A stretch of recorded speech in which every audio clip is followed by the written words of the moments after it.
Think and Grow Rich by Napoleon Hill. Author's preface. In every chapter of this book, mention has been made of the money-making secret which has made fortunes for more than 500 exceedingly wealthy men whom I have carefully analyzed over a long period of years. The secret was brought to my attention by Andrew Carnegie more than a quarter of a century ago. The canny, lovable old Scotsman carelessly tossed it into my mind when I was but a boy. Then he sat back in his chair, with a merry twinkle in his eyes, and watched carefully to see if I had brains enough to understand the full significance of what he had said to me. When he saw that I had grasped the idea, he asked if I would be willing to spend 20 years or more, preparing myself to take it to the world, to men and women who, without the secret, might go through life as failures. I said I would, and with Mr. Carnegie's cooperation, I have kept my promise. This book contains the secret, after having been put to a practical test by thousands of people, in almost every walk of life. It was Mr. Carnegie's idea that the magic formula, which gave him a stupendous fortune, ought to be placed within reach of people who do not have time to investigate how men make money, and it was his hope that I might test and demonstrate the soundness of the formula through the experience of men and women in every calling. He believed the formula should be taught in all public schools and colleges, and expressed the opinion that if it were properly taught it would so revolutionize the entire educational system that the time spent in school could be reduced to less than half. His experience with Charles M. Schwab and other young men of Mr. Schwab's type convinced Mr. Carnegie that much of that which is taught in the schools is of no value whatsoever in connection with the business of earning a living or accumulating riches. He had arrived at this decision because he had taken into his business one young man after another, many of them with but little schooling, and by coaching them in the use of this formula, developed in them rare leadership. Moreover, his coaching made fortunes for every one of them who followed his instructions. In the chapter on faith, you will read the astounding story of the organization of the giant United States Steel Corporation, as it was conceived and carried out by one of the young men through whom Mr. Carnegie proved that his formula will work for all who are ready for it. This single application of the secret, by that young man Charles M. Schwab, made him a huge fortune in both money and opportunity. Roughly speaking, this particular application of the formula was worth $600 million.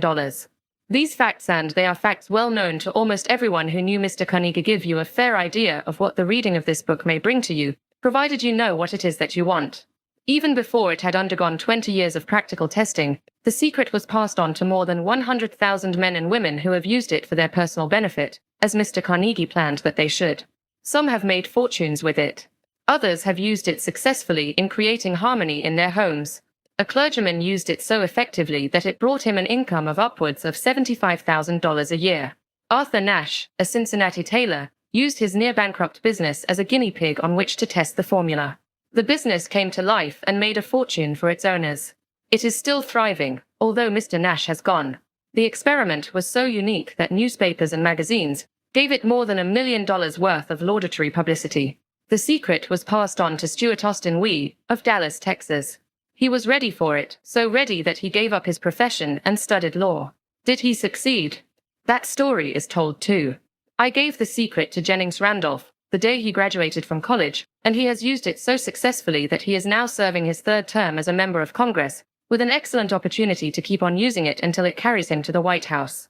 While serving as advertising manager of the LaSalle Extension University, when it was little more than a name, I had the privilege of seeing J.G. Chapline, president of the university, use the formula so effectively that he has since made the LaSalle one of the great extension schools of the country. The secret to which I refer has been mentioned no fewer than 100 times throughout this book. It has not been directly named, for it seems to work more successfully when it is merely uncovered and left in sight, where those who are ready and searching for it may pick it up. That is why Mr. Carnegie tossed it to me so quietly, without giving me its specific name. If you are ready to put it to use, you will recognize this secret at least once in every chapter. I wish I might feel privileged to tell you how you will know if you are ready, but that would deprive you of much of the benefit you will receive when you make the discovery in your own way. While this book was being written, my own son, who was then finishing the last year of his college work, picked up the manuscript of Chapter 2, read it, and discovered the secret for himself. He used the information so effectively that he went directly into a responsible position at a beginning salary greater than the average man ever earns. His story has been briefly described in Chapter 2. When you read it, perhaps you will dismiss any feeling you may have had at the beginning of the book that it promised too much. And, 2, if you have ever been discouraged, if you have had difficulties to surmount which took the very soul out of you, if you have tried and failed, If you were ever handicapped by illness or physical affliction, this story of my son's discovery and use of the Carnegie formula may prove to be the oasis in the desert of lost hope for which you have been searching. This secret was extensively used by President Woodrow Wilson during the World War. It was passed on to every soldier who fought in the war, carefully wrapped in the training received before going to the front. President Wilson told me it was a strong factor in raising the funds needed for the war. More than 20 years ago, Honorable Manuel L. Quezon, then resident commissioner of the Philippine Islands, was inspired by the secret to gain freedom for his people. He has gained freedom for the Philippines, and is the first president of the Free State. A peculiar thing about this secret is that those who once acquire it and use it find themselves literally swept on to success, with but little effort, and they never again submit to failure. If you doubt this, study the names of those who have used it, wherever they have been mentioned, check their records for yourself, and be convinced. There is no such thing as something for nothing. The secret to which I refer cannot be had without a price, although the price is far less than its value. It cannot be had at any price by those who are not intentionally searching for it. It cannot be given away, it cannot be purchased for money, for the reason that it comes in two parts. One part is already in possession of those who are ready for it. The secret serves equally well all who are ready for it. Education has nothing to do with it. Long before I was born, the secret had found its way into the possession of Thomas A. Edison, and he used it so intelligently that he became the world's leading inventor, although he had but 3 months of schooling. The secret was passed on to a business associate of Mr. Edison. He used it so effectively that, although he was then making only $12,000 a year, he accumulated a great fortune, and retired from active business while still a young man. You will find his story at the beginning of the first chapter. It should convince you that riches are not beyond your reach, that you can still be what you wish to be, that money, fame, recognition, and happiness can be had by all who are ready and determined to have these blessings. How do I know these things? You should have the answer before you finish this book. You may find it in the very first chapter, or on the last page. While I was performing the 20-year task of research, which I had undertaken at Mr. Carnegie's request, I analyzed hundreds of well-known men, many of whom admitted that they had accumulated their vast fortunes through the aid of the Carnegie secret. Among these men were Henry Ford, William Wrigley Jr., John Wanamaker, James J. Hill, George S. Parker, E. M. Statler, Henry L. Doherty, Cyrus H. K. Curtis, George Eastman, Theodore Roosevelt, John W. Davis, Elbert Hubbard, Wilbur Wright, William Jennings Bryan, Dr. David Starr Jordan, J. Oppenheimer, Charles M. Schwab, Harris F. Williams, Dr. Frank Gunsaulus, Daniel Willard, King Gillette, Ralph A. Weeks, Judge Daniel T. Wright, John D. Rockefeller, Thomas A. Edison, Frank A. Vanderlip, F. W. Woolworth, Cole Robert A. Dollar, Edward A. Filene, Edwin C. Barnes, Arthur Brisbane, Woodrow Wilson, W. M.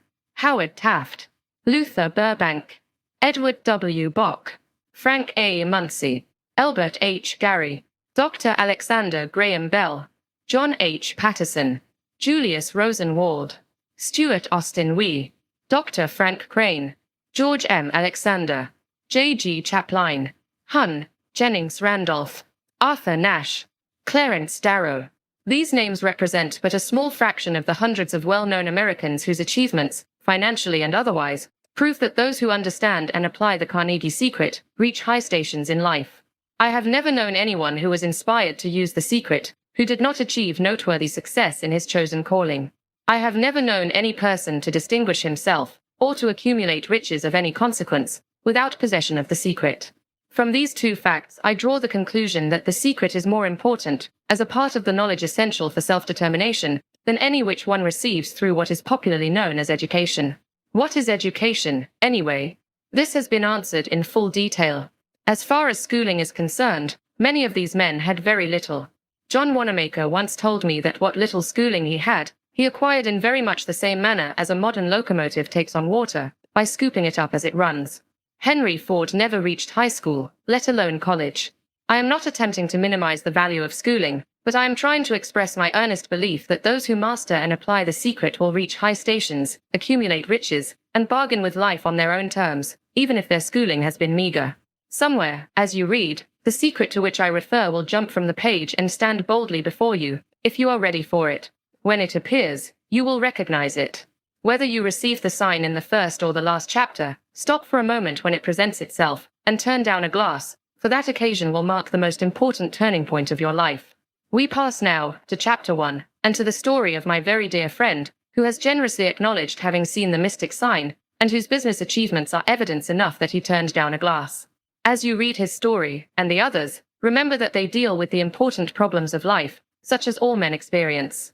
The problems arising from one's endeavor to earn a living, to find hope, courage, contentment, and peace of mind, to accumulate riches and to enjoy freedom of body and spirit. Remember, too, as you go through the book, that it deals with facts and not with fiction, its purpose being to convey a great universal truth through which all who are ready may learn, not only what to do, but also how to do it, and receive, as well, the needed stimulus to make a start. As a final word of preparation, before you begin the first chapter, may I offer one brief suggestion which may provide a clue by which the Carnegie secret may be recognized. It is this: all achievement, all earned riches, have their beginning in an idea. If you are ready for the secret, you already possess one half of it. Therefore, you will readily recognize the other half the moment it reaches your mind. The author. Chapter 1. Introduction. The man who thought his way into partnership with Thomas A. Edison. Truly, thoughts are things, and powerful things at that, when they are mixed with definiteness of purpose, persistence, and a burning desire for their translation into riches or other material objects. A little more than 30 years ago, Edwin C. Barnes discovered how true it is that men really do think and grow rich. His discovery did not come about at one sitting. It came little by little, beginning with a burning desire to become a business associate of the great Edison. One of the chief characteristics of Barnes' desire was that it was definite. He wanted to work with Edison, not for him. Observe, carefully, the description of how he went about translating his desire into reality, and you will have a better understanding of the 13 principles which lead to riches. When this desire, or impulse of thought, first flashed into his mind, he was in no position to act upon it. Two difficulties stood in his way. He did not know Mr. Edison, and he did not have enough money to pay his railroad fare to Orange, New Jersey. These difficulties were sufficient to have discouraged the majority of men from making any attempt to carry out the desire. But his was no ordinary desire. He was so determined to find a way to carry out his desire that he finally decided to travel by blind baggage, rather than be defeated. To the uninitiated, this means that he went to East Orange on a freight train. He presented himself at Mr. Edison's laboratory, and announced he had come to go into business with the inventor.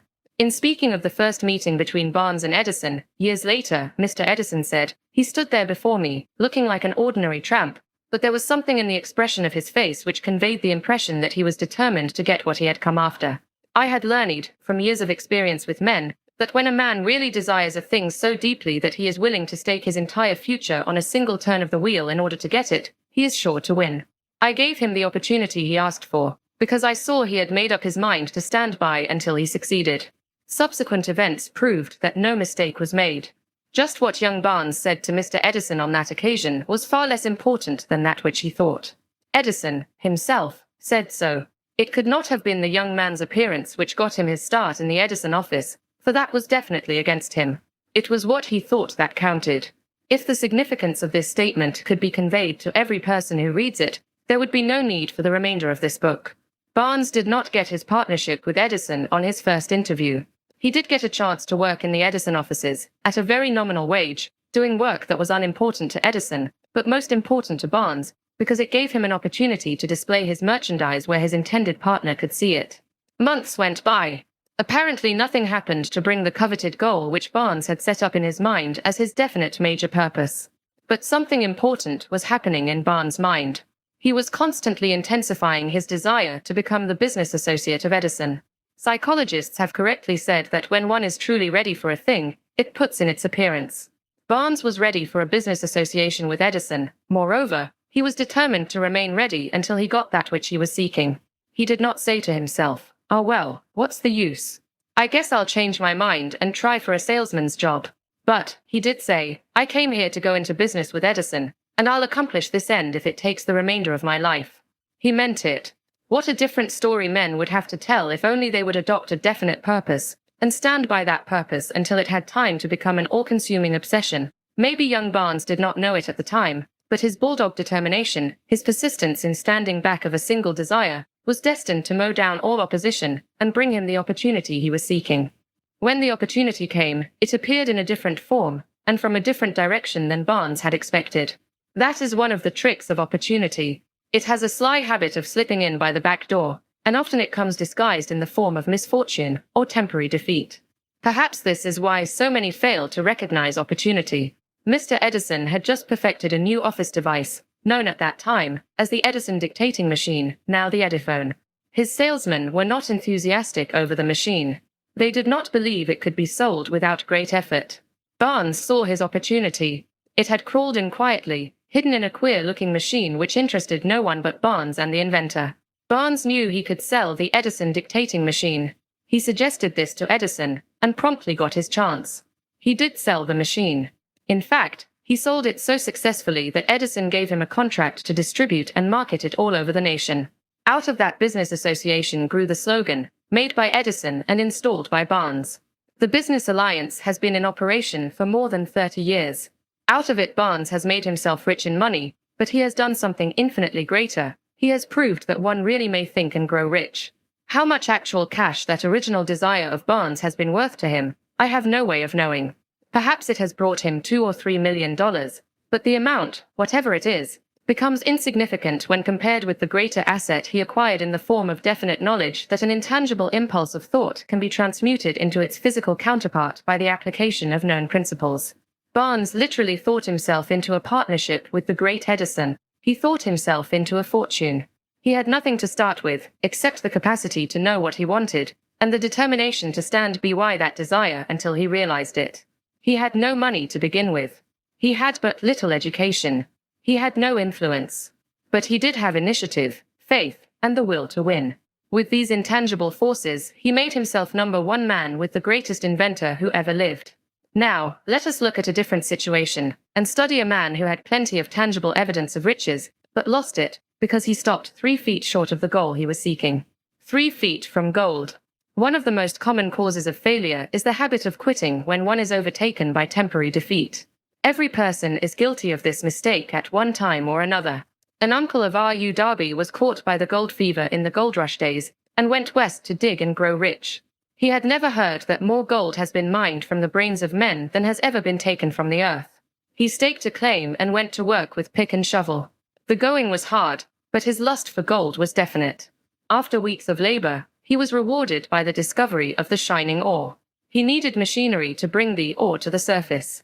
Quietly, he covered up the mine, retraced his footsteps to his home in Williamsburg, Maryland, told his relatives and a few neighbors of the strike. They got together money for the needed machinery, had it shipped.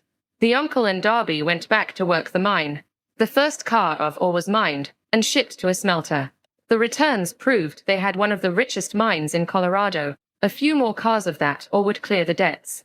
Then would come the big killing in profits. Down went the drills. Up went the hopes of Darby and uncle. Then something happened. The vein of gold ore disappeared. They had come to the end of the rainbow, and the pot of gold was no longer there. They drilled on, desperately trying to pick up the vein again, all to no avail. Finally, they decided to quit. They sold the machinery to a junk man for a few $100s, and took the train back home. Some junk men are dumb, but not this one. He called in a mining engineer to look at the mine and do a little calculating. The engineer advised that the project had failed, because the owners were not familiar with fault lines. His calculations showed that the vein would be found just 3 feet from where the Darbys had stopped drilling. That is exactly where it was found. The junk man took millions of dollars in ore from the mine, because he knew enough to seek expert counsel before giving up. Most of the money which went into the machinery was procured through the efforts of R.U. Darby, who was then a very young man. The money came from his relatives and neighbors, because of their faith in him. He paid back every dollar of it, although he was years in doing so. Long afterward, Mr. Darby recouped his loss many times over, when he made the discovery that desire can be transmuted into gold. The discovery came after he went into the business of selling life insurance. Remembering that he lost a huge fortune because he stopped 3 feet from gold, Darby profited by the experience in his chosen work, by the simple method of saying to himself, "I stopped 3 feet from gold, but I will never stop because men say no when I ask them to buy insurance." Darby is one of a small group of fewer than 50 men who sell more than $1 million in life insurance annually. He owes his stickability to the lesson he learned from his quitability in the gold mining business. Before success comes in any man's life, he is sure to meet with much temporary defeat, and, perhaps, some failure. When defeat overtakes a man, the easiest and most logical thing to do is to quit. That is exactly what the majority of men do. More than 500 of the most successful men this country has ever known told the author their greatest success came just one step beyond the point at which defeat had overtaken them. Failure is a trickster with a keen sense of irony and cunning. It takes great delight in tripping one when success is almost within reach. A 50-cent lesson in persistence. Shortly after Mr. Darby received his degree from the University of Hard Knocks and had decided to profit by his experience in the gold mining business, he had the good fortune to be present on an occasion that proved to him that no does not necessarily mean no. One afternoon he was helping his uncle grind wheat in an old-fashioned mill. The uncle operated a large farm on which a number of colored sharecrop farmers lived. Quietly, the door was opened, and a small colored child, the daughter of a tenant, walked in and took her place near the door. The uncle looked up, saw the child, and barked at her roughly, "What do you want?" Meekly, the child replied, "My mammy say send her 50 cents. "I'll not do it," the uncle retorted. "Now you run on home." "Yas, saw," the child replied. But she did not move. The uncle went ahead with his work, so busily engaged that he did not pay enough attention to the child to observe that she did not leave. When he looked up and saw her still standing there, he yelled at her, "I told you to go on home. Now go, or I'll take a switch to you." The little girl said yas, saw, but she did not budge an inch. The uncle dropped a sack of grain he was about to pour into the mill hopper, picked up a barrel stave, and started toward the child with an expression on his face that indicated trouble. Darby held his breath. He was certain he was about to witness a murder. He knew his uncle had a fierce temper. He knew that colored children were not supposed to defy white people in that part of the country. When the uncle reached the spot where the child was standing, she quickly stepped forward one step, looked up into his eyes, and screamed at the top of her shrill voice, "And my mammy's gotta have that 50 cent. The uncle stopped, looked at her for a minute, then slowly laid the barrel stave on the floor, put his hand in his pocket, took out $50, and gave it to her. The child took the money and slowly backed toward the door, never taking her eyes off the man whom she had just conquered. After she had gone, the uncle sat down on a box and looked out the window into space for more than 10 minutes. He was pondering, with awe, over the whipping he had just taken. Mr. Darby, too, was doing some thinking. That was the first time in all his experience that he had seen a colored child deliberately master an adult white person. How did she do it? What happened to his uncle that caused him to lose his fierceness and become as docile as a lamb? What strange power did this child use that made her master over her superior? These and other similar questions flashed into Darby's mind, but he did not find the answer until years later, when he told me the story. Strangely, the story of this unusual experience was told to the author in the old mill, on the very spot where the uncle took his whipping.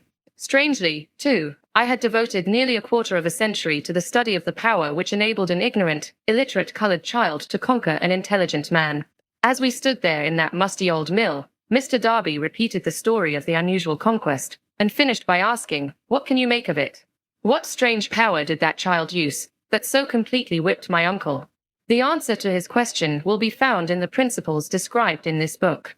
The answer is full and complete. It contains details and instructions sufficient to enable anyone to understand and apply the same force which the little child accidentally stumbled upon. Keep your mind alert, and you will observe exactly what strange power came to the rescue of the child. You will catch a glimpse of this power in the next chapter. Somewhere in the book you will find an idea that will quicken your receptive powers and place at your command, for your own benefit, this same irresistible power. The awareness of this power may come to you in the first chapter, or it may flash into your mind in some subsequent chapter.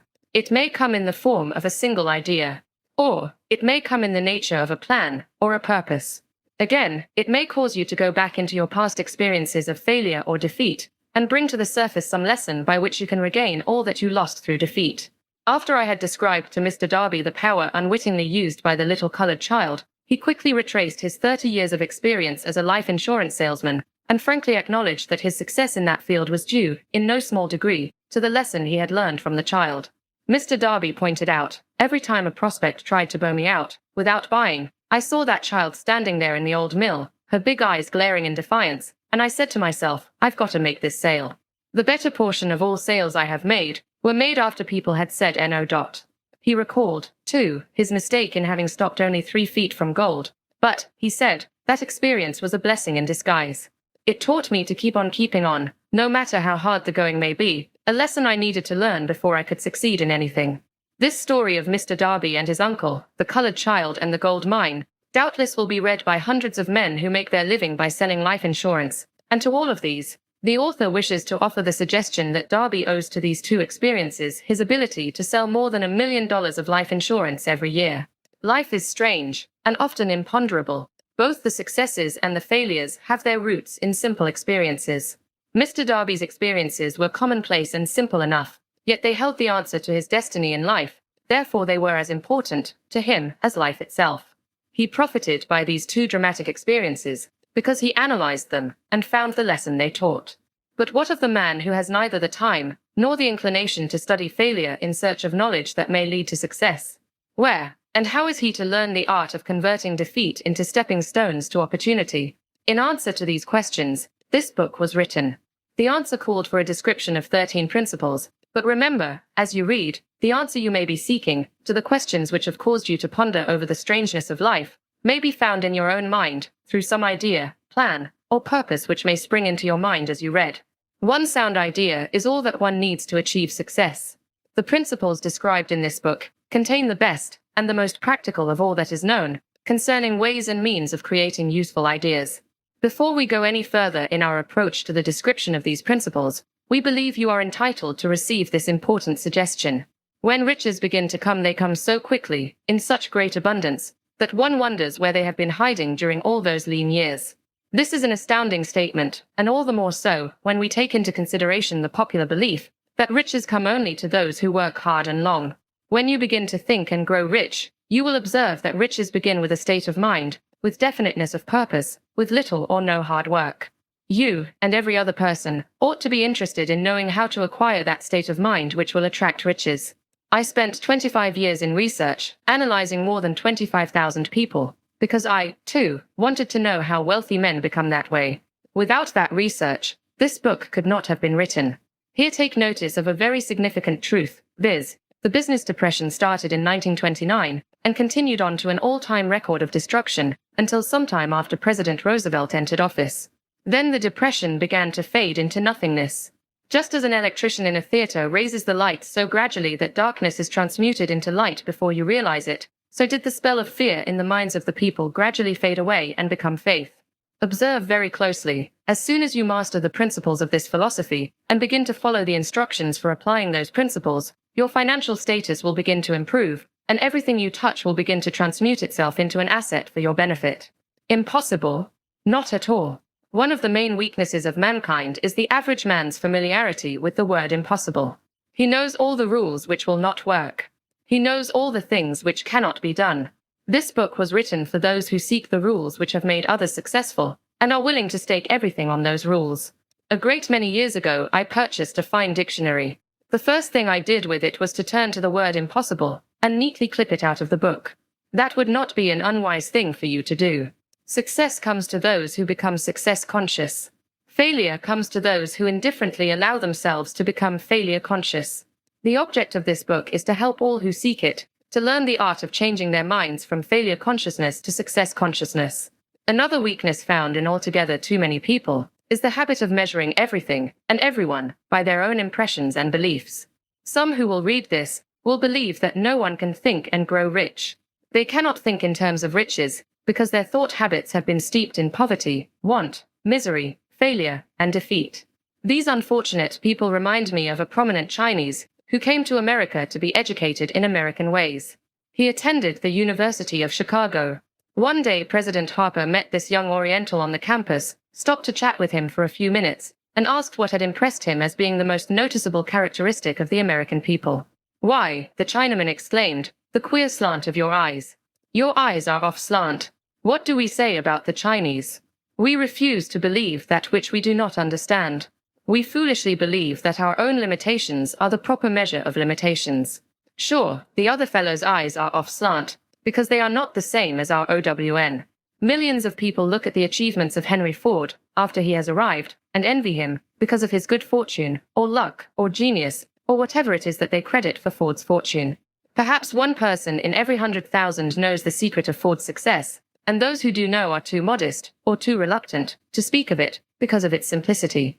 A single transaction will illustrate the secret perfectly. A few years back, Ford decided to produce his now famous V8 motor.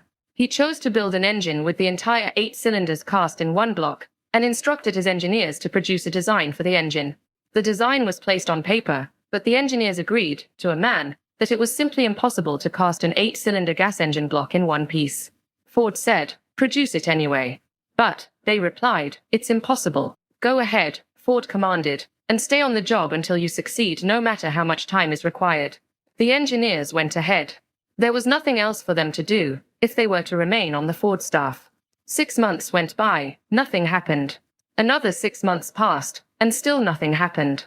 The engineers tried every conceivable plan to carry out the orders, but the thing seemed out of the question, impossible. At the end of the year, Ford checked with his engineers, and again they informed him they had found no way to carry out his orders.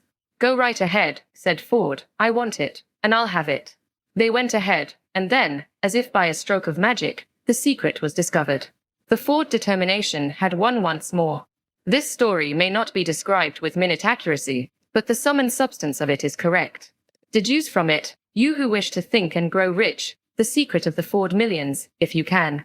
You'll not have to look very far. Henry Ford is a success because he understands and applies the principles of success. One of these is desire, knowing what one wants. Remember this Ford story as you read, and pick out the lines in which the secret of his stupendous achievement have been described. If you can do this, if you can lay your finger on the particular group of principles which made Henry Ford rich, you can equal his achievements in almost any calling for which you are suited.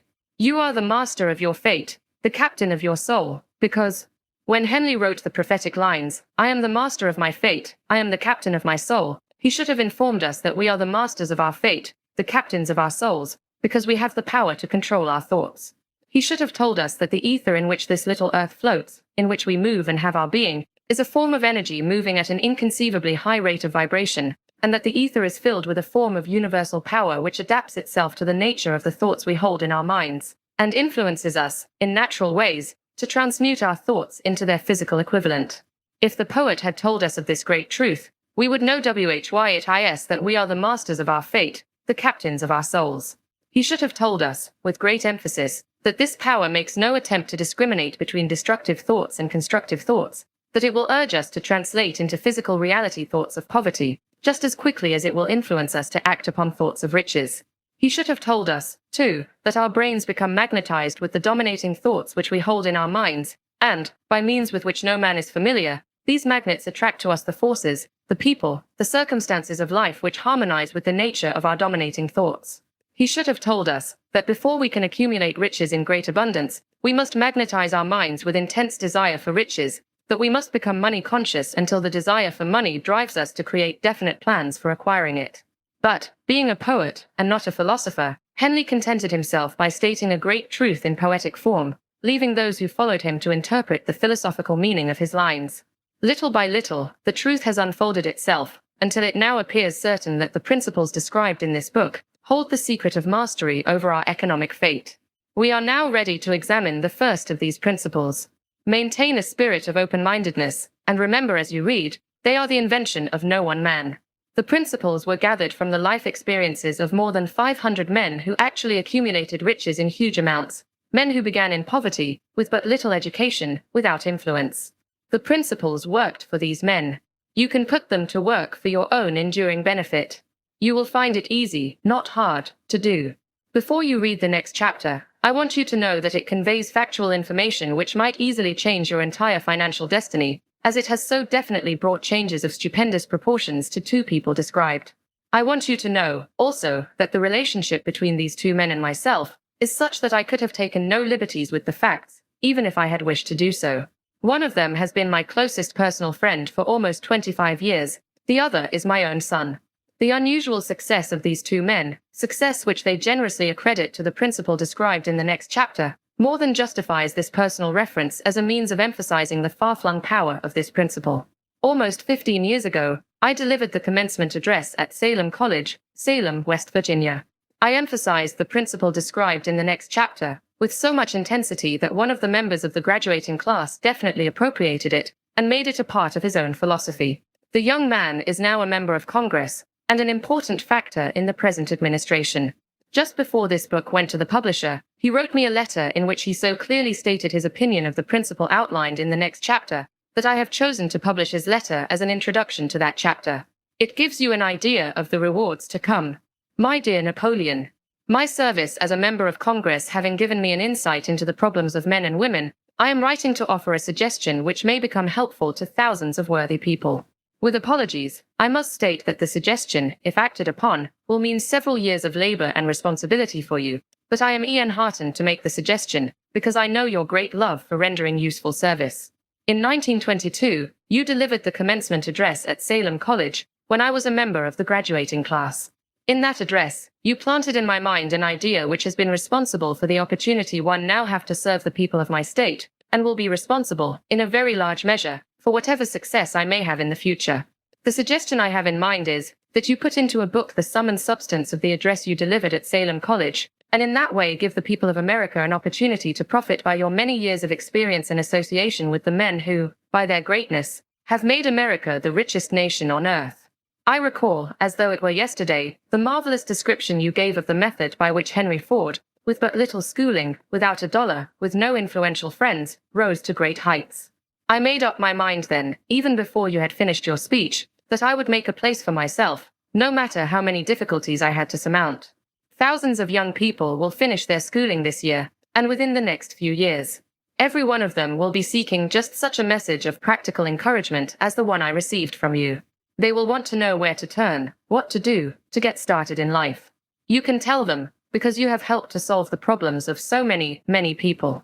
If there is any possible way that you can afford to render so great a service, may I offer the suggestion that you include with every book one of your personal analysis charts, in order that the purchaser of the book may have the benefit of a complete self-inventory, indicating, as you indicated to me years ago, exactly what is standing in the way of success. Such a service as this, providing the readers of your book with a complete, unbiased picture of their faults and their virtues, would mean to them the difference between success and failure. The service would be priceless. Millions of people are now facing the problem of staging a comeback because of the depression, and I speak from personal experience when I say, I know these earnest people would welcome the opportunity to tell you their problems and to receive your suggestions for the solution. You know the problems of those who face the necessity of beginning all over again. There are thousands of people in America today who would like to know how they can convert ideas into money, people who must start at scratch, without finances, and recoup their losses. If anyone can help them, you can. If you publish the book, I would like to own the first copy that comes from the press, personally autographed by you. With best wishes, believe me. Cordially yours, Jennings Randolph. Chapter 2. Desire. The starting point of all achievement. The first step toward riches. When Edwin C. Barnes climbed down from the freight train in Orange, NJ, more than 30 years ago, he may have resembled a tramp, but his thoughts were those of a king. As he made his way from the railroad tracks to Thomas A. Edison's office, his mind was at work. He saw himself standing in Edison's presence. He heard himself asking Mr. Edison for an opportunity to carry out the one consuming obsession of his life, a burning desire to become the business associate of the great inventor. Barnes' desire was not a hope. It was not a wish. It was a keen, pulsating desire, which transcended everything else. It was definite. The desire was not new when he approached Edison. It had been Barnes' dominating desire for a long time. In the beginning, when the desire first appeared in his mind, it may have been, probably was, only a wish, but it was no mere wish when he appeared before Edison with it. A few years later, Edwin C. Barnes again stood before Edison, in the same office where he first met the inventor. This time his desire had been translated into reality. He was in business with Edison. The dominating dream of his life had become a reality. Today, people who know Barnes envy him, because of the break life yielded him. They see him in the days of his triumph, without taking the trouble to investigate the cause of his success. Barnes succeeded because he chose a definite goal, placed all his energy, all his willpower, all his effort, everything back of that goal. He did not become the partner of Edison the day he arrived. He was content to start in the most menial work, as long as it provided an opportunity to take even one step toward his cherished goal. 5 years passed before the chance he had been seeking made its appearance. During all those years not one ray of hope, Not one promise of attainment of his desire had been held out to him. To everyone, except himself, he appeared only another cog in the Edison business wheel, but in his own mind, he was the partner of Edison every minute of the time, from the very day that he first went to work there. It is a remarkable illustration of the power of a definite desire. Barnes won his goal because he wanted to be a business associate of Mr. Edison more than he wanted anything else. He created a plan by which to attain that purpose, but he burned all bridges behind him. He stood by his desire until it became the dominating obsession of his life and finally, a fact. When he went to Orange, he did not say to himself, "I will try to induce Edison to give me a job of some sort." He said, "I will see Edison, and put him on notice that I have come to go into business with him." He did not say, "I will work there for a few months, and if I get no encouragement, I will quit and get a job somewhere else." He did say, "I will start anywhere. I will do anything Edison tells me to do, but before I am through, I will be his associate." He did not say, "I will keep my eyes open for another opportunity, in case I fail to get what I want in the Edison organization." He said, "There is but one thing in this world that I am determined to have, and that is a business association with Thomas A. Edison. I will burn all bridges behind me, and stake my entire future on my ability to get what I want." He left himself no possible way of retreat. He had to win or perish. That is all there is to the Barnes story of success. A long while ago, a great warrior faced a situation which made it necessary for him to make a decision which ensured his success on the battlefield. He was about to send his armies against a powerful foe, whose men outnumbered his own. He loaded his soldiers into boats, sailed to the enemy's country, unloaded soldiers and equipment, then gave the order to burn the ships that had carried them. Addressing his men before the first battle, he said, "You see the boats going up in smoke. That means that we cannot leave these shores alive unless we win. We now have no choice, we win or we perish." They won. Every person who wins in any undertaking must be willing to burn his ships and cut all sources of retreat. Only by so doing can one be sure of maintaining that state of mind known as a burning desire to win, essential to success. The morning after the Great Chicago Fire, a group of merchants stood on State Street, looking at the smoking remains of what had been their stores. They went into a conference to decide if they would try to rebuild, or leave Chicago and start over in a more promising section of the country. They reached a decision, all except one to leave Chicago. The merchant who decided to stay and rebuild pointed a finger at the remains of his store, and said, "Gentlemen, on that very spot I will build the world's greatest store, no matter how many times it may burn down." That was more than 50 years ago. The store was built. It stands there today, a towering monument to the power of that state of mind known as a burning desire. The easy thing for Marshall Field to have done would have been exactly what his fellow merchants did. When the going was hard, and the future looked dismal, they pulled up and went where the going seemed easier. Mark well this difference between Marshall Field and the other merchants, because it is the same difference which distinguishes Edwin C. Barnes from thousands of other young men who have worked in the Edison organization. It is the same difference which distinguishes practically all who succeed from those who fail. Every human being who reaches the age of understanding of the purpose of money wishes for it. Wishing will not bring riches, but desiring riches with a state of mind that becomes an obsession, then planning definite ways and means to acquire riches, and backing those plans with persistence which does not recognize failure, will bring riches. The method by which desire for riches can be transmuted into its financial equivalent consists of 6 definite, practical steps, viz. First, fix in your mind the exact amount of money you desire. It is not sufficient merely to say, "I want plenty of money." Be definite as to the amount. There is a psychological reason for definiteness which will be described in a subsequent chapter. Second, determine exactly what you intend to give in return for the money you desire. There is no such reality as something for nothing. Third, establish a definite date when you intend to possess the money you desire. Fourth, create a definite plan for carrying out your desire, and begin at once, whether you are ready or not, to put this plan into action. Fifth, write out a clear, concise statement of the amount of money you intend to acquire, name the time limit for its acquisition, state what you intend to give in return for the money, and describe clearly the plan through which you intend to accumulate it. Sixth, read your written statement aloud, twice daily, once just before retiring at night, and once after arising in the morning. As you read, see and feel and believe yourself already in possession of the money. It is important that you follow the instructions described in these 6 steps. It is especially important that you observe and follow the instructions in the 6th paragraph. You may complain that it is impossible for you to see yourself in possession of money before you actually have it. Here is where a burning desire will come to your aid. If you truly desire money so keenly that your desire is an obsession, you will have no difficulty in convincing yourself that you will acquire it. The object is to want money, and to become so determined to have it that you convince yourself you will have it. Only those who become money conscious ever accumulate great riches. Money consciousness means that the mind has become so thoroughly saturated with the desire for money that one can see oneself already in possession of it. To the uninitiated, who has not been schooled in the working principles of the human mind, these instructions may appear impractical. It may be helpful, to all who fail to recognize the soundness of the 6 steps, to know that the information they convey was received from Andrew Carnegie, who began as an ordinary laborer in the steel mills, but managed, despite his humble beginning, to make these principles yield him a fortune of considerably more than $100 million. It may be of further help to know that the 6 steps here recommended were carefully scrutinized by the late Thomas A. Edison, who placed his stamp of approval upon them as being not only the steps essential for the accumulation of money, but necessary for the attainment of any definite goal. The steps call for no hard labor.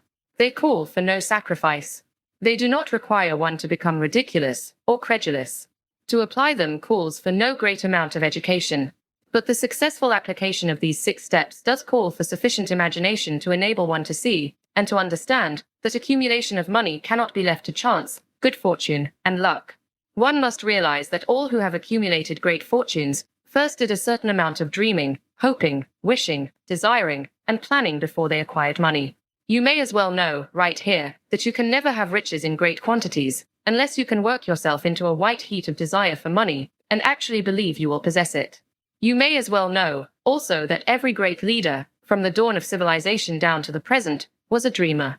Christianity is the greatest potential power in the world today, because its founder was an intense dreamer who had the vision and the imagination to see realities in their mental and spiritual form before they had been transmuted into physical form. If you do not see great riches in your imagination, you will never see them in your bank balance. Never, in the history of America, has there been so great an opportunity for practical dreamers as now exists. The 6-year economic collapse has reduced all men, substantially, to the same level. A new race is about to be run. The stakes represent huge fortunes which will be accumulated within the next 10 years. The rules of the race have changed, because we now live in a changed world that definitely favors the masses, those who had but little or no opportunity to win under the conditions existing during the Depression, when fear paralyzed growth and development. We who are in this race for riches should be encouraged to know that this changed world in which we live is demanding new ideas, new ways of doing things, new leaders, new inventions, new methods of teaching, new methods of marketing, new books, new literature, new features for the radio, new ideas for moving pictures. Back of all this demand for new and better things, there is one quality which one must possess to win, and that is definiteness of purpose, the knowledge of what one wants, and a burning desire to possess it. The business depression marked the death of one age, and the birth of another. This changed world requires practical dreamers who can, and will put their dreams into action. The practical dreamers have always been, and always will be, the pattern makers of civilization. We who desire to accumulate riches should remember the real leaders of the world always have been men who harnessed, and put into practical use, the intangible, unseen forces of unborn opportunity, and have converted those forces, or impulses of thought, into skyscrapers, cities, factories, airplanes, automobiles, and every form of convenience that makes life more pleasant. Tolerance and an open mind are practical necessities of the dreamer of today. Those who are afraid of new ideas are doomed before they start. Never has there been a time more favorable to pioneers than the present. True, there is no wild and woolly West to be conquered, as in the days of the covered wagon, but there is a vast business, financial, and industrial world to be remolded and redirected along new and better lines. In planning to acquire your share of the riches, let no one influence you to scorn the dreamer.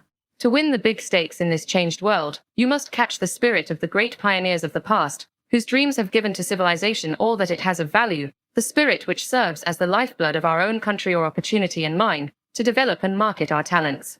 Let us not forget, Columbus dreamed of an unknown world, staked his life on the existence of such a world, and discovered it. Copernicus, the great astronomer, dreamed of a multiplicity of worlds, and revealed them. No one denounced him as impractical after he had triumphed.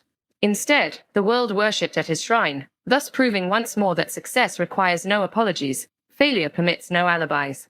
If the thing you wish to do is right, and you believe in it, go ahead and do it.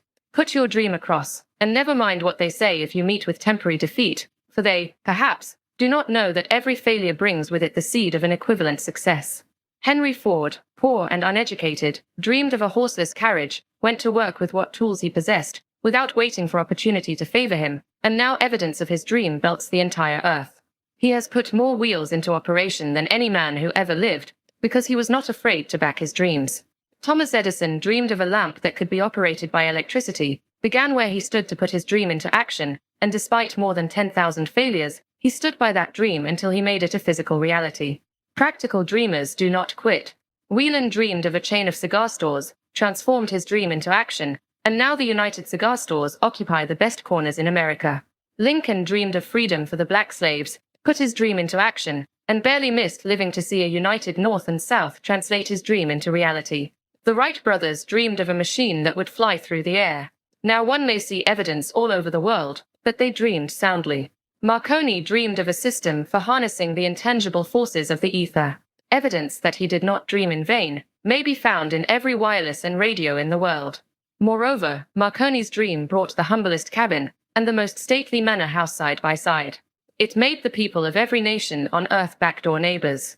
It gave the President of the United States a medium by which he may talk to all the people of America at one time, and on short notice. It may interest you to know that Marconi's friends had him taken into custody and examined in a psychopathic hospital when he announced he had discovered a principle through which he could send messages through the air, without the aid of wires or other direct physical means of communication. The dreamers of today fare better. The world has become accustomed to new discoveries. Nay, it has shown a willingness to reward the dreamer who gives the world a new idea. The greatest achievement was, at first, and for a time, but a dream. The oak sleeps in the acorn. The bird waits in the egg, and in the highest vision of the soul, a waking angel stirs. Dreams are the seedlings of reality. Awake, arise, and assert yourself, you dreamers of the world. Your star is now in the ascendancy. The world depression brought the opportunity you have been waiting for. It taught people humility, tolerance, and open-mindedness. The world is filled with an abundance of opportunity which the dreamers of the past never knew. A burning desire to be, and to do is the starting point from which the dreamer must take off. Dreams are not born of indifference, laziness, or lack of ambition. The world no longer scoffs at the dreamer, nor calls him impractical. If you think it does, take a trip to Tennessee, and witness what a dreamer president has done in the way of harnessing and using the great water power of America. A score of years ago, such a dream would have seemed like madness. You have been disappointed, you have undergone defeat during the Depression, you have felt the great heart within you crushed until it bled. Take courage, for these experiences have tempered the spiritual metal of which you are made. They are assets of incomparable value.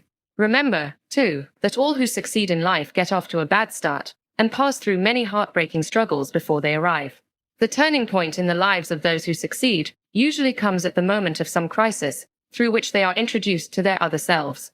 John Bunyan wrote The Pilgrim's Progress, which is among the finest of all English literature, after he had been confined in prison and sorely punished, because of his views on the subject of religion. O. Henry discovered the genius which slept within his brain, after he had met with great misfortune, and was confined in a prison cell in Columbus, Ohio. Being forced, through misfortune, to become acquainted with his other self, and to use his imagination, he discovered himself to be a great author instead of a miserable criminal and outcast. Strange and varied are the ways of life, and stranger still are the ways of infinite intelligence, through which men are sometimes forced to undergo all sorts of punishment before discovering their own brains, and their own capacity to create useful ideas through imagination. Edison, the world's greatest inventor and scientist, was a tramp telegraph operator. He failed innumerable times before he was driven, finally, to the discovery of the genius which slept within his brain. Charles Dickens began by pasting labels on blacking pots. The tragedy of his first love penetrated the depths of his soul, and converted him into one of the world's truly great authors. That tragedy produced, first, David Copperfield, then a succession of other works that made this a richer and better world for all who read his books. Disappointment over love affairs generally has the effect of driving men to drink and women to ruin, and this, because most people never learn the art of transmuting their strongest emotions into dreams of a constructive nature. Helen Keller became deaf, dumb, and blind shortly after birth. Despite her greatest misfortune, she has written her name indelibly in the pages of the history of the great. Her entire life has served as evidence that no one ever is defeated until defeat has been accepted as a reality. Robert Burns was an illiterate country lad. He was cursed by poverty, and grew up to be a drunkard in the bargain. The world was made better for his having lived, because he clothed beautiful thoughts in poetry, and thereby plucked a thorn and planted a rose in its place. Booker T. Washington was born in slavery, handicapped by race and color. Because he was tolerant, had an open mind at all times, on all subjects, and was a dreamer, he left his impress for good on an entire race. Beethoven was deaf, Milton was blind, but their names will last as long as time endures, because they dreamed and translated their dreams into organized thought. Before passing to the next chapter, kindle anew in your mind the fire of hope, faith, courage, and tolerance. If you have these states of mind, and a working knowledge of the principles described, all else that you need will come to you when you are ready for it. Let Emerson state the thought in these words: every proverb, every book, every byword that belongs to thee for aid and comfort shall surely come home through open or winding passages. Every friend whom not thy fantastic will, but the great and tender soul in thee craveth, shall lock thee in his embrace. There is a difference between wishing for a thing and being ready to receive it. No one is ready for a thing until he believes he can acquire it. The state of mind must be belief, not mere hope or wish. Open-mindedness is essential for belief. Closed minds do not inspire faith, courage, and belief. Remember, no more effort is required to aim high in life, to demand abundance and prosperity, than is required to accept misery and poverty. A great poet has correctly stated this universal truth through these lines. I bargained with life for a penny, and life would pay no more. However, I begged at evening, when I counted my scanty store. For life is a just employer. He gives you what you ask. But once you have set the wages, why, you must bear the task. I worked for a menial's hire, only to learn, dismayed, that any wage I had asked of life, life would have willingly paid. Desire outwits Mother Nature. As a fitting climax to this chapter, I wish to introduce one of the most unusual persons I have ever known. I first saw him 24 years ago, a few minutes after he was born. He came into the world without any physical sign of ears, and the doctor admitted, when pressed for an opinion, that the child might be deaf and mute for life. I challenged the doctor's opinion. I had the right to do so. I was the child's father. I, too, reached a decision and rendered an opinion, but I expressed the opinion silently, in the secrecy of my own heart. I decided that my son would hear and speak. Nature could send me a child without ears, but nature could not induce me to accept the reality of the affliction. In my own mind, I knew that my son would hear and speak. How? I was sure there must be a way, and I knew I would find it. I thought of the words of the immortal Emerson: the whole course of things goes to teach us faith. We need only obey. There is guidance for each of us, and by lowly listening, we shall hear the right word. The right word.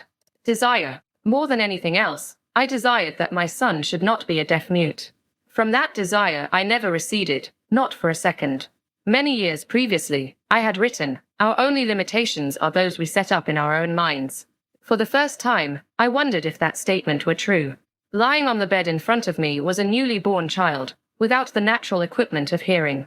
Even though he might hear and speak, he was obviously disfigured for life. Surely, this was a limitation which that child had not set up in his own mind. What could I do about it? Somehow I would find a way to transplant into that child's mind my own burning desire for ways and means of conveying sound to his brain without the aid of ears. As soon as the child was old enough to cooperate, I would fill his mind so completely with a burning desire to hear, that nature would, by methods of her own, translate it into physical reality. All this thinking took place in my own mind, but I spoke of it to no one. Every day I renewed the pledge I had made to myself, not to accept a deaf-mute for a son. As he grew older, and began to take notice of things around him, we observed that he had a slight degree of hearing. When he reached the age when children usually begin talking, he made no attempt to speak, but we could tell by his actions that he could hear certain sounds slightly. That was all I wanted to know. I was convinced that if he could hear, even slightly, he might develop still greater hearing capacity. Then something happened which gave me hope. It came from an entirely unexpected source. We bought a Victrola. When the child heard the music for the first time, he went into ecstasies, and promptly appropriated the machine. He soon showed a preference for certain records, among them, It's a Long Way to Tipperary. On one occasion, he played that piece over and over, for almost 2 hours, standing in front of the Victrola, with his teeth clamped on the edge of the case. The significance of this self-formed habit of his did not become clear to us until years afterward, for we had never heard of the principle of bone conduction of sound at that time. Shortly after he appropriated the Victrola, I discovered that he could hear me quite clearly when I spoke with my lips touching his mastoid bone, or at the base of the brain. These discoveries placed in my possession the necessary media by which I began to translate into reality my burning desire to help my son develop hearing and speech. By that time, he was making stabs at speaking certain words. The outlook was far from encouraging, but desire backed by faith knows no such word as impossible. Having determined that he could hear the sound of my voice plainly, I began, immediately, to transfer to his mind the desire to hear and speak. I soon discovered that the child enjoyed bedtime stories, so I went to work, creating stories designed to develop in him self-reliance, imagination, and a keen desire to hear and to be normal. There was one story in particular, which I emphasized by giving it some new and dramatic coloring each time it was told. It was designed to plant in his mind the thought that his affliction was not a liability, but an asset of great value. Despite the fact that all the philosophy I had examined clearly indicated that every adversity brings with it the seed of an equivalent advantage, I must confess that I had not the slightest idea how this affliction could ever become an asset. However, I continued my practice of wrapping that philosophy in bedtime stories, hoping the time would come when he would find some plan by which his handicap could be made to serve some useful purpose. Reason told me plainly that there was no adequate compensation for the lack of ears and natural hearing equipment. Desire backed by faith pushed reason aside and inspired me to carry on.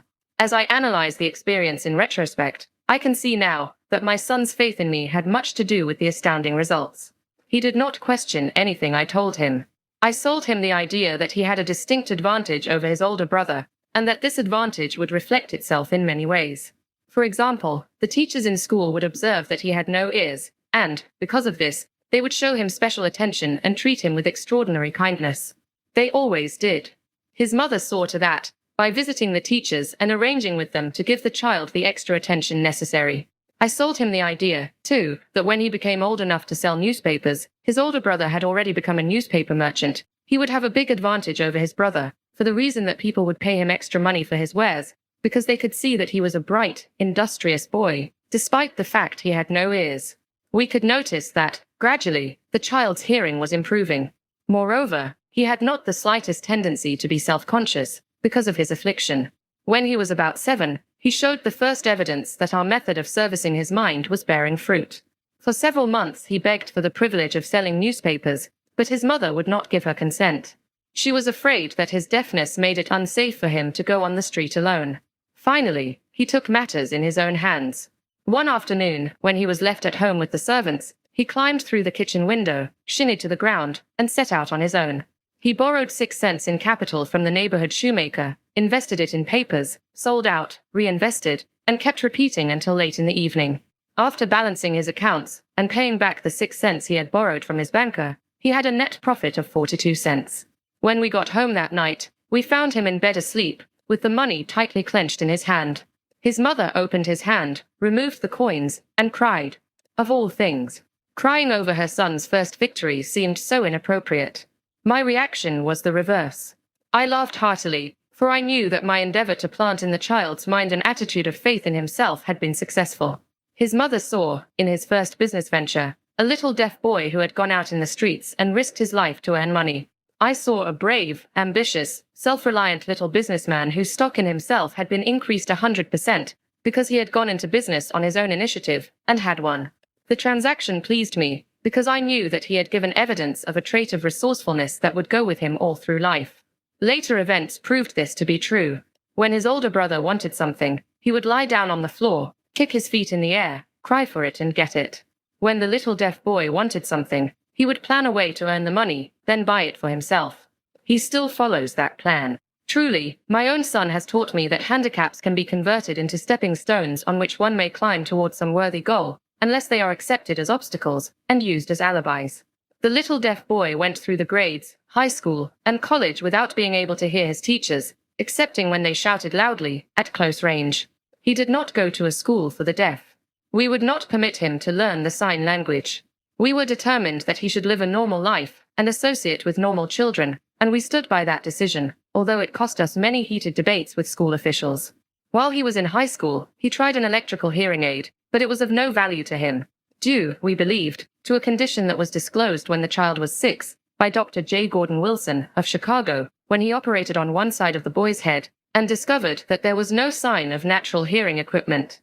During his last week in college, 18 years after the operation, something happened which marked the most important turning point of his life. Through what seemed to be mere chance, he came into possession of another electrical hearing device, which was sent to him on trial. He was slow about testing it, due to his disappointment with a similar device. Finally, he picked the instrument up and more or less carelessly placed it on his head, hooked up the battery, and lo, as if by a stroke of magic, his lifelong desire for normal hearing became a reality. For the first time in his life, he heard practically as well as any person with normal hearing. God moves in mysterious ways, his wonders to perform. Overjoyed because of the changed world which had been brought to him through his hearing device, he rushed to the telephone, called his mother, and heard her voice perfectly. The next day, he plainly heard the voices of his professors in class, for the first time in his life. Previously, he could hear them only when they shouted, at short range. He heard the radio. He heard the talking pictures. For the first time in his life, he could converse freely with other people, without the necessity of their having to speak loudly. Truly, he had come into possession of a changed world. We had refused to accept nature's error, and, by persistent desire, we had induced nature to correct that error, through the only practical means available. Desire had commenced to pay dividends, but the victory was not yet complete.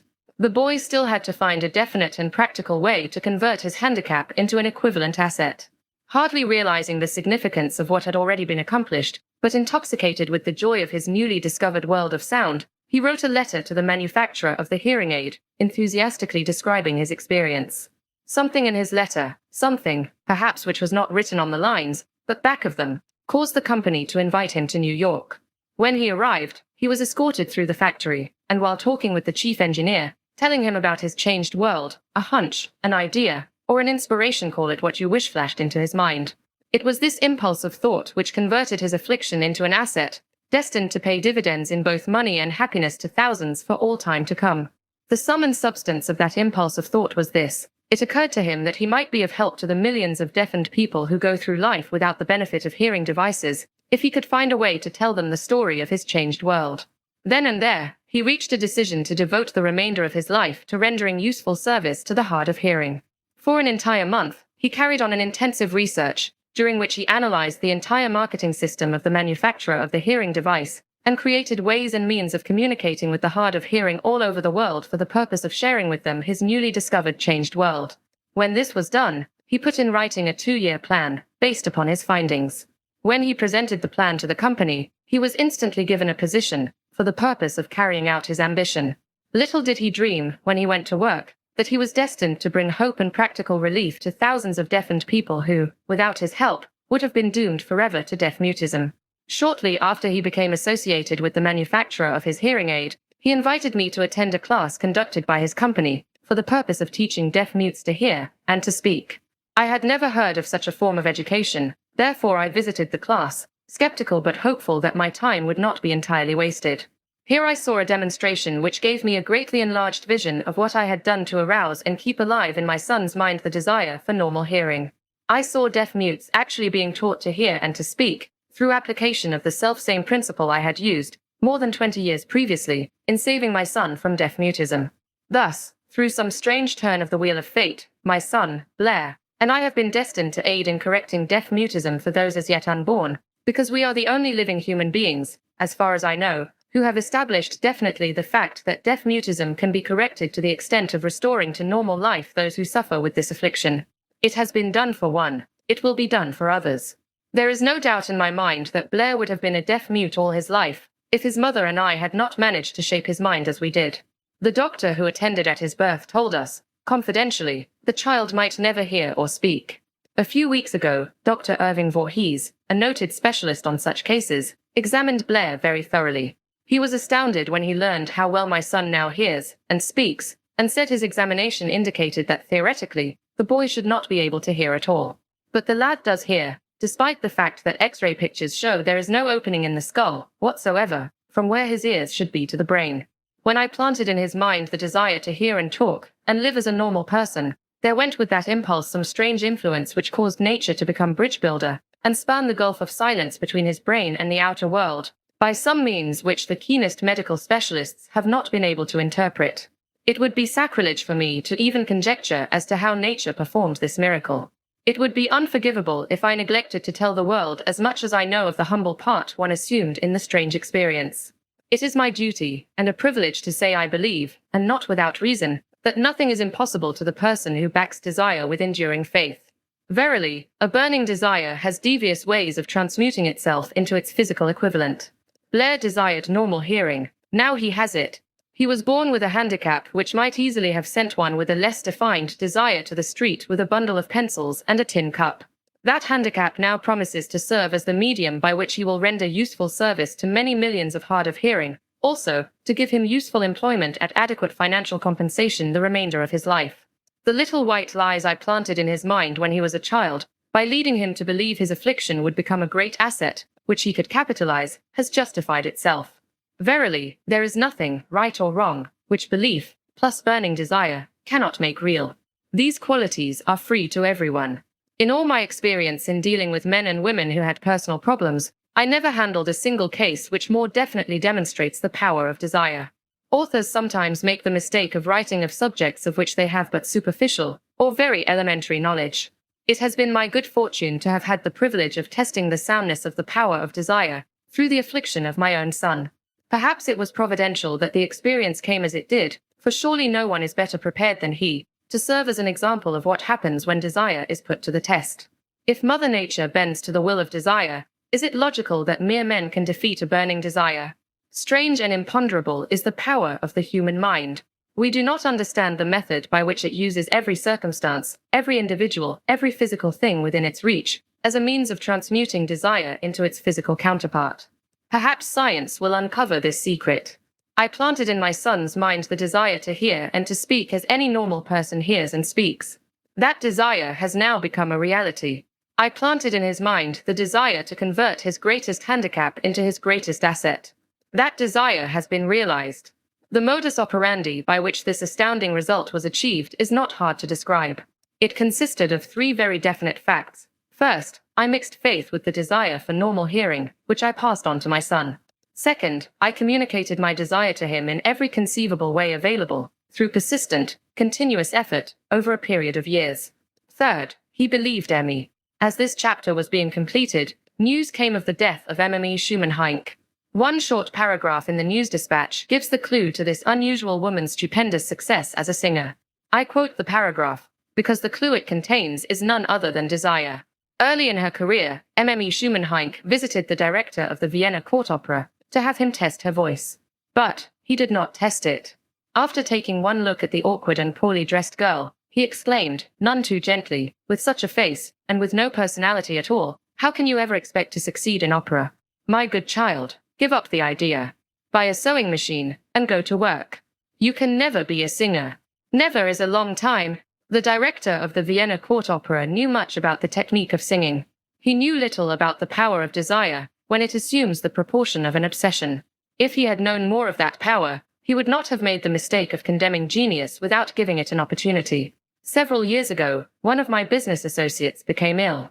He became worse as time went on, and finally was taken to the hospital for an operation. Just before he was wheeled into the operating room, I took a look at him, and wondered how anyone as thin and emaciated as he could possibly go through a major operation successfully. The doctor warned me that there was little if any chance of my ever seeing him alive again. But that was the doctor's opinion. It was not the opinion of the patient. Just before he was wheeled away, he whispered feebly, "Do not be disturbed, Chief, I will be out of here in a few days." The attending nurse looked at me with pity. But the patient did come through safely. After it was all over, his physician said, nothing but his own desire to live saved him. He never would have pulled through if he had not refused to accept the possibility of death. I believe in the power of desire backed by faith, because I have seen this power lift men from lowly beginnings to places of power and wealth. I have seen it rob the grave of its victims. I have seen it serve as the medium by which men staged a comeback after having been defeated in 100 different ways. I have seen it provide my own son with a normal, happy, successful life, despite nature's having sent him into the world without ears. How can one harness and use the power of desire? This has been answered through this, and the subsequent chapters of this book. This message is going out to the world at the end of the longest, and perhaps, the most devastating depression America has ever known. It is reasonable to presume that the message may come to the attention of many who have been wounded by the depression, those who have lost their fortunes, others who have lost their positions, and great numbers who must reorganize their plans and stage a comeback. To all these I wish to convey the thought that all achievement, no matter what may be its nature or its purpose, must begin with an intense, burning desire for something definite.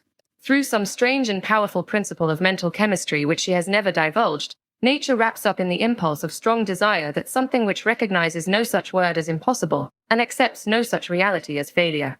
Chapter 3. Faith, visualization of, and belief in attainment of desire. The second step toward riches. Faith is the head chemist of the mind. When faith is blended with the vibration of thought, the subconscious mind instantly picks up the vibration, translates it into its spiritual equivalent, and transmits it to infinite intelligence, as in the case of prayer. The emotions of faith, love, and sex are the most powerful of all the major positive emotions. When the three are blended, they have the effect of coloring the vibration of thought in such a way that it instantly reaches the subconscious mind, where it is changed into its spiritual equivalent, the only form that induces a response from infinite intelligence. Love and faith are psychic, related to the spiritual side of man. Sex is purely biological, and related only to the physical. The mixing, or blending, of these three emotions has the effect of opening a direct line of communication between the finite, thinking mind of man, and infinite intelligence. How to develop faith. There comes, now, a statement which will give a better understanding of the importance the principle of autosuggestion assumes in the transmutation of desire into its physical, or monetary equivalent. Namely, faith is a state of mind which may be induced, or created, by affirmation or repeated instructions to the subconscious mind, through the principle of autosuggestion. As an illustration, consider the purpose for which you are, presumably, reading this book. The object is, naturally, to acquire the ability to transmute the intangible thought impulse of desire into its physical counterpart, money. By following the instructions laid down in the chapters on autosuggestion and the subconscious mind, as summarized in the chapter on autosuggestion, you may convince the subconscious mind that you believe you will receive that for which you ask, and it will act upon that belief, which your subconscious mind passes back to you in the form of faith, followed by definite plans for procuring that which you desire. The method by which one develops faith, where it does not already exist, is extremely difficult to describe, almost as difficult, in fact, as it would be to describe the color of red to a blind man who has never seen color, and has nothing with which to compare what you describe to him. Faith is a state of mind which you may develop at will, after you have mastered the 13 principles, because it is a state of mind which develops voluntarily, through application and use of these principles. Repetition of affirmation of orders to your subconscious mind is the only known method of voluntary development of the emotion of faith. Perhaps the meaning may be made clearer through the following explanation as to the way men sometimes become criminals. Stated in the words of a famous criminologist, when men first come into contact with crime, they abhor it. If they remain in contact with crime for a time, they become accustomed to it and endure it. If they remain in contact with it long enough, they finally embrace it and become influenced by it. This is the equivalent of saying that any impulse of thought which is repeatedly passed on to the subconscious mind is, finally, accepted and acted upon by the subconscious mind, which proceeds to translate that impulse into its physical equivalent by the most practical procedure available. In connection with this, consider again the statement, all thoughts which have been emotionalized, given feeling, and mixed with faith, begin immediately to translate themselves into their physical equivalent or counterpart. The emotions, or the feeling portion of thoughts, are the factors which give thoughts vitality, life, and action.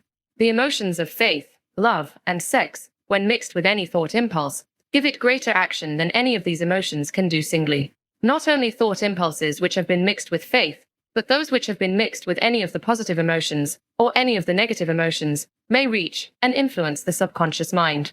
From this statement, you will understand that the subconscious mind will translate into its physical equivalent a thought impulse of a negative or destructive nature, just as readily as it will act upon thought impulses of a positive or constructive nature.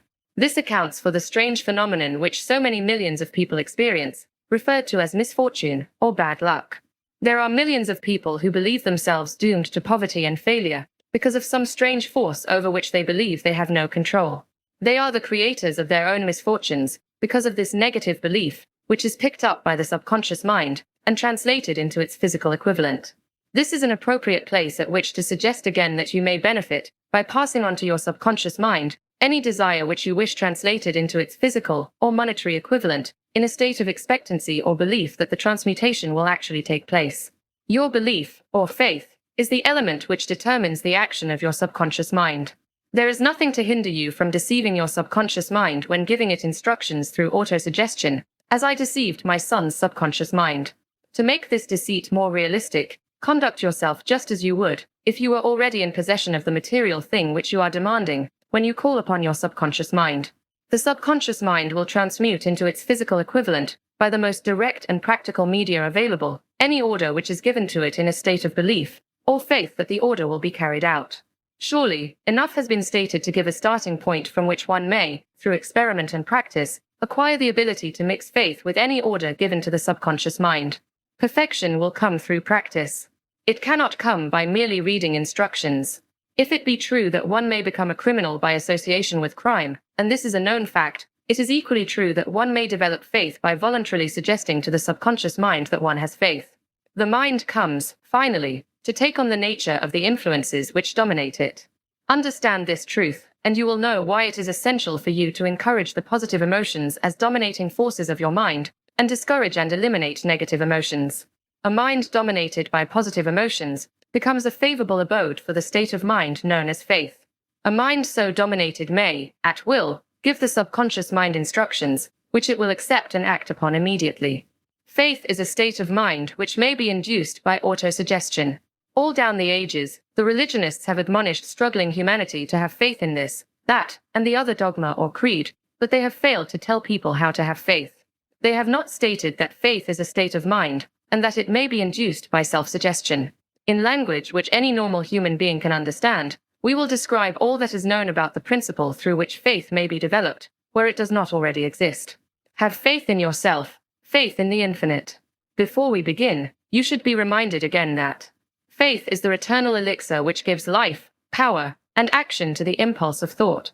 The foregoing sentence is worth reading a second time, and a third, and a fourth. It is worth reading aloud. Faith is the starting point of all accumulation of riches. Faith is the basis of all miracles, and all mysteries which cannot be analyzed by the rules of science. Faith is the only known antidote for failure. Faith is the element, the chemical which, when mixed with prayer, gives one direct communication with infinite intelligence. Faith is the element which transforms the ordinary vibration of thought, created by the finite mind of man, into the spiritual equivalent. Faith is the only agency through which the cosmic force of infinite intelligence can be harnessed and used by man. Every one of the foregoing statements is capable of proof. The proof is simple and easily demonstrated. It is wrapped up in the principle of autosuggestion. Let us center our attention, therefore, upon the subject of self-suggestion, and find out what it is, and what it is capable of achieving. It is a well-known fact that one comes, finally, to believe whatever one repeats to oneself, whether the statement be true or false. If a man repeats a lie over and over, he will eventually accept the lie as truth. Moreover, he will believe it to be the truth. Every man is what he is, because of the dominating thoughts which he permits to occupy his mind. Thoughts which a man deliberately places in his own mind, and encourages with sympathy, and with which he mixes any one or more of the emotions, constitute the motivating forces, which direct and control his every movement, act, and deed. Comes, now, a very significant statement of truth. Thoughts which are mixed with any of the feelings of emotions constitute a magnetic force which attracts, from the vibrations of the ether, other similar, or related thoughts. A thought thus magnetized with emotion may be compared to a seed which, when planted in fertile soil, germinates, grows, and multiplies itself over and over again, until that which was originally one small seed becomes countless millions of seeds of the same bran. The ether is a great cosmic mass of eternal forces of vibration. It is made up of both destructive vibrations and constructive vibrations. It carries, at all times, vibrations of fear, poverty, disease, failure, misery, and vibrations of prosperity, health, success, and happiness, just as surely as it carries the sound of hundreds of orchestrations of music and hundreds of human voices, all of which maintain their own individuality and means of identification through the medium of radio. From the great storehouse of the ether, the human mind is constantly attracting vibrations which harmonize with that which dominates the human mind. Any thought, idea, plan, or purpose which one holds in one's mind attracts, from the vibrations of the ether, a host of its relatives, adds these relatives to its own force, and grows until it becomes the dominating, motivating master of the individual in whose mind it has been housed.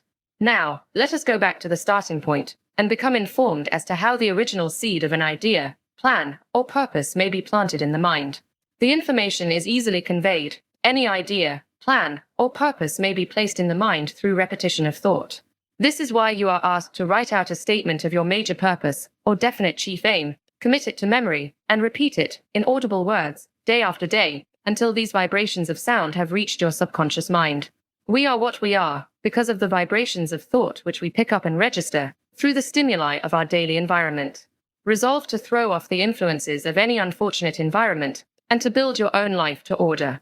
Taking inventory of mental assets and liabilities, you will discover that your greatest weakness is lack of self-confidence.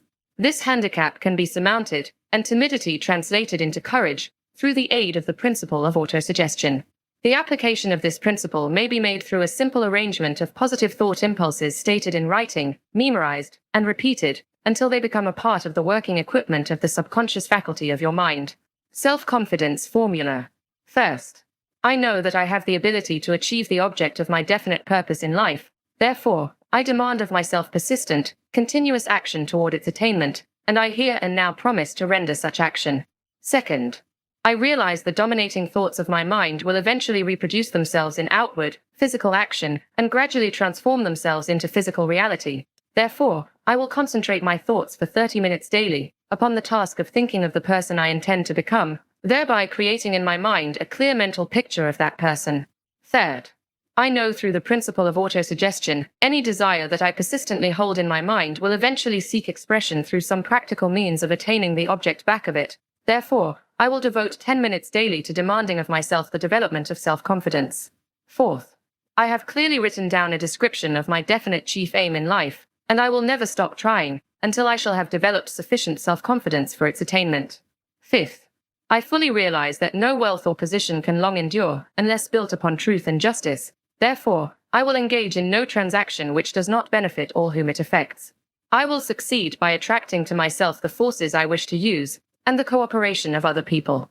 I will induce others to serve me because of my willingness to serve others. I will eliminate hatred, envy, jealousy, selfishness, and cynicism by developing love for all humanity, because I know that a negative attitude toward others can never bring me success.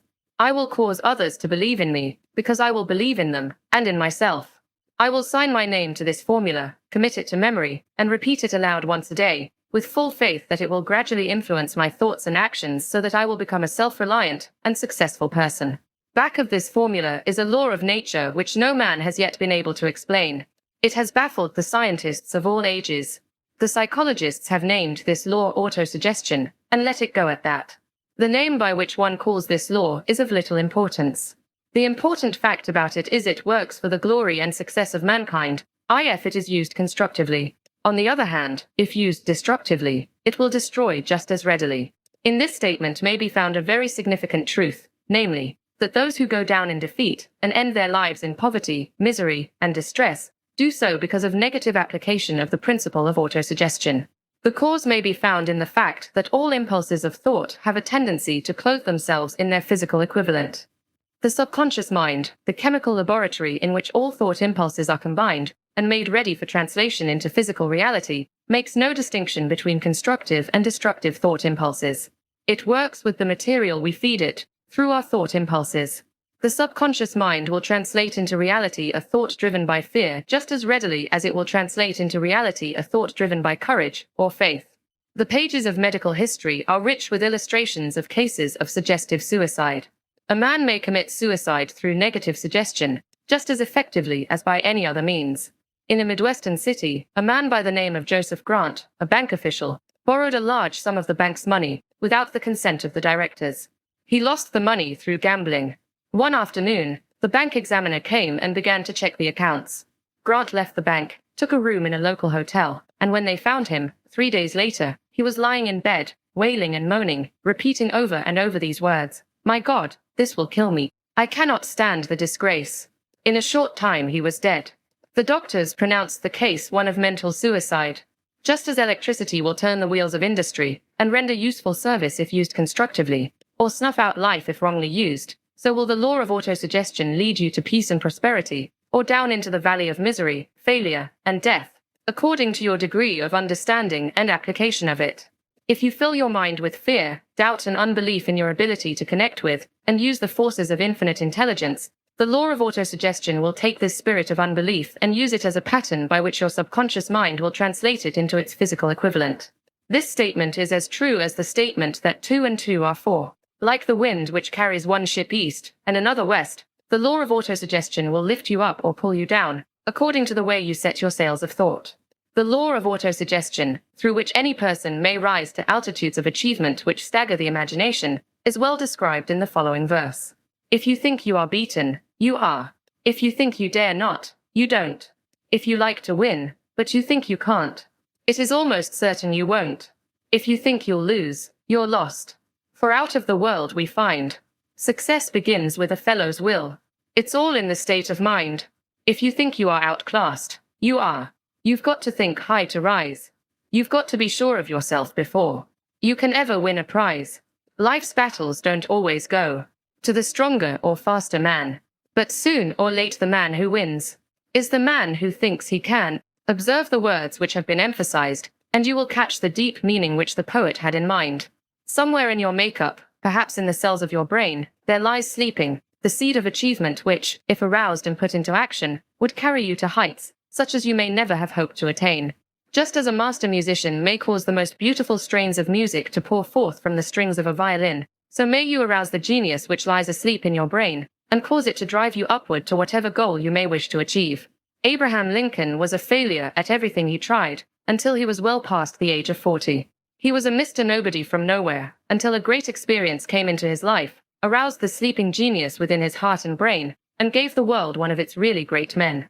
That experience was mixed with the emotions of sorrow and love. It came to him through Anne Rutledge, the only woman whom he ever truly loved. It is a known fact that the emotion of love is closely akin to the state of mind known as faith, and this for the reason that love comes very near to translating one's thought impulses into their spiritual equivalent. During his work of research, the author discovered, from the analysis of the life work and achievements of hundreds of men of outstanding accomplishment, that there was the influence of a woman's love back of nearly every one of them. The emotion of love, in the human heart and brain, creates a favorable field of magnetic attraction, which causes an influx of the higher and finer vibrations which are afloat in the ether. If you wish evidence of the power of faith, study the achievements of men and women who have employed it. At the head of the list comes the Nazarene. Christianity is the greatest single force which influences the minds of men. The basis of Christianity is faith, no matter how many people may have perverted or misinterpreted the meaning of this great force, and no matter how many dogmas and creeds have been created in its name, which do not reflect its tenets. The sum and substance of the teachings and the achievements of Christ, which may have been interpreted as miracles, were nothing more nor less than faith. If there are any such phenomena as miracles, they are produced only through the state of mind known as faith. Some teachers of religion, and many who call themselves Christians, neither understand nor practice faith. Let us consider the power of faith, as it is now being demonstrated, by a man who is well known to all of civilization, Mahatma Gandhi, of India. In this man, the world has one of the most astounding examples known to civilization of the possibilities of faith. Gandhi wields more potential power than any man living at this time, and this, despite the fact that he has none of the orthodox tools of power, such as money, battleships, soldiers, and materials of warfare. Gandhi has no money, he has no home, he does not own a suit of clothes, but he does have power. How does he come by that power? He created it out of his understanding of the principle of faith, and through his ability to transplant that faith into the minds of 200 million people. Gandhi has accomplished, through the influence of faith, that which the strongest military power on earth could not, and never will accomplish through soldiers and military equipment. He has accomplished the astounding feat of influencing 200 million minds to coalesce and move in unison, as a single mind. What other force on earth, except faith, could do as much? There will come a day when employees as well as employers will discover the possibilities of faith. That day is dawning. The whole world has had ample opportunity, during the recent business depression, to witness what the lack of faith will do to business. Surely, civilization has produced a sufficient number of intelligent human beings to make use of this great lesson which the depression has taught the world. During this depression, the world had evidence in abundance that widespread fear will paralyze the wheels of industry and business. Out of this experience will arise leaders in business and industry who will profit by the example which Gandhi has set for the world, and they will apply to business the same tactics which he has used in building the greatest following known in the history of the world. These leaders will come from the rank and file of the unknown men, who now labor in the steel plants, the coal mines, the automobile factories, and in the small towns and cities of America. Business is due for a reform, make no mistake about this. The methods of the past, based upon economic combinations of force and fear, will be supplanted by the better principles of faith and cooperation. Men who labor will receive more than daily wages. They will receive dividends from the business, the same as those who supply the capital for business. But first they must give more to their employers, and stop this bickering and bargaining by force at the expense of the public. They must earn the right to dividends. Moreover, and this is the most important thing of all, they will be led by leaders who will understand and apply the principles employed by Mahatma Gandhi. Only in this way may leaders get from their followers the spirit of full cooperation which constitutes power in its highest and most enduring form. This stupendous machine age in which we live, and from which we are just emerging, has taken the soul out of men. Its leaders have driven men as though they were pieces of cold machinery. They were forced to do so by the employees who have bargained, at the expense of all concerned, to get and not to give. The watchword of the future will be human happiness and contentment, and when this state of mind shall have been attained, the production will take care of itself, more effectively than anything that has ever been accomplished where men did not, and could not mix faith and individual interest with their labor. Because of the need for faith and cooperation in operating business and industry, it will be both interesting and profitable to analyze an event which provides an excellent understanding of the method by which industrialists and businessmen accumulate great fortunes, by giving before they try to get. The event chosen for this illustration dates back to 1900, when the United States Steel Corporation was being formed. As you read the story, keep in mind these fundamental facts and you will understand how ideas have been converted into huge fortunes. First, the huge United States Steel Corporation was born in the mind of Charles M. Schwab, in the form of an idea he created through his imagination. Second, he mixed faith with his idea. Third, he formulated a plan for the transformation of his idea into physical and financial reality. Fourth, he put his plan into action with his famous speech at the University Club. Fifth, he applied and followed through on his plan with persistence, and backed it with firm decision until it had been fully carried out. Sixth, he prepared the way for success by a burning desire for success. If you are one of those who have often wondered how great fortunes are accumulated, this story of the creation of the United States Steel Corporation will be enlightening.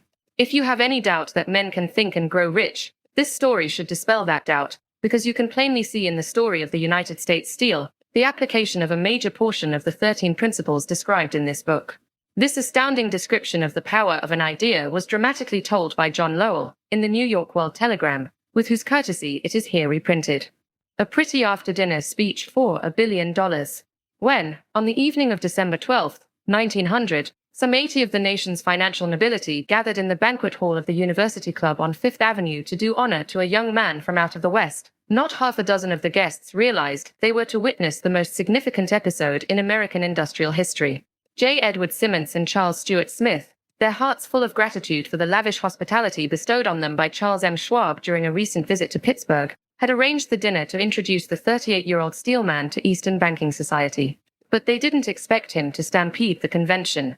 They warned him, in fact, that the bosoms within New York stuffed shirts would not be responsive to oratory, and that, if he didn't want to bore the Stillermans and Harrimans and Vanderbilts, he had better limit himself to 15 or 20 minutes of polite vaporings and let it go at that. Even John Pierpont Morgan, sitting on the right hand of Schwab as became his imperial dignity, intended to grace the banquet table with his presence only briefly. And so far as the press and public were concerned, the whole affair was of so little moment that no mention of it found its way into print the next day. So the two hosts and their distinguished guests ate their way through the usual 7 or 8 courses. There was little conversation, and what there was of it was restrained. Few of the bankers and brokers had met Schwab, whose career had flowered along the banks of the Monongahela, and none knew him well. But before the evening was over, they and with them Money Master Morgan were to be swept off their feet, and $1 billion baby, the United States Steel Corporation, was to be conceived. It is perhaps unfortunate, for the sake of history, that no record of Charlie Schwab's speech at the dinner ever was made. He repeated some parts of it at a later date during a similar meeting of Chicago bankers. And still later, when the government brought suit to dissolve the Steel Trust, he gave his own version, from the witness stand, of the remarks that stimulated Morgan into a frenzy of financial activity. It is probable, however, that it was a homely speech, somewhat ungrammatical, for the niceties of language never bothered Schwab, full of epigram and threaded with wit. But aside from that, it had a galvanic force and effect upon the 5 billions of estimated capital that was represented by the diners. After it was over and the gathering was still under its spell, although Schwab had talked for 90 minutes, Morgan led the orator to a recessed window where, dangling their legs from the high, uncomfortable seat, they talked for an hour more. The magic of the Schwab personality had been turned on, full force, but what was more important and lasting was the full-fledged, clear-cut program he laid down for the aggrandizement of steel. Many other men had tried to interest Morgan in slapping together a steel trust after the pattern of the biscuit, wire, and hoop, sugar, rubber, whiskey, oil, or chewing gum combinations. John W. Gates, the gambler, had urged it, but Morgan distrusted him. The Moore boys, Bill and Jim, Chicago stock jobbers who had glued together a match trust and a cracker corporation, had urged it and failed. Elbert H. Gary, the sanctimonious country lawyer, wanted to foster it, but he wasn't big enough to be impressive. Until Schwab's eloquence took J.P. Morgan to the heights from which he could visualize the solid results of the most daring financial undertaking ever conceived, the project was regarded as a delirious dream of easy-money crackpots. The financial magnetism that began, a generation ago, to attract thousands of small and sometimes inefficiently managed companies into large and competition-crushing combinations, had become operative in the steel world through the devices of that jovial business pirate, John W. Gates.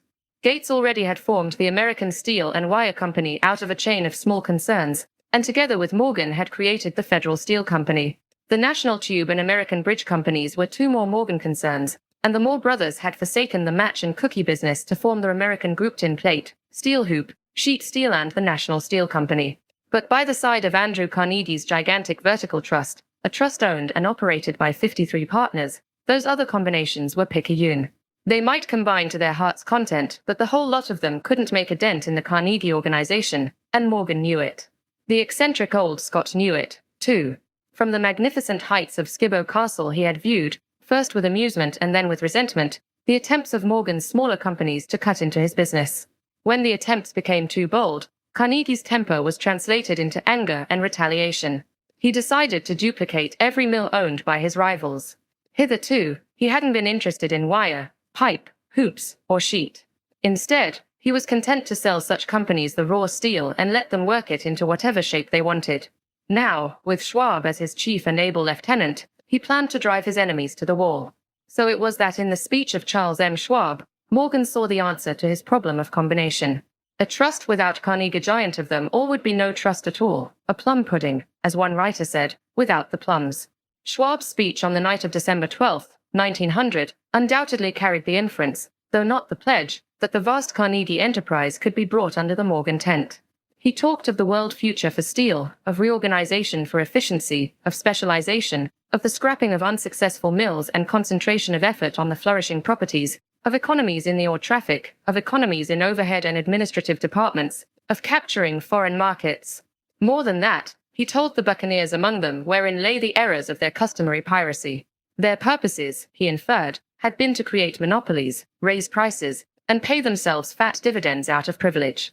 Schwab condemned the system in his heartiest manner. The short-sightedness of such a policy, he told his hearers, lay in the fact that it restricted the market in an era when everything cried for expansion. By cheapening the cost of steel, he argued, an ever-expanding market would be created, more uses for steel would be devised, and a goodly portion of the world trade could be captured. Actually, though he did not know it, Schwab was an apostle of modern mass production. So the dinner at the University Club came to an end. Morgan went home to think about Schwab's rosy predictions. Schwab went back to Pittsburgh to run the steel business for Andrew Carnegie, while Gary and the rest went back to their stock tickers to fiddle around in anticipation of the next move. It was not long coming. It took Morgan about 1 week to digest the feast of reason Schwab had placed before him. When he had assured himself that no financial indigestion was to result, he sent for Schwab and found that young man rather coy.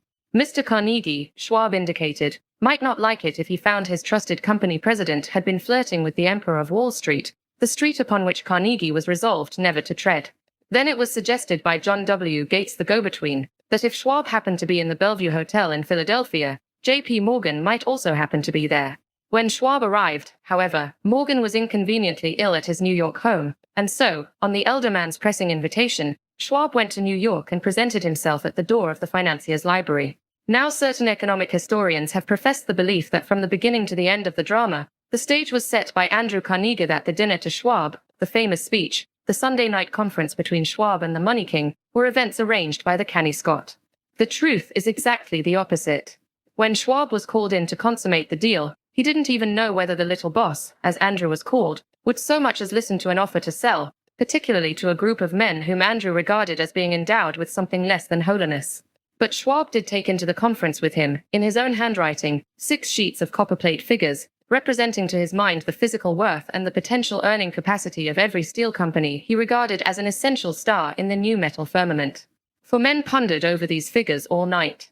The chief, of course, was Morgan, steadfast in his belief in the divine right of money. With him was his aristocratic partner, Robert Bacon, a scholar and a gentleman.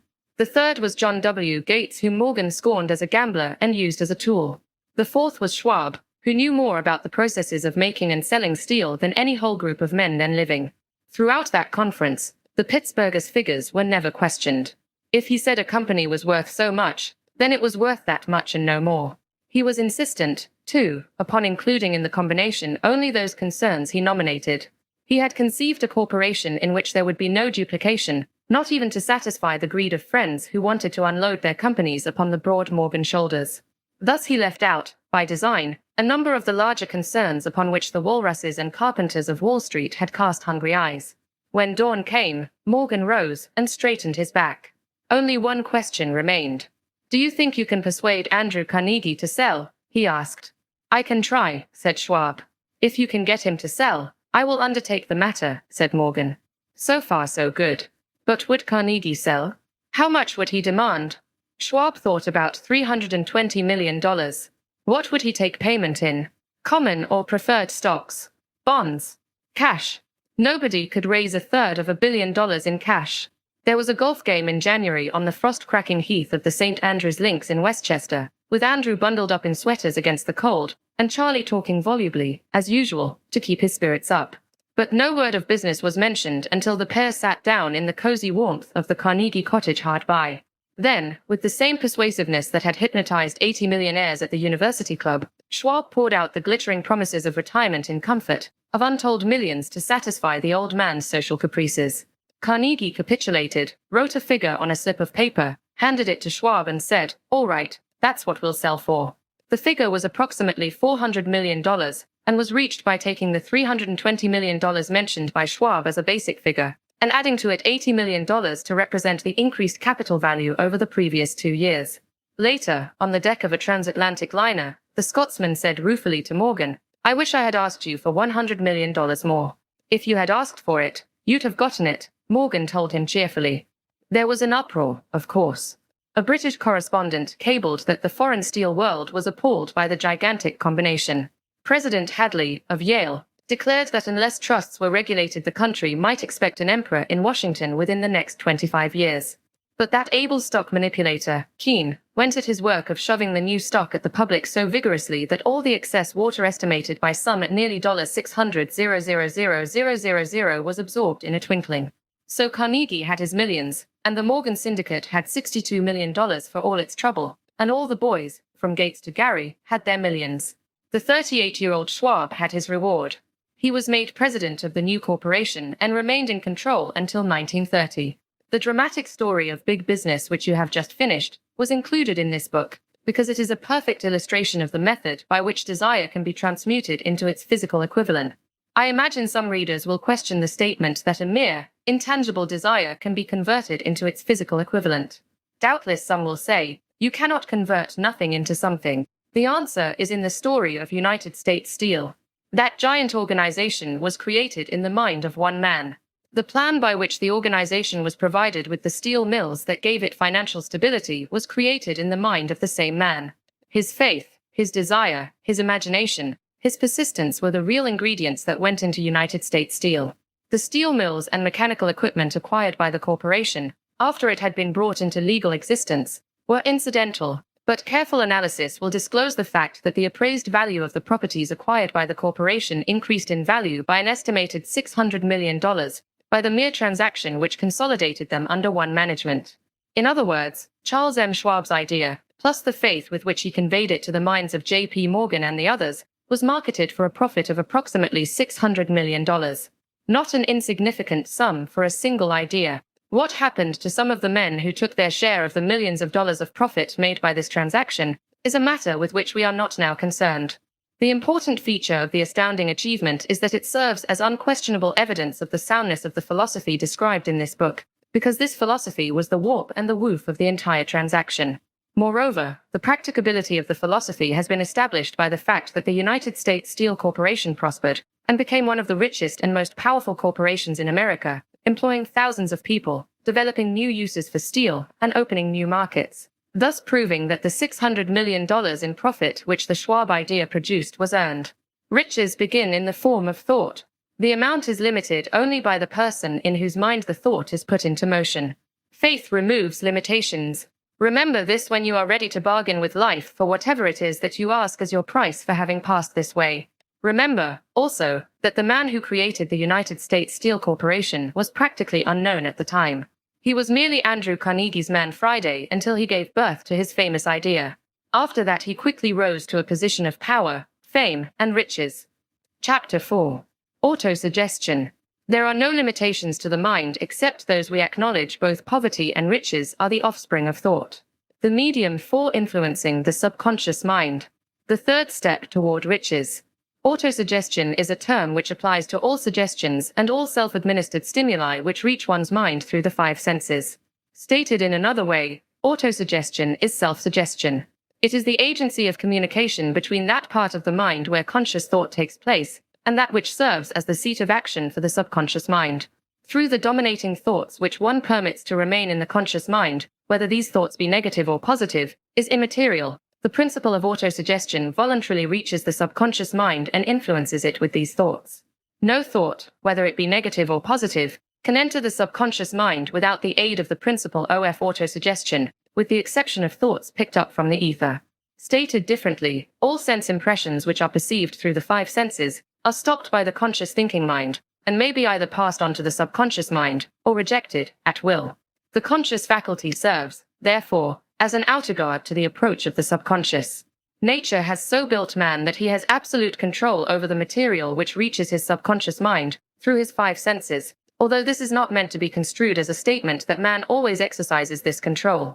In the great majority of instances, he does not exercise it, which explains why so many people go through life in poverty. Recall what has been said about the subconscious mind resembling a fertile garden spot, in which weeds will grow in abundance, if the seeds of more desirable crops are not sown therein. Autosuggestion is the agency of control through which an individual may voluntarily feed his subconscious mind on thoughts of a creative nature, or, by neglect, permit thoughts of a destructive nature to find their way into this rich garden of the mind. You were instructed, in the last of the 6 steps described in the chapter on desire, to read aloud twice daily the written statement of your desire for money, and to see and feel yourself already in possession of the money. By following these instructions, you communicate the object of your desire directly to your subconscious mind in a spirit of absolute faith. Through repetition of this procedure, you voluntarily create thought habits which are favorable to your efforts to transmute desire into its monetary equivalent. Go back to these 6 steps described in Chapter 2, and read them again, very carefully, before you proceed further. Then, when you come to it, read very carefully the 4 instructions for the organization of your mastermind group, described in the chapter on organized planning. By comparing these 2 sets of instructions with that which has been stated on autosuggestion, you, of course, will see that the instructions involve the application of the principle of autosuggestion. Remember, therefore, when reading aloud the statement of your desire, through which you are endeavoring to develop a money consciousness, that the mere reading of the words is of no consequence unless you mix emotion or feeling with your words. If you repeat 1,000,000 times the famous Emil Coup formula, day by day, in every way, I am getting better and better, without mixing emotion and faith with your words, you will experience no desirable results. Your subconscious mind recognizes and acts upon only thoughts which have been well mixed with emotion or feeling. This is a fact of such importance as to warrant repetition in practically every chapter, because the lack of understanding of this is the main reason the majority of people who try to apply the principle of autosuggestion get no desirable results. Plain, unemotional words do not influence the subconscious mind. You will get no appreciable results until you learn to reach your subconscious mind with thoughts, or spoken words which have been well emotionalized with belief. Do not become discouraged if you cannot control and direct your emotions the first time you try to do so. Remember, there is no such possibility as something for nothing. Ability to reach and influence your subconscious mind has its price, and you must pay that price. You cannot cheat, even if you desire to do so. The price of ability to influence your subconscious mind is everlasting persistence in applying the principles described here.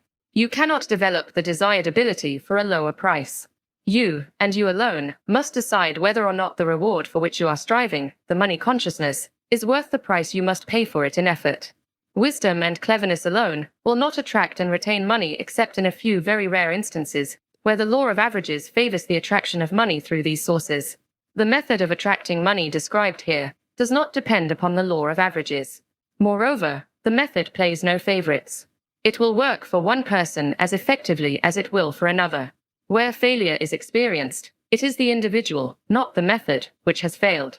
If you try and fail, make another effort, and still another, until you succeed. Your ability to use the principle of autosuggestion will depend, very largely, upon your capacity to concentrate upon a given desire until that desire becomes a burning obsession. When you begin to carry out the instructions in connection with the 6 steps described in the 2nd chapter, it will be necessary for you to make use of the principle of concentration. Let us here offer suggestions for the effective use of concentration. When you begin to carry out the first of the 6 steps, which instructs you to fix in your own mind the exact amount of money you desire, hold your thoughts on that amount of money by concentration, or fixation of attention, with your eyes closed, until you can actually see the physical appearance of the money. Do this at least once each day. As you go through these exercises, follow the instructions given in the chapter on faith, and see yourself actually in possession of the money. Here is a most significant fact: the subconscious mind takes any orders given it in a spirit of absolute faith, and acts upon those orders, although the orders often have to be presented over and over again, through repetition, before they are interpreted by the subconscious mind. Following the preceding statement, consider the possibility of playing a perfectly legitimate trick on your subconscious mind, by making it believe, because you believe it, that you must have the amount of money you are visualizing, but this money is already awaiting your claim, that the subconscious mind must hand over to you practical plans for acquiring the money which is yours. Hand over the thoughts suggested in the preceding paragraph to your imagination, and see what your imagination can, or will do, to create practical plans for the accumulation of money through transmutation of your desire. Do not wait for a definite plan, through which you intend to exchange services or merchandise in return for the money you are visualizing, but begin at once to see yourself in possession of the money, demanding and expecting meanwhile that your subconscious mind will hand over the plan, or plans you need. Be on the alert for these plans, and when they appear, put them into action immediately. When the plans appear, they will probably flash into your mind through the 6th sense, in the form of an inspiration. This inspiration may be considered a direct telegram, or message from infinite intelligence. Treat it with respect, and act upon it as soon as you receive it. Failure to do this will be fatal to your success. In the 4th of the 6 steps, you were instructed to create a definite plan for carrying out your desire, and begin at once to put this plan into action. You should follow this instruction in the manner described in the preceding paragraph. Do not trust to your reason when creating your plan for accumulating money through the transmutation of desire. Your reason is faulty. Moreover, your reasoning faculty may be lazy, and, if you depend entirely upon it to serve you, it may disappoint you. When visualizing the money you intend to accumulate, with closed eyes, see yourself rendering the service, or delivering the merchandise you intend to give in return for this money. This is important. Summary of instructions. The fact that you are reading this book is an indication that you earnestly seek knowledge. It is also an indication that you are a student of this subject. If you are only a student, there is a chance that you may learn much that you did not know, but you will learn only by assuming an attitude of humility. If you choose to follow some of the instructions but neglect, or refuse to follow others, you will fail. To get satisfactory results, you must follow all instructions in a spirit of faith. The instructions given in connection with the 6 steps in the 2nd chapter will now be summarized and blended with the principles covered by this chapter as follows. First, go into some quiet spot, preferably in bed at night, where you will not be disturbed or interrupted. Close your eyes and repeat aloud, so you may hear your own words, the written statement of the amount of money you intend to accumulate, the time limit for its accumulation, and a description of the service or merchandise you intend to give in return for the money. As you carry out these instructions, see yourself already in possession of the money. For example, suppose that you intend to accumulate $50,000 by the 1st of January, 5 years hence, that you intend to give personal services in return for the money, in the capacity of a salesman. Your written statement of your purpose should be similar to the following. By the first day of January, 19, I will have in my possession $50,000, which will come to me in various amounts from time to time during the interim. In return for this money, I will give the most efficient service of which I am capable, rendering the fullest possible quantity and the best possible quality of service in the capacity of salesman of. Describe the service or merchandise you intend to sell. I believe that I will have this money in my possession. My faith is so strong that I can now see this money before my eyes. I can touch it with my hands. It is now awaiting transfer to me at the time, and in the proportion that I deliver the service I intend to render in return for it. I am awaiting a plan by which to accumulate this money, and I will follow that plan when it is received. Second, repeat this program night and morning until you can see, in your imagination, the money you intend to accumulate. Third, place a written copy of your statement where you can see it night and morning, and read it just before retiring, and upon arising until it has been memorized. Remember, as you carry out these instructions, that you are applying the principle of autosuggestion for the purpose of giving orders to your subconscious mind. Remember, also, that your subconscious mind will act only upon instructions which are emotionalized and handed over to it with feeling. Faith is the strongest and most productive of the emotions. Follow the instructions given in the chapter on faith. These instructions may, at first, seem abstract. Do not let this disturb you. Follow the instructions, no matter how abstract or impractical they may, at first, appear to be. The time will soon come, if you do as you have been instructed, in spirit as well as in act, when a whole new universe of power will unfold to you. Skepticism, in connection with all new ideas, is characteristic of all human beings. But if you follow the instructions outlined, your skepticism will soon be replaced by belief, and this, in turn, will soon become crystallized into absolute faith. Then you will have arrived at the point where you may truly say, I am the master of my fate, I am the captain of my soul. Many philosophers have made the statement that man is the master of his own earthly destiny, but most of them have failed to say why he is the master. The reason that man may be the master of his own earthly status, and especially his financial status, is thoroughly explained in this chapter. Man may become the master of himself and of his environment because he has the power to influence his own subconscious mind, and through it, gain the cooperation of infinite intelligence. You are now reading the chapter which represents the keystone to the arch of this philosophy. The instructions contained in this chapter must be understood and applied with persistence if you succeed in transmuting desire into money. The actual performance of transmuting desire into money involves the use of autosuggestion as an agency by which one may reach and influence the subconscious mind. The other principles are simply tools with which to apply autosuggestion. Keep this thought in mind, and you will, at all times, be conscious of the important part the principle of autosuggestion is to play in your efforts to accumulate money through the methods described in this book. Carry out these instructions as though you were a small child. Inject into your efforts something of the faith of a child. The author has been most careful to see that no impractical instructions were included because of his sincere desire to be helpful. After you have read the entire book, come back to this chapter and follow in spirit and in action this instruction. Read the entire chapter aloud once every night, until you become thoroughly convinced that the principle of autosuggestion is sound, that it will accomplish for you all that has been claimed for it. As you read, underscore with a pencil every sentence which impresses you favorably. Follow the foregoing instruction to the letter, and it will open the way for a complete understanding and mastery of the principles of success. Chapter 5. Specialized knowledge. Specialized knowledge, personal experiences or observations. The fourth step toward riches. There are two kinds of knowledge. One is general, the other is specialized. General knowledge, no matter how great in quantity or variety it may be, is of but little use in the accumulation of money. The faculties of the great universities possess, in the aggregate, practically every form of general knowledge known to civilization. Most of the professors have but little or no money. They specialize on teaching knowledge, but they do not specialize on the organization or the use of knowledge. Knowledge will not attract money unless it is organized and intelligently directed through practical plans of action to the definite end of accumulation of money. Lack of understanding of this fact has been the source of confusion to millions of people who falsely believe that knowledge is power. It is nothing of the sort. Knowledge is only potential power. It becomes power only when, and if it is organized into definite plans of action and directed to a definite end. This missing link in all systems of education known to civilization today may be found in the failure of educational institutions to teach their students how to organize and use knowledge after they acquire it. Many people make the mistake of assuming that, because Henry Ford had but little schooling, he is not a man of education. Those who make this mistake do not know Henry Ford, nor do they understand the real meaning of the word educate. That word is derived from the Latin word educo, meaning to educe, to draw out, to develop from within. An educated man is not, necessarily, one who has an abundance of general or specialized knowledge. An educated man is one who has so developed the faculties of his mind that he may acquire anything he wants, or its equivalent, without violating the rights of others. Henry Ford comes well within the meaning of this definition. During the World War, a Chicago newspaper published certain editorials in which, among other statements, Henry Ford was called an ignorant pacifist. Mr. Ford objected to the statements and brought suit against the paper for libeling him.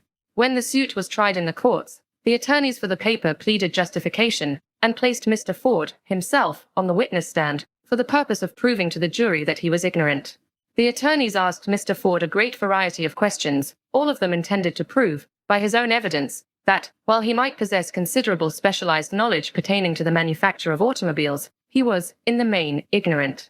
Mr. Ford was plied with such questions as the following. Who was Benedict Arnold?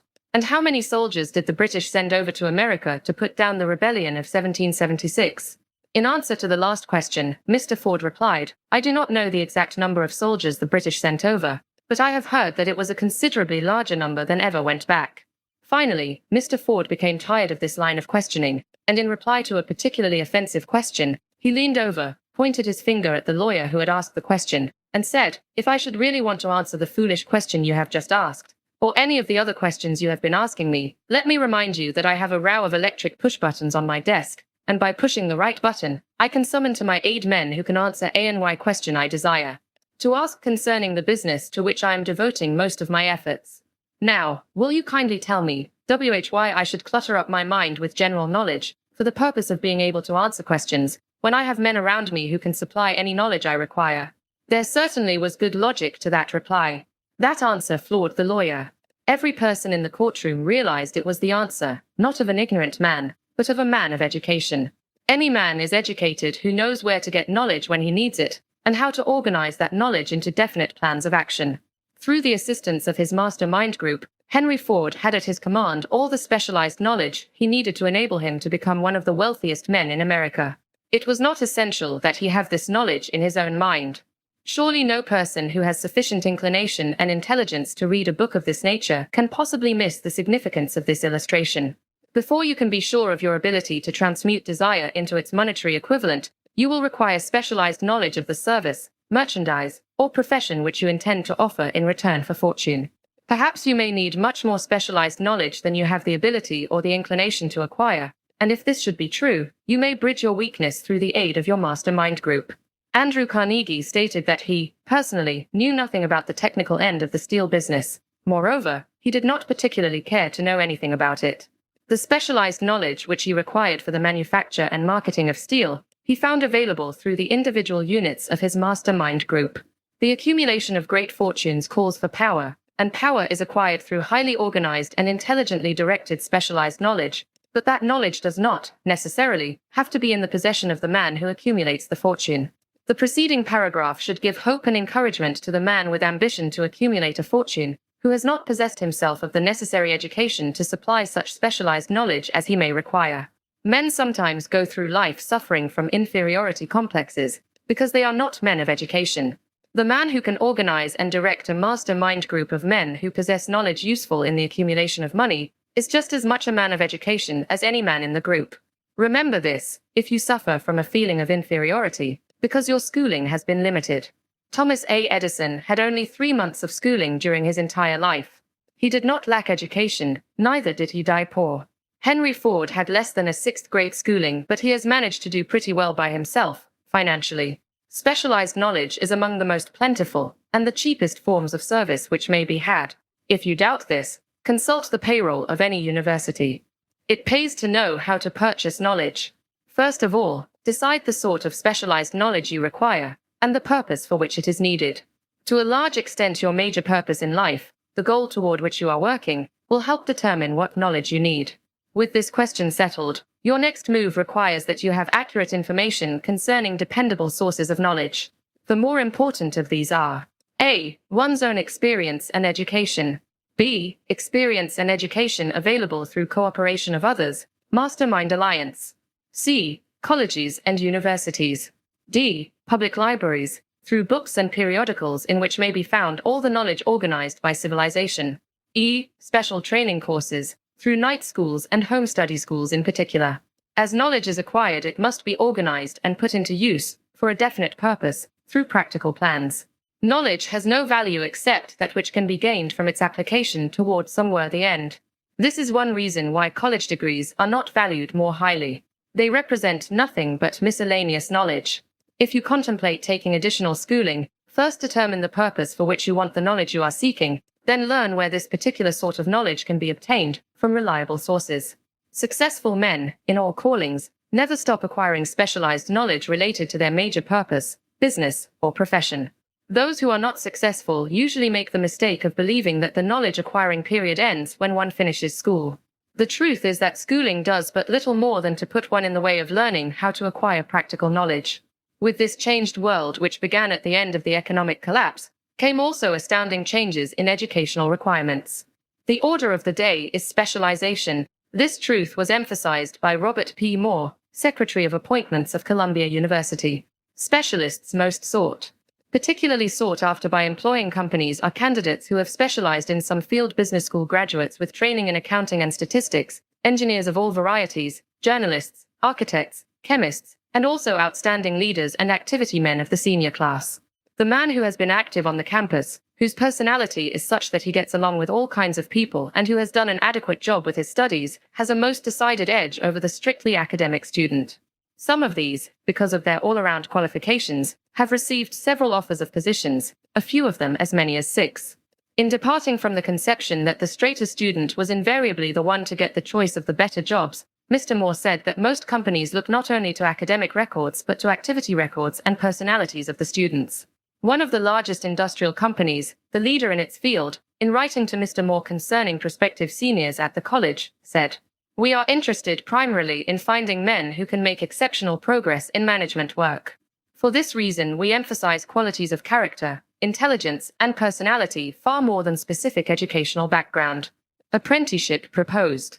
Proposing a system of apprenticing students in offices, stores, and industrial occupations during the summer vacation, Mr. Moore asserts that after the first 2 or 3 years of college, every student should be asked to choose a definite future course and to call a halt if he has been merely pleasantly drifting without purpose through an unspecialized academic curriculum. Colleges and universities must face the practical consideration that all professions and occupations now demand specialists, he said, urging that educational institutions accept more direct responsibility for vocational guidance. One of the most reliable and practical sources of knowledge available to those who need specialized schooling is the night schools operated in most large cities. The correspondence schools give specialized training anywhere the U.S. males go, on all subjects that can be taught by the extension method. One advantage of home study training is the flexibility of the study program, which permits one to study during spare time. Another stupendous advantage of home study training, if the school is carefully chosen, is the fact that most courses offered by home study schools carry with them generous privileges of consultation which can be of priceless value to those needing specialized knowledge. No matter where you live, you can share the benefits. Anything acquired without effort and without cost is generally unappreciated, often discredited. Perhaps this is why we get so little from our marvelous opportunity in public schools. The self-discipline one receives from a definite program of specialized study makes up to some extent for the wasted opportunity when knowledge was available without cost. Correspondence schools are highly organized business institutions. Their tuition fees are so low that they are forced to insist upon prompt payments. Being asked to pay, whether the student makes good grades or poor, has the effect of causing one to follow through with the course when he would otherwise drop it. The correspondence schools have not stressed this point sufficiently, for the truth is that their collection departments constitute the very finest sort of training on decision, promptness, action, and the habit of finishing that which one begins. I learned this from experience, more than 25 years ago. I enrolled for a home study course in advertising. After completing 8 or 10 lessons, I stopped studying, but the school did not stop sending me bills. Moreover, it insisted upon payment, whether I kept up my studies or not. I decided that if I had to pay for the course, which I had legally obligated myself to do, I should complete the lessons and get my money's worth. I felt, at the time, that the collection system of the school was somewhat too well organized, but I learned later in life that it was a valuable part of my training for which no charge had been made. Being forced to pay, I went ahead and completed the course. Later in life, I discovered that the efficient collection system of that school had been worth much in the form of money earned, because of the training in advertising I had so reluctantly taken. We have in this country what is said to be the greatest public school system in the world.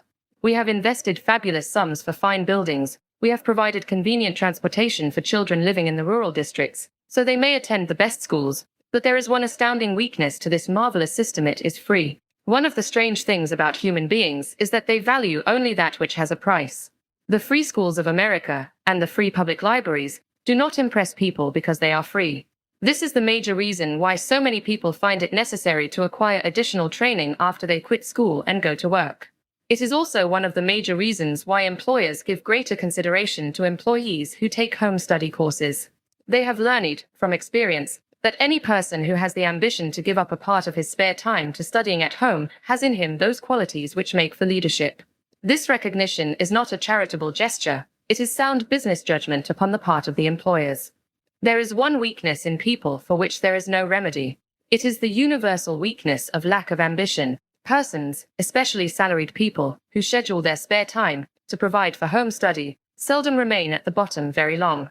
Their action opens the way for the upward climb, removes many obstacles from their path, and gains the friendly interest of those who have the power to put them in the way of opportunity.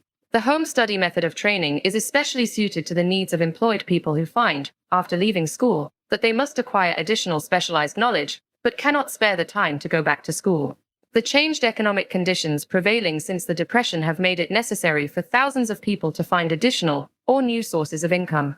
For the majority of these, the solution to their problem may be found only by acquiring specialized knowledge.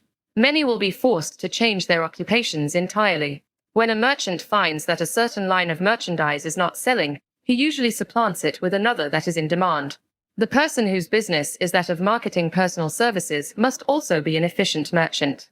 If his services do not bring adequate returns in one occupation, he must change to another, where broader opportunities are available. Stuart Austin prepared himself as a construction engineer and followed this line of work until the Depression limited his market to where it did not give him the income he required. He took inventory of himself, decided to change his profession to law, went back to school and took special courses by which he prepared himself as a corporation lawyer. Despite the fact the Depression had not ended, he completed his training, passed the bar examination, and quickly built a lucrative law practice in Dallas, Texas. In fact, he is turning away clients.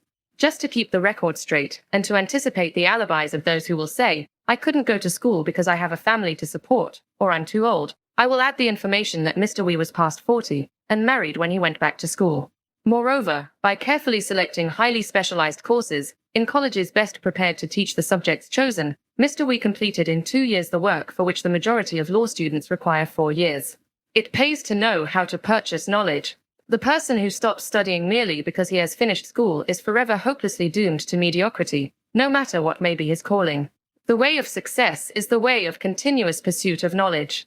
Let us consider a specific instance.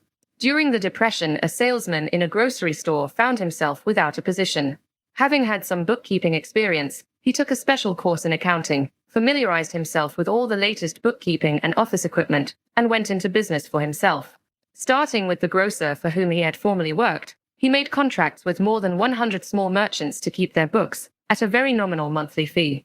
His idea was so practical that he soon found it necessary to set up a portable office in a light delivery truck, which he equipped with modern bookkeeping machinery. He now has a fleet of these bookkeeping offices on wheels and employs a large staff of assistants, thus providing small merchants with accounting service equal to the best that money can buy, at very nominal cost.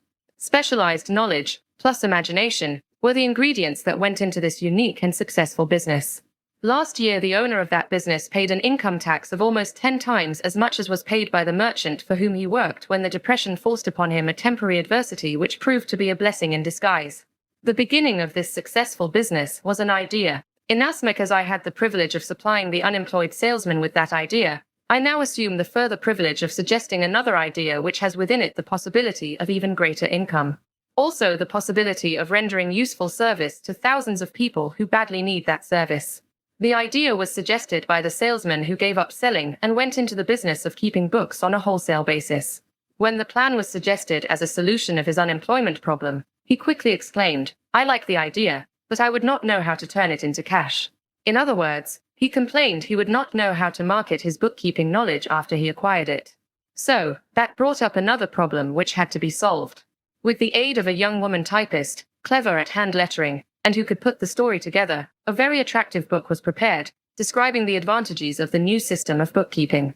The pages were neatly typed and pasted in an ordinary scrapbook, which was used as a silent salesman with which the story of this new business was so effectively told that its owner soon had more accounts than he could handle. There are thousands of people, all over the country, who need the services of a merchandising specialist capable of preparing an attractive brief for use in marketing personal services. The aggregate annual income from such a service might easily exceed that received by the largest employment agency, and the benefits of the service might be made far greater to the purchaser than any to be obtained from an employment agency. The idea here described was born of necessity, to bridge an emergency which had to be covered, but it did not stop by merely serving one person. The woman who created the idea has a keen imagination. She saw in her newly born brainchild the making of a new profession, one that is destined to render valuable service to thousands of people who need practical guidance in marketing personal services. Spurred to action by the instantaneous success of her first prepared plan to market personal services, this energetic woman turned next to the solution of a similar problem for her son who had just finished college, but had been totally unable to find a market for his services. The plan she originated for his use was the finest specimen of merchandising of personal services I have ever seen. When the plan book had been completed, it contained nearly 50 pages of beautifully typed, properly organized information, telling the story of her son's native ability, schooling, personal experiences, and a great variety of other information too extensive for description. The plan book also contained a complete description of the position her son desired, together with a marvelous word picture of the exact plan he would use in filling the position. The preparation of the plan book required several weeks' labor, during which time its creator sent her son to the public library almost daily, to procure data needed in selling his services to best advantage. She sent him, also, to all the competitors of his prospective employer, and gathered from them vital information concerning their business methods which was of great value in the formation of the plan he intended to use in filling the position he sought. When the plan had been finished, it contained more than half a dozen very fine suggestions for the use and benefit of the prospective employer. The suggestions were put into use by the company. One may be inclined to ask, why go to all this trouble to secure a job? The answer is straight to the point. Also it is dramatic, because it deals with a subject which assumes the proportion of a tragedy with millions of men and women whose sole source of income is personal services. The answer is, doing a thing well never is trouble. The plan prepared by this woman for the benefit of her son helped him get the job for which he applied, at the first interview, at a salary fixed by himself. Moreover, and this, too, is important, the position did not require the young man to start at the bottom. He began as a junior executive, at an executive's salary. Why go to all this trouble, do you ask? Well, for one thing, the planned presentation of this young man's application for a position clipped off no less than 10 years of time he would have required to get to where he began, had he started at the bottom and worked his way up. This idea of starting at the bottom and working one's way up may appear to be sound, but the major objection to it is this: too many of those who begin at the bottom never manage to lift their heads high enough to be seen by opportunity, so they remain at the bottom. It should be remembered, also, that the outlook from the bottom is not so very bright or encouraging. It has a tendency to kill off ambition. We call it getting into a rut, which means that we accept our fate because we form the habit of daily routine, a habit that finally becomes so strong we cease to try to throw it off. And that is another reason why it pays to start 1 or 2 steps above the bottom. By so doing, one forms the habit of looking around, of observing how others get ahead, of seeing opportunity, and of embracing it without hesitation. Dan Halpin is a splendid example of what I mean. During his college days, he was manager of the famous 1930 national championship Notre Dame football team, when it was under the direction of the late Newt Rocht. Perhaps he was inspired by the great football coach to aim high, and not mistake temporary defeat for failure, just as Andrew Carnegie, the great industrial leader, inspired his young business lieutenants to set high goals for themselves. At any rate, young Halpin finished college at a mighty unfavorable time, when the Depression had made jobs scarce, So, after a fling at investment banking and motion pictures, he took the first opening with a potential future he could find selling electrical hearing aids on a commission basis. Anyone could start in that sort of job, and Halpin knew it, but it was enough to open the door of opportunity to him. For almost 2 years, he continued in a job not to his liking, and he would never have risen above that job if he had not done something about his dissatisfaction. He aimed, first, at the job of assistant sales manager of his company, and got the job. That one step upward placed him high enough above the crowd to enable him to see still greater opportunity. Also, it placed him where opportunity could see him. He made such a fine record selling hearing aids that A.M. Andrews, chairman of the board of the Dictograph Products Company, a business competitor of the company for which Halpin worked, wanted to know something about that man Dan Halpin who was taking big sales away from the long-established Dictograph Company. He sent for Halpin. When the interview was over, Halpin was the new sales manager, in charge of the Acoustican division. Then, to test young Halpin's mettle, Mr. Andrews went away to Florida for 3 months, leaving him to sink or swim in his new job. He did not sink.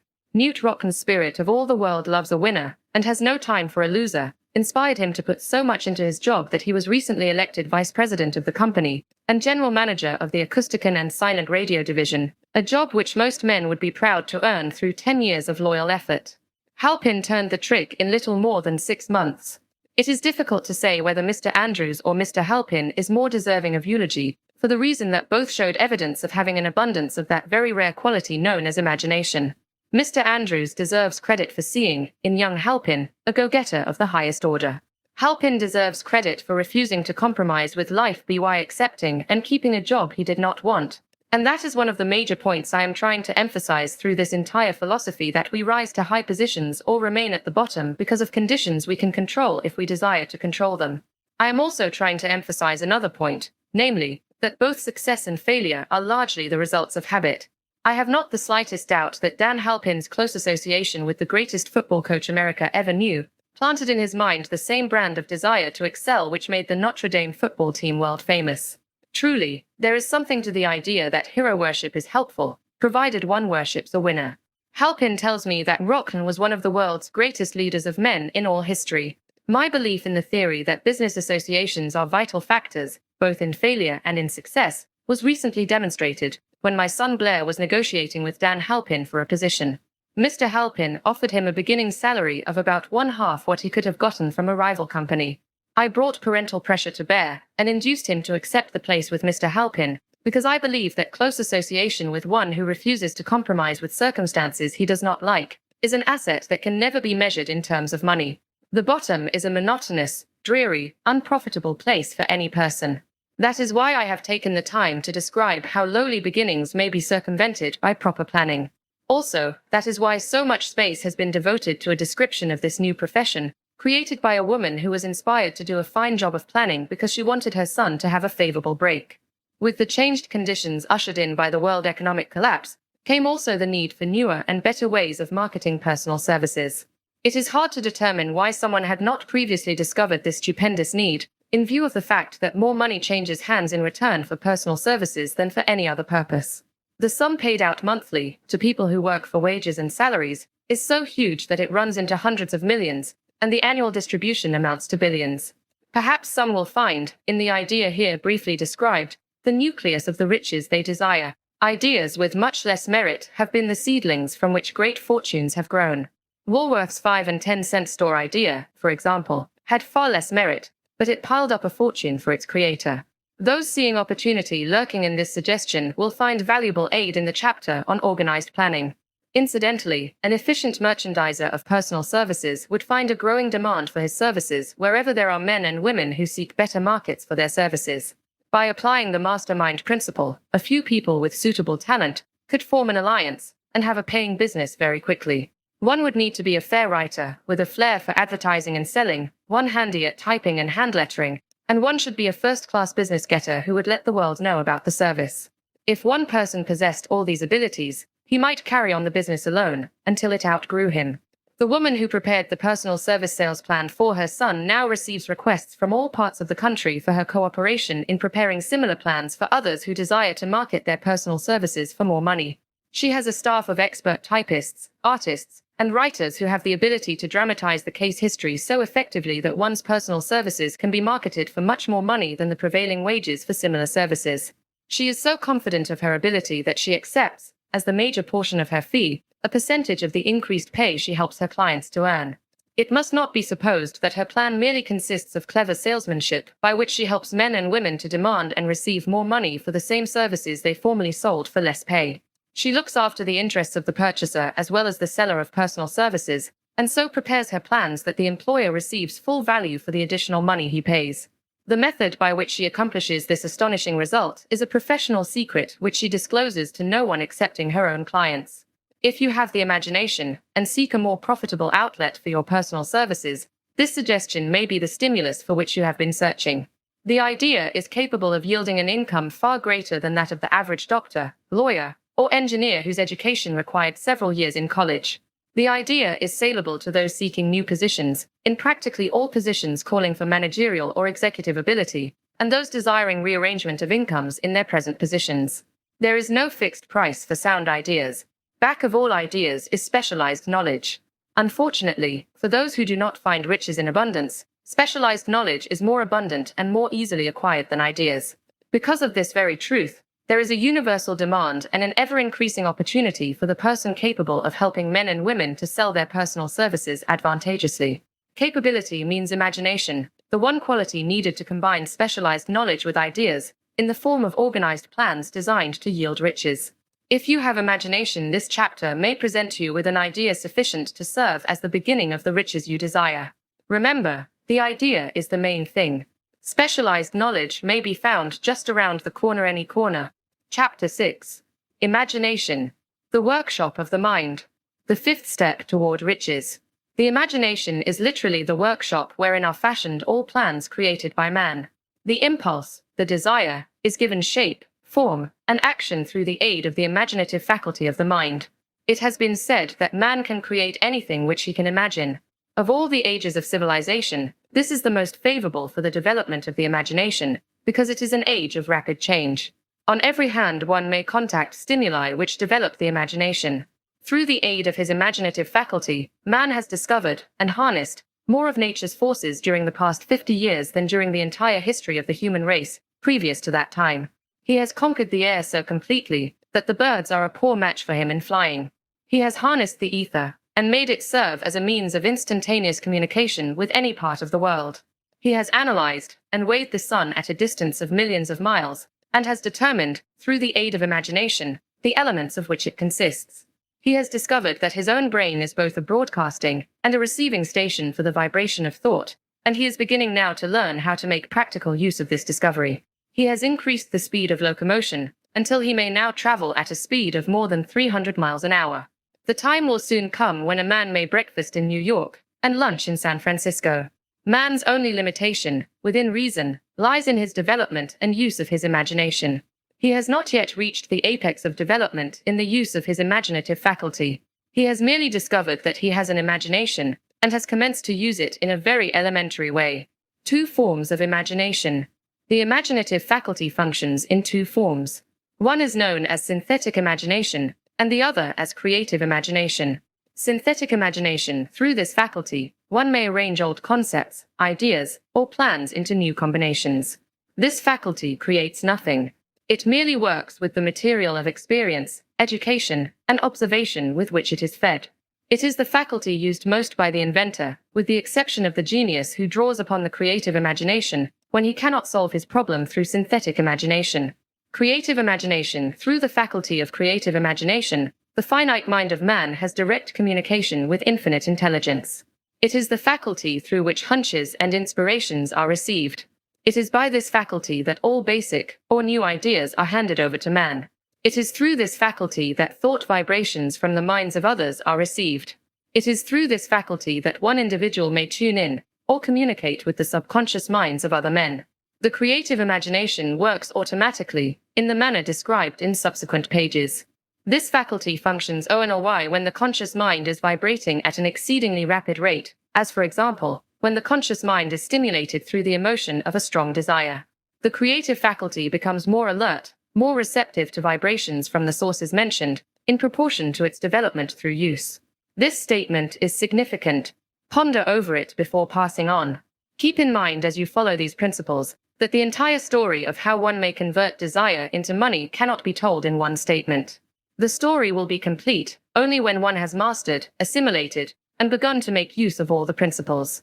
The great leaders of business, industry, finance, and the great artists, musicians, poets, and writers became great because they developed the faculty of creative imagination.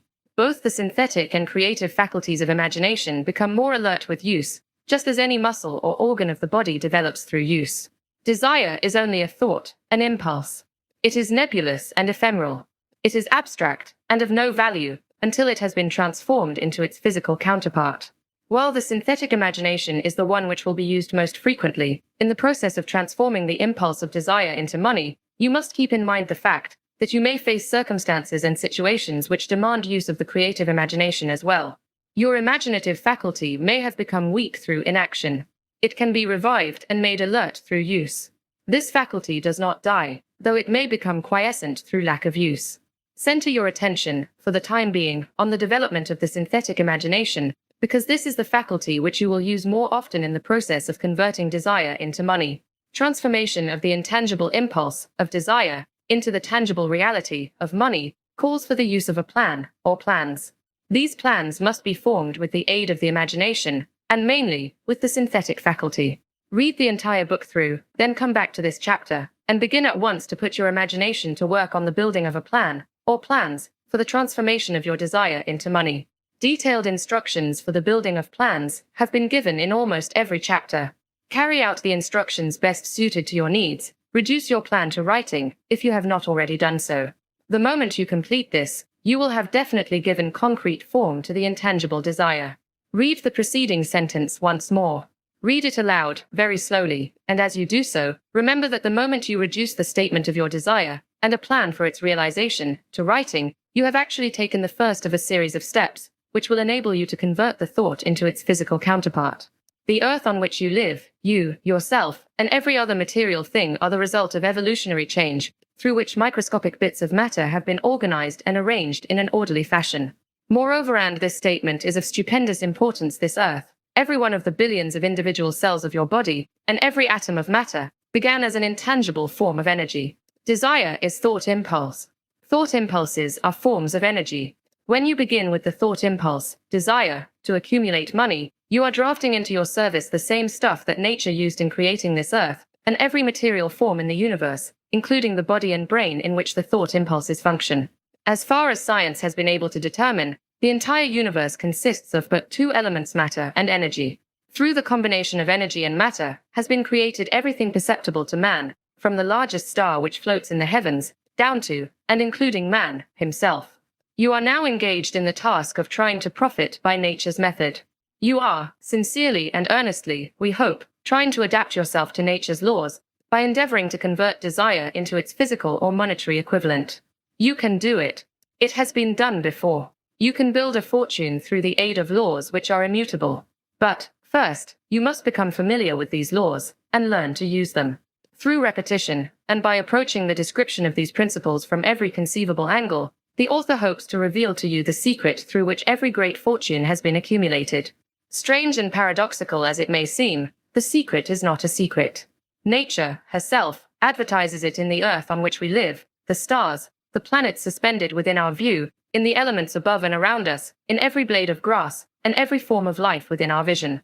Nature advertises this secret in the terms of biology, in the conversion of a tiny cell, so small that it may be lost on the point of a pin, into the human being now reading this line. The conversion of desire into its physical equivalent is, certainly, no more miraculous. Do not become discouraged if you do not fully comprehend all that has been stated. Unless you have long been a student of the mind, it is not to be expected that you will assimilate all that is in this chapter upon a first reading. But you will, in time, make good progress. The principles which follow will open the way for understanding of imagination. Assimilate that which you understand, as you read this philosophy for the first time. Then, when you reread and study it, you will discover that something has happened to clarify it and give you a broader understanding of the whole. Above all, do not stop, nor hesitate in your study of these principles until you have read the book at least 3 times, for then, you will not want to stop. How to make practical use of imagination. Ideas are the beginning points of all fortunes. Ideas are products of the imagination. Let us examine a few well-known ideas which have yielded huge fortunes, with the hope that these illustrations will convey definite information concerning the method by which imagination may be used in accumulating riches. The enchanted kettle. 50 years ago, an old country doctor drove to town, hitched his horse, quietly slipped into a drugstore by the back door, and began dickering with the young drug clerk. His mission was destined to yield great wealth to many people. It was destined to bring to the South the most far-flung benefit since the Civil War. For more than an hour, behind the prescription counter, the old doctor and the clerk talked in low tones. Then the doctor left. He went out to the buggy and brought back a large, old-fashioned kettle, a big wooden paddle, used for stirring the contents of the kettle, and deposited them in the back of the store. The clerk inspected the kettle, reached into his inside pocket, took out a roll of bills, and handed it over to the doctor. The roll contained exactly $500.00, the clerk's entire savings. The doctor handed over a small slip of paper on which was written a secret formula. The words on that small slip of paper were worth a king's ransom, but not to the doctor. Those magic words were needed to start the kettle to boiling, but neither the doctor nor the young clerk knew what fabulous fortunes were destined to flow from that kettle. The old doctor was glad to sell the outfit for $500. The money would pay off his debts and give him freedom of mind. The clerk was taking a big chance by staking his entire life savings on a mere scrap of paper and an old kettle. He never dreamed his investment would start a kettle to overflowing with gold that would surpass the miraculous performance of Aladdin's lamp. What the clerk really purchased was an idea. The old kettle and the wooden paddle, and the secret message on a slip of paper were incidental. The strange performance of that kettle began to take place after the new owner mixed with the secret instructions an ingredient of which the doctor knew nothing. Read this story carefully. Give your imagination a test. See if you can discover what it was that the young man added to the secret message, which caused the kettle to overflow with gold. Remember, as you read, that this is not a story from Arabian Nights.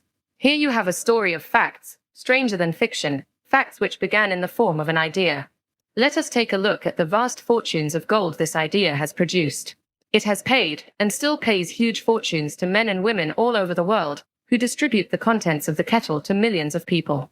The old kettle is now one of the world's largest consumers of sugar, thus providing jobs of a permanent nature to thousands of men and women engaged in growing sugarcane, and in refining and marketing sugar. The old kettle consumes, annually, millions of glass bottles, providing jobs to huge numbers of glass workers. The old kettle gives employment to an army of clerks, stenographers, copywriters, and advertising experts throughout the nation. It has brought fame and fortune to scores of artists who have created magnificent pictures describing the product. The old kettle has converted a small southern city into the business capital of the South, where it now benefits, directly or indirectly, every business and practically every resident of the city. The influence of this idea now benefits every civilized country in the world, pouring out a continuous stream of gold to all who touch it. Gold from the kettle built and maintains one of the most prominent colleges of the South, where thousands of young people receive the training essential for success. The old kettle has done other marvelous things. All through the World Depression, when factories, banks, and business houses were folding up and quitting by the thousands, the owner of this enchanted kettle went marching on, giving continuous employment to an army of men and women all over the world, and paying out extra portions of gold to those who, long ago, had faith in the idea. If the product of that old brass kettle could talk, it would tell thrilling tales of romance in every language. Romances of love, romances of business, romances of professional men and women who are daily being stimulated by it. The author is sure of at least one such romance, for he was a part of it, and it all began not far from the very spot on which the drug clerk purchased the old kettle. It was here that the author met his wife, and it was she who first told him of the enchanted kettle. It was the product of that kettle they were drinking when he asked her to accept him for better or worse. Now that you know the content of the enchanted kettle is a world-famous drink, it is fitting that the author confess that the home city of the drink supplied him with a wife, also that the drink itself provides him with stimulation of thought without intoxication, and thereby it serves to give the refreshment of mind which an author must have to do his best work. Whoever you are, wherever you may live, whatever occupation you may be engaged in, just remember in the future, every time you see the words Coca-Cola, that its vast empire of wealth and influence grew out of a single idea, and that the mysterious ingredient the drug clerk Asa Candler mixed with the secret formula was imagination. Stop and think of that for a moment. Remember, also, that the 13 steps to riches, described in this book, or the media through which the influence of Coca-Cola has been extended to every city, town, village, and crossroads of the world, and that any idea you may create, as sound and meritorious as Coca-Cola, has the possibility of duplicating the stupendous record of this worldwide thirst killer. Truly, thoughts are things, and their scope of operation is the world itself. What I would do if I had $1 million. This story proves the truth of that old saying, where there's a will, there's a way. It was told to me by that beloved educator and clergyman, the late Frank W. Gunsaulus, who began his preaching career in the Stockyards region of South Chicago. While Dr. Gunsaulus was going through college, he observed many defects in our educational system, defects which he believed he could correct if he were the head of a college. His deepest desire was to become the directing head of an educational institution in which young men and women would be taught to learn by doing. He made up his mind to organize a new college in which he could carry out his ideas without being handicapped by orthodox methods of education. He needed $1 million to put the project across. Where was he to lay his hands on so large a sum of money? That was the question that absorbed most of this ambitious young preacher's thought. But he couldn't seem to make any progress. Every night he took that thought to bed with him. He got up with it in the morning. He took it with him everywhere he went. He turned it over and over in his mind until it became a consuming obsession with him. $1 million is a lot of money. He recognized that fact, but he also recognized the truth that the only limitation is that which one sets up in one's own mind. Being a philosopher as well as a preacher, Dr. Gunsaulus recognized, as do all who succeed in life, that definiteness of purpose is the starting point from which one must begin. He recognized, too, that definiteness of purpose takes on animation, life, and power when backed by a burning desire to translate that purpose into its material equivalent. He knew all these great truths, yet he did not know where or how to lay his hands on $1 million. The natural procedure would have been to give up and quit, by saying, "Ah well, my idea is a good one, but I cannot do anything with it, because I never can procure the necessary $1 million." That is exactly what the majority of people would have said, but it is not what Dr. Gunsaulus said. What he said, and what he did are so important that I now introduce him, and let him speak for himself. One Saturday afternoon I sat in my room thinking of ways and means of raising the money to carry out my plans. For nearly 2 years, I had been thinking, but I had done nothing but think. The time had come for action. I made up my mind, then and there, that I would get the necessary $1 million within a week. How? I was not concerned about that. The main thing of importance was the decision to get the money within a specified time, and I want to tell you that the moment I reached a definite decision to get the money within a specified time, a strange feeling of assurance came over me, such as I had never before experienced. Something inside me seemed to say, "Why didn't you reach that decision a long time ago? The money was waiting for you all the time." Things began to happen in a hurry. I called the newspapers and announced I would preach a sermon the following morning, entitled, "What I Would Do If I Had $1 Million." I went to work on the sermon immediately, but I must tell you, frankly, the task was not difficult, because I had been preparing that sermon for almost 2 years. The spirit back of it was a part of me. Long before midnight, I had finished writing the sermon. I went to bed and slept with a feeling of confidence, for I could see myself already in possession of the $1 million. Next morning I arose early, went into the bathroom, read the sermon, then knelt on my knees and asked that my sermon might come to the attention of someone who would supply the needed money. While I was praying, I again had that feeling of assurance that the money would be forthcoming. In my excitement, I walked out without my sermon, and did not discover the oversight until I was in my pulpit and about ready to begin delivering it. It was too late to go back for my notes, and what a blessing that I couldn't go back. Instead, my own subconscious mind yielded the material I needed. When I arose to begin my sermon, I closed my eyes and spoke with all my heart and soul of my dreams. I not only talked to my audience, but I fancy I talked also to God. I told what I would do with $1 million if that amount were placed in my hands. I described the plan I had in mind for organizing a great educational institution where young people would learn to do practical things and at the same time develop their minds. When I had finished and sat down, a man slowly arose from his seat, about 3 rows from the rear, and made his way toward the pulpit. I wondered what he was going to do. He came into the pulpit, extended his hand, and said, "Reverend, I liked your sermon.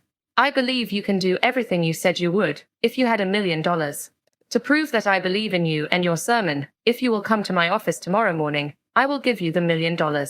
My name is Philip D. Armour."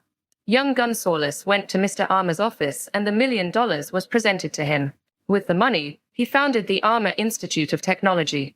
That is more money than the majority of preachers ever see in an entire lifetime, yet the thought impulse back of the money was created in the young preacher's mind in a fraction of a minute. The necessary $1 million came as a result of an idea. Back of the idea was a desire which young Gunsaulus had been nursing in his mind for almost 2 years. Observe this important fact. He got the money within 36 hours after he reached a definite decision in his own mind to get it, and decided upon a definite plan for getting it. There was nothing new or unique about young Gunsaulus' vague thinking about $1 million and weakly hoping for it. Others before him, and many since his time, have had similar thoughts. But there was something very unique and different about the decision he reached on that memorable Saturday, when he put vagueness into the background and definitely said, "I will get that money within a week." God seems to throw himself on the side of the man who knows exactly what he wants, if he is determined to get just that. Moreover, the principle through which Dr. Gunsaulus got his $1 million is still alive. It is available to you. This universal law is as workable today as it was when the young preacher made use of it so successfully. This book describes, step by step, the 13 elements of this great law, and suggests how they may be put to use. Observe that Asa Candler and Dr. Frank Gunsaulus had one characteristic in common. Both knew the astounding truth that ideas can be transmuted into cash through the power of definite purpose, plus definite plans. If you are one of those who believe that hard work and honesty alone will bring riches, perish the thought. It is not true. Riches, when they come in huge quantities, are never the result of hard work. Riches come, if they come at all, in response to definite demands, based upon the application of definite principles, and not by chance or luck. Generally speaking, an idea is an impulse of thought that impels action, by an appeal to the imagination. All master salesmen know that ideas can be sold where merchandise cannot. Ordinary salesmen do not know this. That is why they are ordinary. A publisher of books, which sell for a nickel, made a discovery that should be worth much to publishers generally. He learned that many people buy titles, and not contents of books. By merely changing the name of one book that was not moving, his sales on that book jumped upward more than 1 million copies. The inside of the book was not changed in any way. He merely ripped off the cover bearing the title that did not sell, and put on a new cover with a title that had box office value. That, as simple as it may seem, was an idea. It was imagination. There is no standard price on ideas. The creator of ideas makes his own price, and, if he is smart, gets it. The moving picture industry created a whole flock of millionaires. Most of them were men who couldn't create ideas, but they had the imagination to recognize ideas when they saw them. The next flock of millionaires will grow out of the radio business, which is new and not overburdened with men of keen imagination. The money will be made by those who discover or create new and more meritorious radio programs and have the imagination to recognize merit, and to give the radio listeners a chance to profit by it. The sponsor, that unfortunate victim who now pays the cost of all radio entertainment, soon will become idea conscious and demand something for his money. The man who beats the sponsor to the draw and supplies programs that render useful service is the man who will become rich in this new industry. Crooners and light chatter artists who now pollute the air with wisecracks and silly giggles will go the way of all light timbers, and their places will be taken by real artists who interpret carefully planned programs which have been designed to service the minds of men, as well as provide entertainment. Here is a wide-open field of opportunity screaming its protest at the way it is being butchered, because of lack of imagination, and begging for rescue at any price. Above all, the thing that radio needs is new ideas. If this new field of opportunity intrigues you, perhaps you might profit by the suggestion that the successful radio programs of the future will give more attention to creating buyer audiences, and less attention to listener audiences. Stated more plainly, the builder of radio programs who succeeds in the future must find practical ways to convert listeners into buyers. Moreover, the successful producer of radio programs in the future must key his features so that he can definitely show its effect upon the audience. Sponsors are becoming a bit weary of buying glib selling talks based upon statements grabbed out of thin air. They want, and in the future will demand, indisputable proof that the Woo's It program not only gives millions of people the silliest giggle ever, but that the silly giggler can sell merchandise. Another thing that might as well be understood by those who contemplate entering this new field of opportunity: radio advertising is going to be handled by an entirely new group of advertising experts, separate and distinct from the old-time newspaper and magazine advertising agency men. The old-timers in the advertising game cannot read the modern radio scripts, because they have been schooled to see ideas. The new radio technique demands men who can interpret ideas from a written manuscript in terms of sound. It costs the author a year of hard labor, and many thousands of dollars to learn this.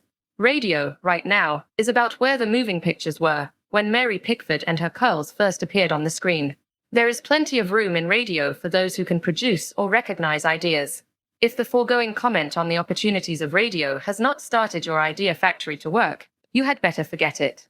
Your opportunity is in some other field. If the comment intrigued you in the slightest degree, then go further into it, and you may find the one idea you need to round out your career. Never let it discourage you if you have no experience in radio. Andrew Carnegie knew very little about making steel. I have Carnegie's own word for this, but he made practical use of two of the principles described in this book, and made the steel business yield him a fortune. The story of practically every great fortune starts with the day when a creator of ideas and a seller of ideas got together and worked in harmony. Carnegie surrounded himself with men who could do all that he could not do. Men who created ideas, and men who put ideas into operation, and made himself and the others fabulously rich. Millions of people go through life hoping for favorable breaks. Perhaps a favorable break can get one an opportunity, but the safest plan is not to depend upon luck. It was a favorable break that gave me the biggest opportunity of my life, but 25 years of determined effort had to be devoted to that opportunity before it became an asset. The break consisted of my good fortune in meeting and gaining the cooperation of Andrew Carnegie. On that occasion, Carnegie planted in my mind the idea of organizing the principles of achievement into a philosophy of success. Thousands of people have profited by the discoveries made in the 25 years of research, and several fortunes have been accumulated through the application of the philosophy. The beginning was simple. It was an idea which anyone might have developed. The favorable break came through Carnegie, but what about the determination, definiteness of purpose, and the desire to attain the goal, and the persistent effort of 25 years? It was no ordinary desire that survived disappointment, discouragement, temporary defeat, criticism, and the constant reminding of waste of time. It was a burning desire, an obsession. When the idea was first planted in my mind by Mr. Carnegie, it was coaxed, nursed, and enticed to remain alive. Gradually, the idea became a giant under its own power, and it coaxed, nursed, and drove me. Ideas are like that. First you give life and action and guidance to ideas, then they take on power of their own and sweep aside all opposition. Ideas are intangible forces, but they have more power than the physical brains that give birth to them. They have the power to live on, after the brain that creates them has returned to dust. For example, take the power of Christianity. That began with a simple idea, born in the brain of Christ. Its chief tenet was, do unto others as you would have others do unto you. Christ has gone back to the source from whence he came, but his idea goes marching on. Someday, it may grow up and come into its own, then it will have fulfilled Christ's deepest desire. The idea has been developing only 2,000 years. Give it time. Chapter 7. Organized planning. Success requires no explanations. Failure permits no alibis. The crystallization of desire into action. The sixth step toward riches. You have learned that everything man creates or acquires begins in the form of desire. That desire is taken on the first lap of its journey, from the abstract to the concrete, into the workshop of the imagination, where plans for its transition are created and organized. In Chapter 2, you were instructed to take 6 definite, practical steps, as your first move in translating the desire for money into its monetary equivalent. One of these steps is the formation of a definite, practical plan, or plans, through which this transformation may be made. You will now be instructed how to build plans which will be practical, viz. A. Ally yourself with a group of as many people as you may need for the creation and carrying out of your plan, or plans for the accumulation of money, making use of the mastermind principle described in a later chapter. Compliance with this instruction is absolutely essential. Do not neglect it. B. Before forming your mastermind alliance, decide what advantages and benefits you may offer the individual members of your group in return for their cooperation. No one will work indefinitely without some form of compensation. No intelligent person will either request or expect another to work without adequate compensation, although this may not always be in the form of money. C. Arrange to meet with the members of your mastermind group at least twice a week, and more often if possible, until you have jointly perfected the necessary plan, or plans for the accumulation of money. D. Maintain perfect harmony between yourself and every member of your mastermind group. If you fail to carry out this instruction to the letter, you may expect to meet with failure. The mastermind principle cannot obtain where perfect harmony does not prevail. Keep in mind these facts. First, you are engaged in an undertaking of major importance to you. To be sure of success, you must have plans which are faultless. Second, you must have the advantage of the experience, education, native ability, and imagination of other minds. This is in harmony with the methods followed by every person who has accumulated a great fortune. No individual has sufficient experience, education, native ability, and knowledge to ensure the accumulation of a great fortune without the cooperation of other people. Every plan you adopt in your endeavor to accumulate wealth should be the joint creation of yourself and every other member of your mastermind group. You may originate your own plans, either in whole or in part, but see that those plans are checked and approved by the members of your mastermind alliance. If the first plan which you adopt does not work successfully, replace it with a new plan. If this new plan fails to work, replace it, in turn with still another, and so on, until you find a plan which does work. Right here is the point at which the majority of men meet with failure, because of their lack of persistence in creating new plans to take the place of those which fail. The most intelligent man living cannot succeed in accumulating money nor in any other undertaking without plans which are practical and workable. Just keep this fact in mind, and remember when your plans fail, that temporary defeat is not permanent failure. It may only mean that your plans have not been sound. Build other plans. Start all over again. Thomas A. Edison failed 10,000 times before he perfected the incandescent electric light bulb. That is, he met with temporary defeat 10,000 times before his efforts were crowned with success. Temporary defeat should mean only one thing: the certain knowledge that there is something wrong with your plan. Millions of men go through life in misery and poverty because they lack a sound plan through which to accumulate a fortune. Henry Ford accumulated a fortune, not because of his superior mind, but because he adopted and followed a plan which proved to be sound. 1,000 men could be pointed out, each with a better education than Ford's, yet each of whom lives in poverty, because he does not possess the right plan for the accumulation of money. Your achievement can be no greater than your plans are sound. That may seem to be an axiomatic statement, but it is true. Samuel Insull lost his fortune of over $100 million. The Insull fortune was built on plans which were sound.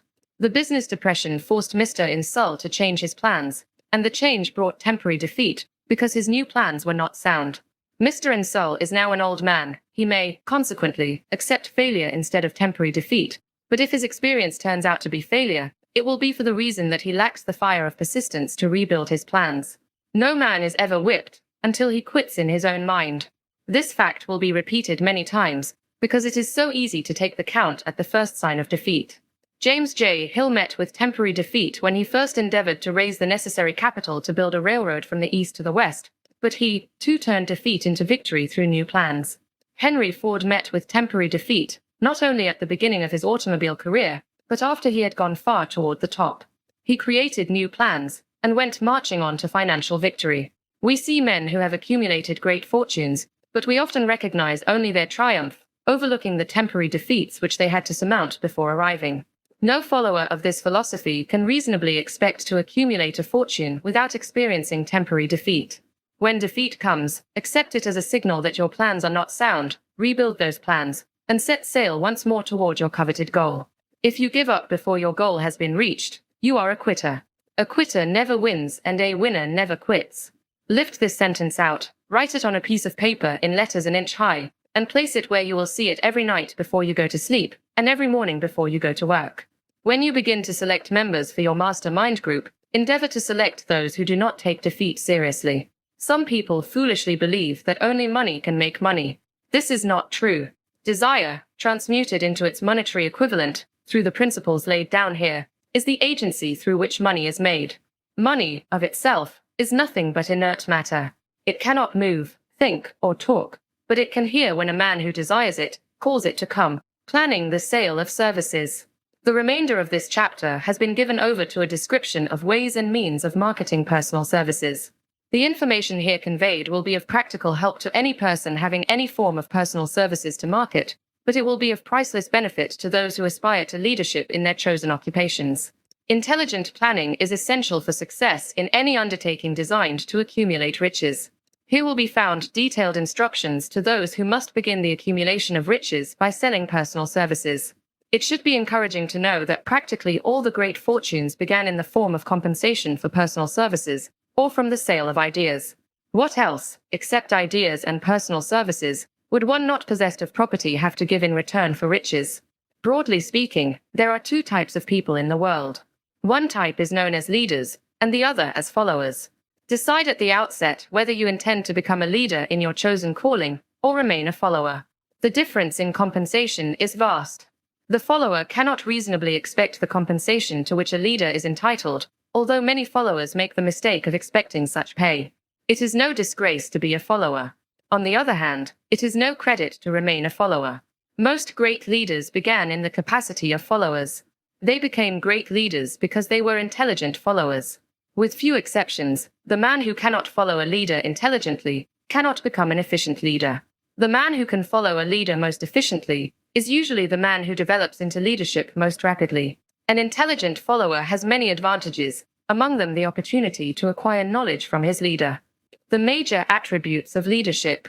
The following are important factors of leadership. 1. Unwavering courage based upon knowledge of self and of one's occupation. No follower wishes to be dominated by a leader who lacks self-confidence and courage.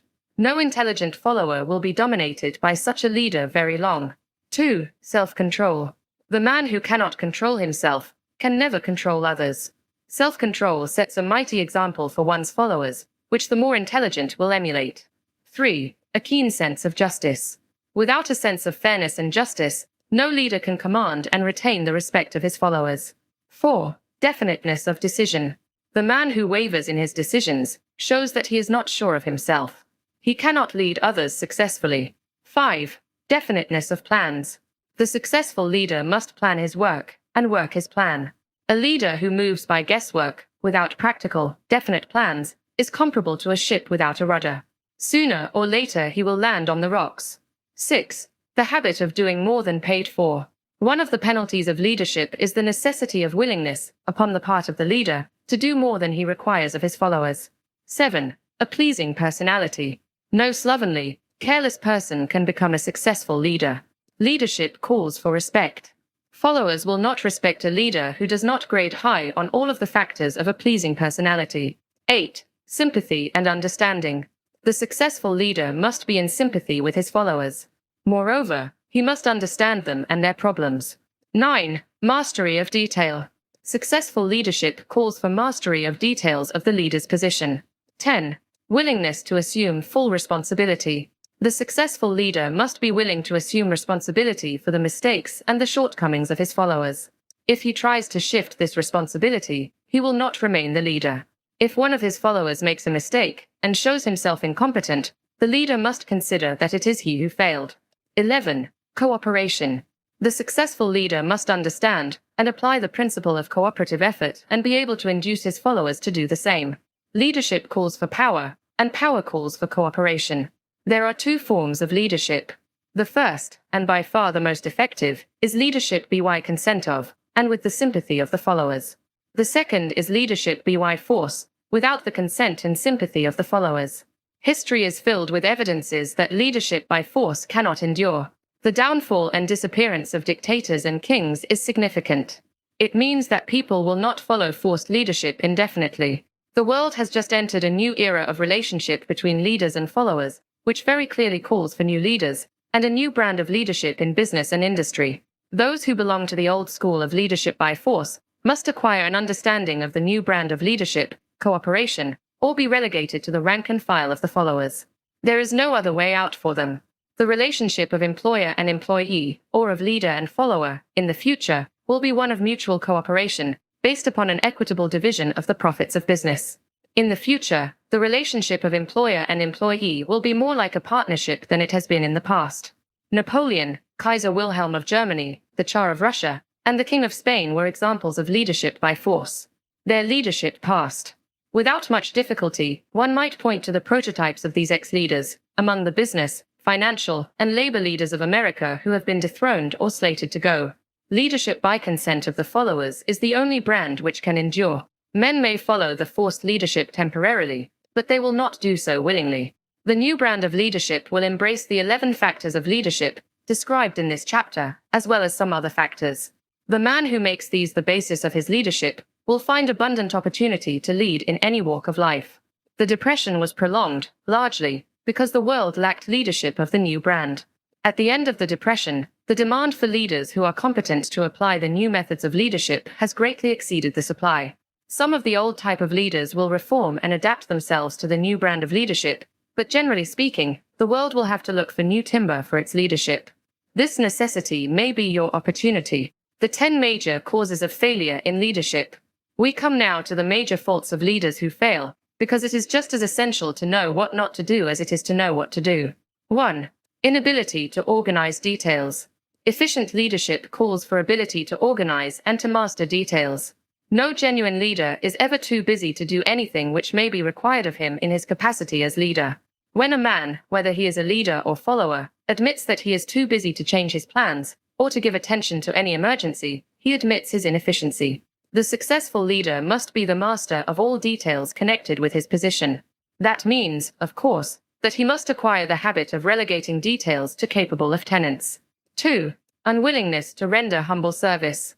Truly great leaders are willing, when occasion demands, to perform any sort of labor which they would ask another to perform. The greatest among ye shall be the servant of all is a truth which all able leaders observe and respect. 3. Expectation of pay for what they know instead of what they do with that which they know. The world does not pay men for that which they know. It pays them for what they do, or induce others to do. 4. Fear of competition from followers. The leader who fears that one of his followers may take his position is practically sure to realize that fear sooner or later. The able leader trains understudies to whom he may delegate, at will, any of the details of his position. Only in this way may a leader multiply himself and prepare himself to be at many places, and give attention to many things at one time. It is an eternal truth that men receive more pay for their ability to get others to perform than they could possibly earn by their own efforts. An efficient leader may, through his knowledge of his job and the magnetism of his personality, greatly increase the efficiency of others, and induce them to render more service and better service than they could render without his aid. 5. Lack of imagination. Without imagination, the leader is incapable of meeting emergencies, and of creating plans by which to guide his followers efficiently. 6. Selfishness.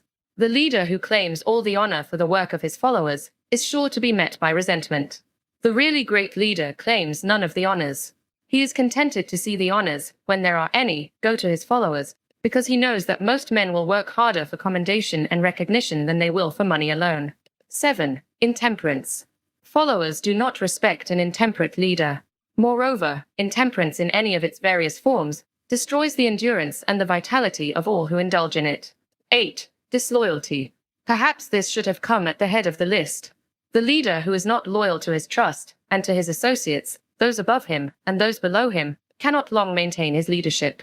Disloyalty marks one as being less than the dust of the earth, and brings down on one's head the contempt he deserves. Lack of loyalty is one of the major causes of failure in every walk of life. 9. Emphasis of the authority of leadership. The efficient leader leads by encouraging, and not by trying to instill fear in the hearts of his followers.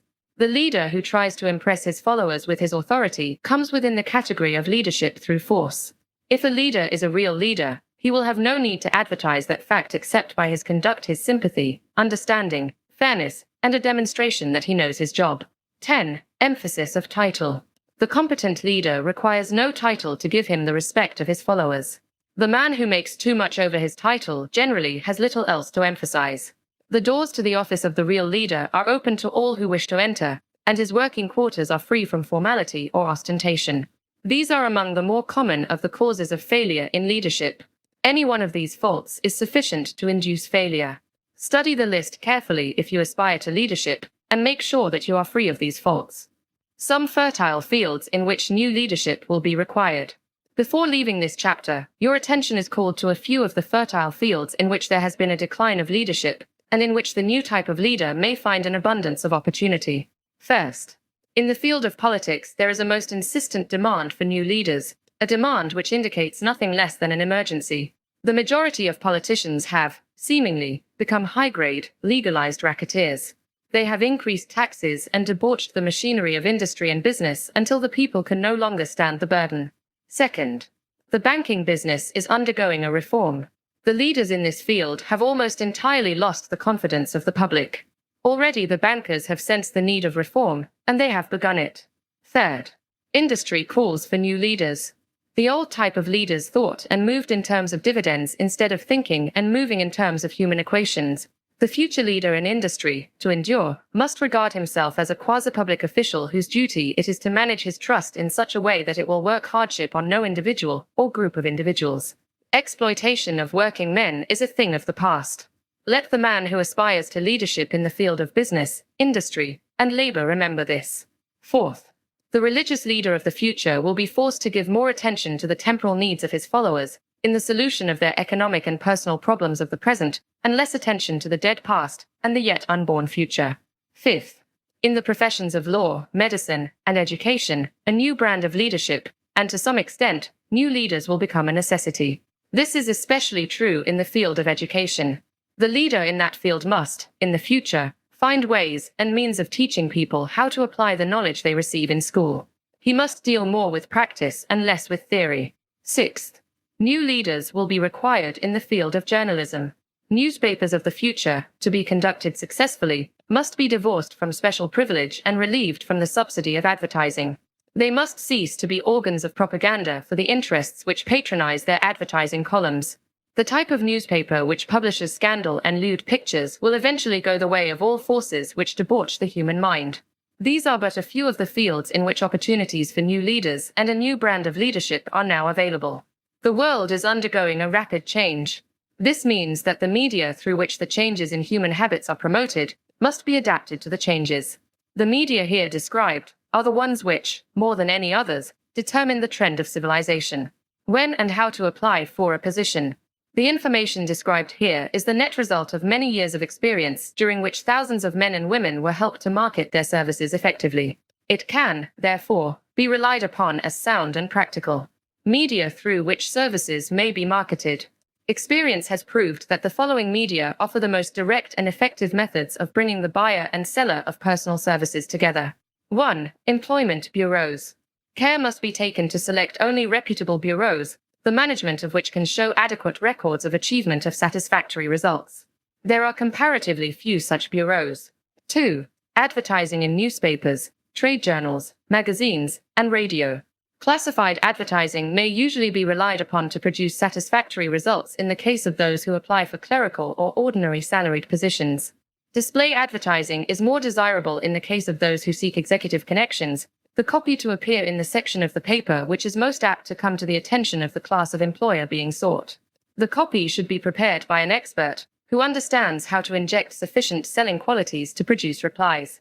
3. Personal letters of application, directed to particular firms or individuals most apt to need such services as are being offered. Letters should be neatly typed, always, and signed by hand. With the letter, should be sent a complete brief or outline of the applicant's qualifications. Both the letter of application and the brief of experience or qualifications should be prepared by an expert. See instructions as to information to be supplied. 4. Application through personal acquaintances. When possible, the applicant should endeavor to approach prospective employers through some mutual acquaintance. This method of approach is particularly advantageous in the case of those who seek executive connections and do not wish to appear to be peddling themselves. 5. Application in person. In some instances, it may be more effective if the applicant offers personally his services to prospective employers, in which event a complete written statement of qualifications for the position should be presented, for the reason that prospective employers often wish to discuss with associates one's record. Information to be supplied in a written brief. This brief should be prepared as carefully as a lawyer would prepare the brief of a case to be tried in court.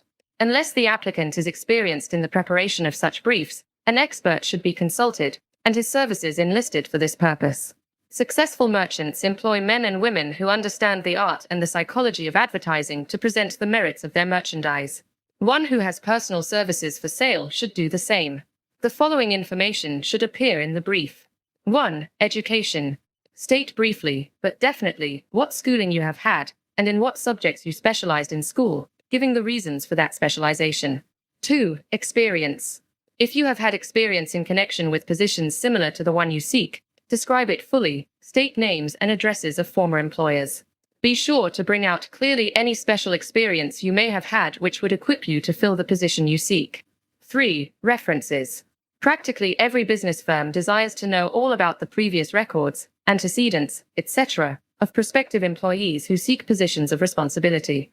Attach to your brief photostatic copies of letters from A. Former employers, B. Teachers under whom you studied, C. Prominent people whose judgment may be relied upon. 4. Photograph of self. Attach to your brief a recent, unmounted photograph of yourself. 5. Apply for a specific position. Avoid application for a position without describing exactly what particular position you seek. Never apply for just a position. That indicates you lack specialized qualifications. 6. State your qualifications for the particular position for which you apply. Give full details as to the reason you believe you are qualified for the particular position you seek. This is the most important detail of your application. It will determine, more than anything else, what consideration you receive. 7. Offer to go to work on probation. In the majority of instances, if you are determined to have the position for which you apply, it will be most effective if you offer to work for a week, or a month, or for a sufficient length of time to enable your prospective employer to judge your value without pay. This may appear to be a radical suggestion, but experience has proved that it seldom fails to win at least a trial. If you are sure of your qualifications, a trial is all you need. Incidentally, such an offer indicates that you have confidence in your ability to fill the position you seek. It is most convincing. If your offer is accepted, and you make good, more than likely you will be paid for your probation period. Make clear the fact that your offer is based upon A. Your confidence in your ability to fill the position. B. Your confidence in your prospective employer's decision to employ you after trial. C. Your determination to have the position you seek. 8. Knowledge of your prospective employer's business. Before applying for a position, do sufficient research in connection with the business to familiarize yourself thoroughly with that business, and indicate in your brief the knowledge you have acquired in this field. This will be impressive, as it will indicate that you have imagination and a real interest in the position you seek. Remember that it is not the lawyer who knows the most law, but the one who best prepares his case, who wins. If your case is properly prepared and presented, your victory will have been more than half won at the outset. Do not be afraid of making your brief too long. Employers are just as much interested in purchasing the services of well-qualified applicants as you are in securing employment. In fact, the success of most successful employers is due, in the main, to their ability to select well-qualified lieutenants. They want all the information available. Remember another thing. Neatness in the preparation of your brief will indicate that you are a painstaking person. I have helped to prepare briefs for clients which were so striking and out of the ordinary that they resulted in the employment of the applicant without a personal interview. When your brief has been completed, have it neatly bound by an experienced binder and lettered by an artist or printer similar to the following. Brief of the qualifications of Robert K. Smith, applying for the position of Private Secretary to the President of the Blank Company Incorporated. Change names each time brief is shown. This personal touch is sure to command attention. Have your brief neatly typed or mimeographed on the finest paper you can obtain, and bound with a heavy paper of the book cover variety, the binder to be changed, and the proper firm name to be inserted if it is to be shown to more than one company. Your photograph should be pasted on one of the pages of your brief. Follow these instructions to the letter, improving upon them wherever your imagination suggests. Successful salesmen groom themselves with care. They understand that first impressions are lasting. Your brief is your salesman. Give it a good suit of clothes, so it will stand out in bold contrast to anything your prospective employer ever saw, in the way of an application for a position. If the position you seek is worth having, it is worth going after with care. Moreover, if you sell yourself to an employer in a manner that impresses him with your individuality, you probably will receive more money for your services from the very start than you would if you applied for employment in the usual conventional way. If you seek employment through an advertising agency or an employment agency, have the agent use copies of your brief in marketing your services. This will help to gain preference for you, both with the agent and the prospective employers. How to get the exact position you desire. Everyone enjoys doing the kind of work for which he is best suited. An artist loves to work with paints, a craftsman with his hands, a writer loves to write. Those with less definite talents have their preferences for certain fields of business and industry. If America does anything well, it offers a full range of occupations, tilling the soil, manufacturing, marketing, and the professions.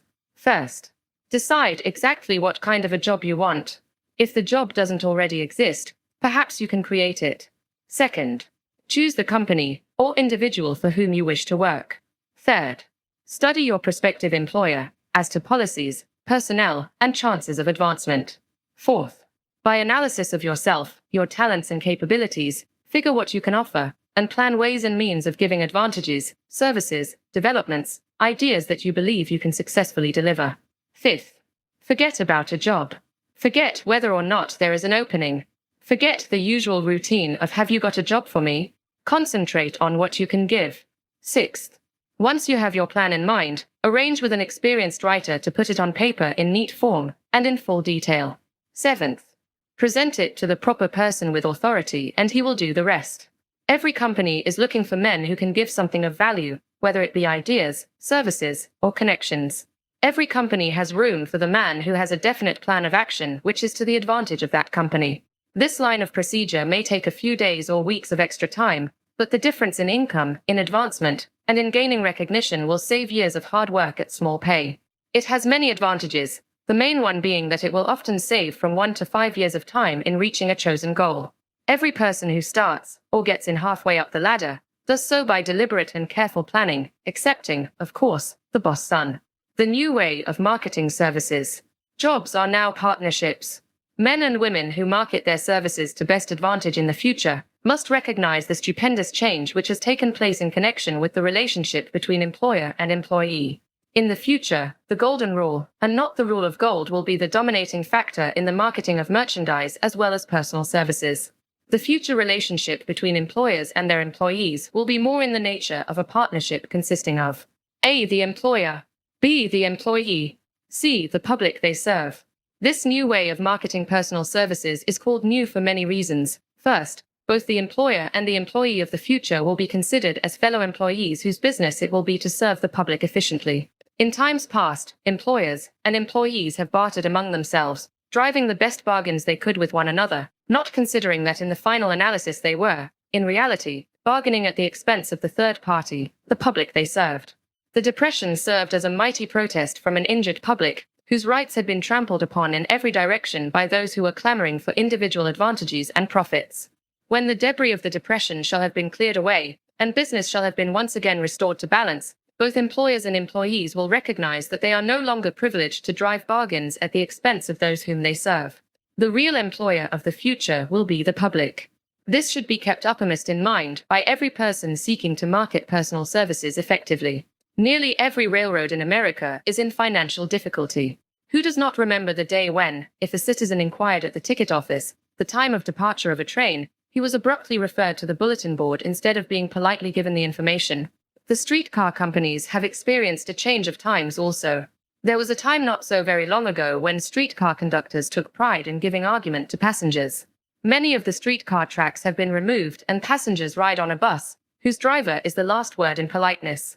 All over the country streetcar tracks are rusting from abandonment, or have been taken up. Wherever streetcars are still in operation, passengers may now ride without argument, and one may even hail the car in the middle of the block, and the motorman will obligingly pick him up. How times have changed! That is just the point I am trying to emphasize. Times have changed. Moreover, the change is reflected not merely in railroad offices and on streetcars, but in other walks of life as well. The public be damned policy is now passé. It has been supplanted by the "we are obligingly at your service, sir," policy. The bankers have learned a thing or two during this rapid change which has taken place during the past few years. Impoliteness on the part of a bank official or bank employee today is as rare as it was conspicuous a dozen years ago. In the years past, some bankers, not all of them, of course, carried an atmosphere of austerity which gave every would-be borrower a chill when he even thought of approaching his banker for a loan. The thousands of bank failures during the Depression had the effect of removing the mahogany doors behind which bankers formerly barricaded themselves. They now sit at desks in the open, where they may be seen and approached at will by any depositor, or by anyone who wishes to see them, and the whole atmosphere of the bank is one of courtesy and understanding. It used to be customary for customers to have to stand and wait at the corner grocery until the clerks were through passing the time of day with friends, and the proprietor had finished making up his bank deposit, before being waited upon. Chain stores, managed by courteous men who do everything in the way of service, short of shining the customer's shoes, have pushed the old-time merchants into the background. Time marches on. Courtesy and service are the watchwords of merchandising today, and apply to the person who is marketing personal services even more directly than to the employer whom he serves, because, in the final analysis, Both the employer and his employee are employed by the public they serve. If they fail to serve well, they pay by the loss of their privilege of serving. We can all remember the time when the gas meter reader pounded on the door hard enough to break the panels. When the door was opened, he pushed his way in, uninvited, with a scowl on his face which plainly said, "What the hell did you keep me waiting for?" All that has undergone a change. The meterman now conducts himself as a gentleman who is delighted to be at your service, sir. Before the gas companies learned that their scowling metermen were accumulating liabilities never to be cleared away, the polite salesman of oil burners came along and did a land office business. During the Depression, I spent several months in the anthracite coal region of Pennsylvania, studying conditions which all but destroyed the coal industry. Among several very significant discoveries was the fact that greed on the part of operators and their employees was the chief cause of the loss of business for the operators and loss of jobs for the miners. Through the pressure of a group of overzealous labor leaders representing the employees and the greed for profits on the part of the operators, the anthracite business suddenly dwindled. The coal operators and their employees drove sharp bargains with one another, adding the cost of the bargaining to the price of the coal, until, finally, they discovered they had built up a wonderful business for the manufacturers of oil-burning outfits and the producers of crude oil. The wages of sin is death. Many have read this in the Bible, but few have discovered its meaning. Now, and for several years, the entire world has been listening by force to a sermon which might well be called "Whatsoever a man soweth, that shall he also reap." Nothing as widespread and effective as the Depression could possibly be just a coincidence. Behind the Depression was a cause. Nothing ever happens without a cause. In the main, the cause of the Depression is traceable directly to the worldwide habit of trying to reap without sowing. This should not be mistaken to mean that the Depression represents a crop which the world is being forced to reap without having sown. The trouble is that the world sowed the wrong sort of seed. Any farmer knows he cannot sow the seed of thistles and reap a harvest of grain. Beginning at the outbreak of the World War, the people of the world began to sow the seed of service inadequate in both quality and quantity. Nearly everyone was engaged in the pastime of trying to get without giving. These illustrations are brought to the attention of those who have personal services to market, to show that we are where we are, and what we are, because of our own conduct. If there is a principle of cause and effect, which controls business, finance, and transportation, this same principle controls individuals and determines their economic status. What is your QQS rating? The causes of success in marketing services effectively and permanently have been clearly described. Unless those causes are studied, analyzed, understood, and applied, no man can market his services effectively and permanently. Every person must be his own salesman of personal services. The quality and the quantity of service rendered, and the spirit in which it is rendered, determine to a large extent the price and the duration of employment. To market personal services effectively, which means a permanent market at a satisfactory price, under pleasant conditions, one must adopt and follow the QQS formula, which means that quality plus quantity plus the proper spirit of cooperation equals perfect salesmanship of service. Remember the QQS formula, but do more apply it as a habit. Let us analyze the formula to make sure we understand exactly what it means. 1. Quality of service shall be construed to mean the performance of every detail, in connection with your position, in the most efficient manner possible, with the object of greater efficiency always in mind. 2. Quantity of service shall be understood to mean the habit of rendering all the service of which you are capable, at all times, with the purpose of increasing the amount of service rendered as greater skill is developed through practice and experience. Emphasis is again placed on the word habit. 3. Spirit of service shall be construed to mean the habit of agreeable, harmonious conduct which will induce cooperation from associates and fellow employees. Adequacy of quality and quantity of service is not sufficient to maintain a permanent market for your services. The conduct, or the spirit in which you deliver service, is a strong determining factor in connection with both the price you receive and the duration of employment. Andrew Carnegie stressed this point more than others in connection with his description of the factors which lead to success in the marketing of personal services. He emphasized again and again the necessity for harmonious conduct. He stressed the fact that he would not retain any man, no matter how great a quantity or how efficient the quality of his work, unless he worked in a spirit of harmony. Mr. Carnegie insisted upon men being agreeable. To prove that he placed a high value upon this quality, he permitted many men who conformed to his standards to become very wealthy. Those who did not conform had to make room for others.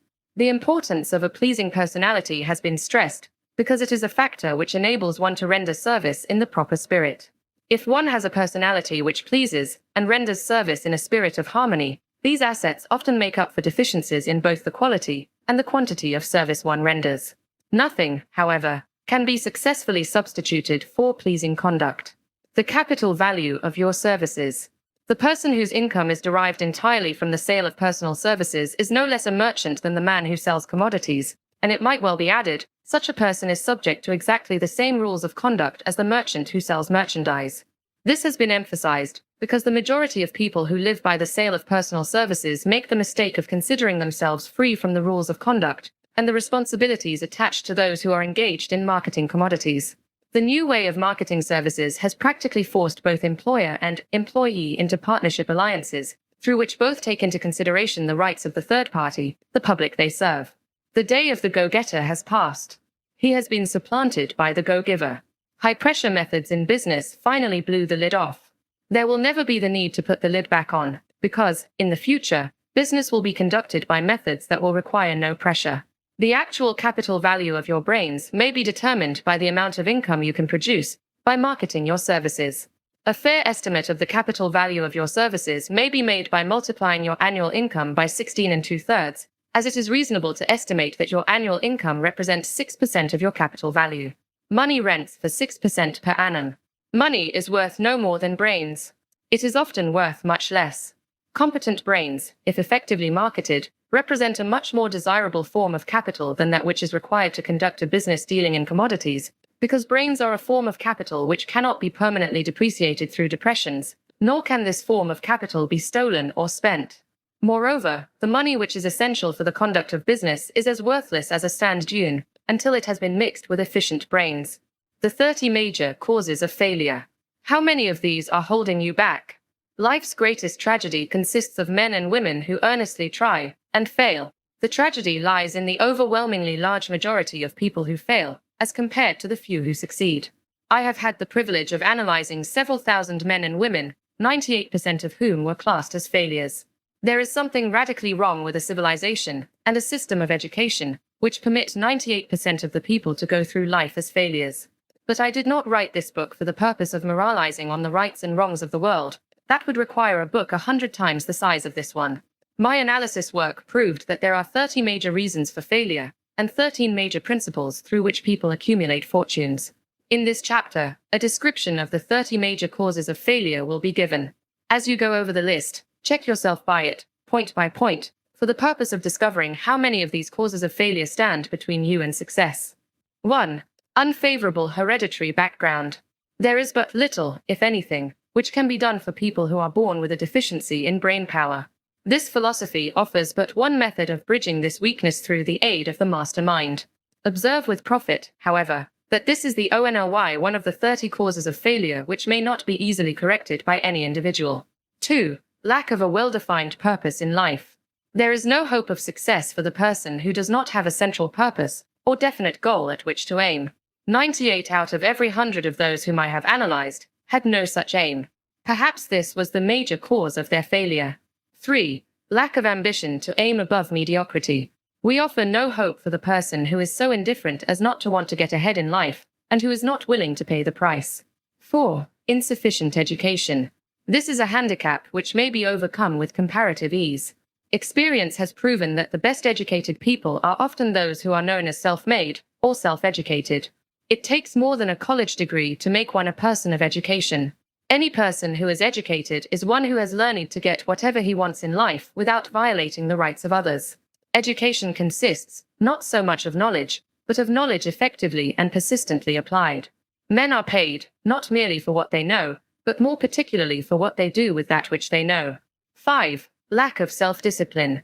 Discipline comes through self-control. This means that one must control all negative qualities. Before you can control conditions, you must first control yourself. Self-mastery is the hardest job you will ever tackle. If you do not conquer self, you will be conquered by self. You may see at one and the same time both your best friend and your greatest enemy by stepping in front of a mirror. 6. Ill health. No person may enjoy outstanding success without good health. Many of the causes of ill health are subject to mastery and control. These, in the main, are A. Overeating of foods not conducive to health. B. Wrong habits of thought. giving expression to negatives. C. Wrong use of and overindulgence in sex. D. Lack of proper physical exercise. E. An inadequate supply of fresh air due to improper breathing. 7. Unfavorable environmental influences during childhood. As the twig is bent, so shall the tree grow. Most people who have criminal tendencies acquire them as the result of bad environment and improper associates during childhood. 8. Procrastination. This is one of the most common causes of failure. Old man procrastination stands within the shadow of every human being, waiting his opportunity to spoil one's chances of success. Most of us go through life as failures because we are waiting for the time to be right to start doing something worthwhile. Do not wait. The time will never be just right. Start where you stand and work with whatever tools you may have at your command, and better tools will be found as you go along. 9. Lack of persistence. Most of us are good starters but poor finishers of everything we begin. Moreover, people are prone to give up at the first signs of defeat. There is no substitute for persistence. The person who makes persistence his watchword discovers that old man failure finally becomes tired and makes his departure. Failure cannot cope with persistence. 10. Negative personality. There is no hope of success for the person who repels people through a negative personality. Success comes through the application of power, and power is attained through the cooperative efforts of other people. A negative personality will not induce cooperation. 11. Lack of controlled sexual urge. Sex energy is the most powerful of all the stimuli which move people into action. Because it is the most powerful of the emotions, it must be controlled through transmutation and converted into other channels. 12. Uncontrolled desire for something for nothing. The gambling instinct drives millions of people to failure.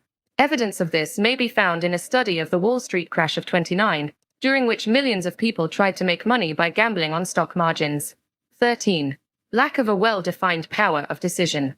Men who succeed reach decisions promptly and change them, if at all, very slowly. Men who fail reach decisions, if at all, very slowly, and change them frequently and quickly. Indecision and procrastination are twin brothers.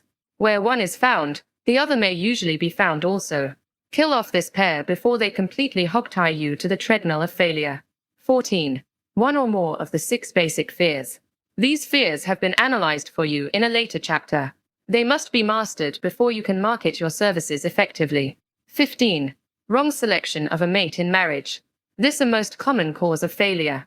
The relationship of marriage brings people intimately into contact. Unless this relationship is harmonious, failure is likely to follow. Moreover, it will be a form of failure that is marked by misery and unhappiness, destroying all signs of ambition. 16. Overcaution. The person who takes no chances generally has to take whatever is left when others are through choosing. Overcaution is as bad as undercaution. Both are extremes to be guarded against. Life itself is filled with the element of chance. 17. Wrong selection of associates in business. This is one of the most common causes of failure in business.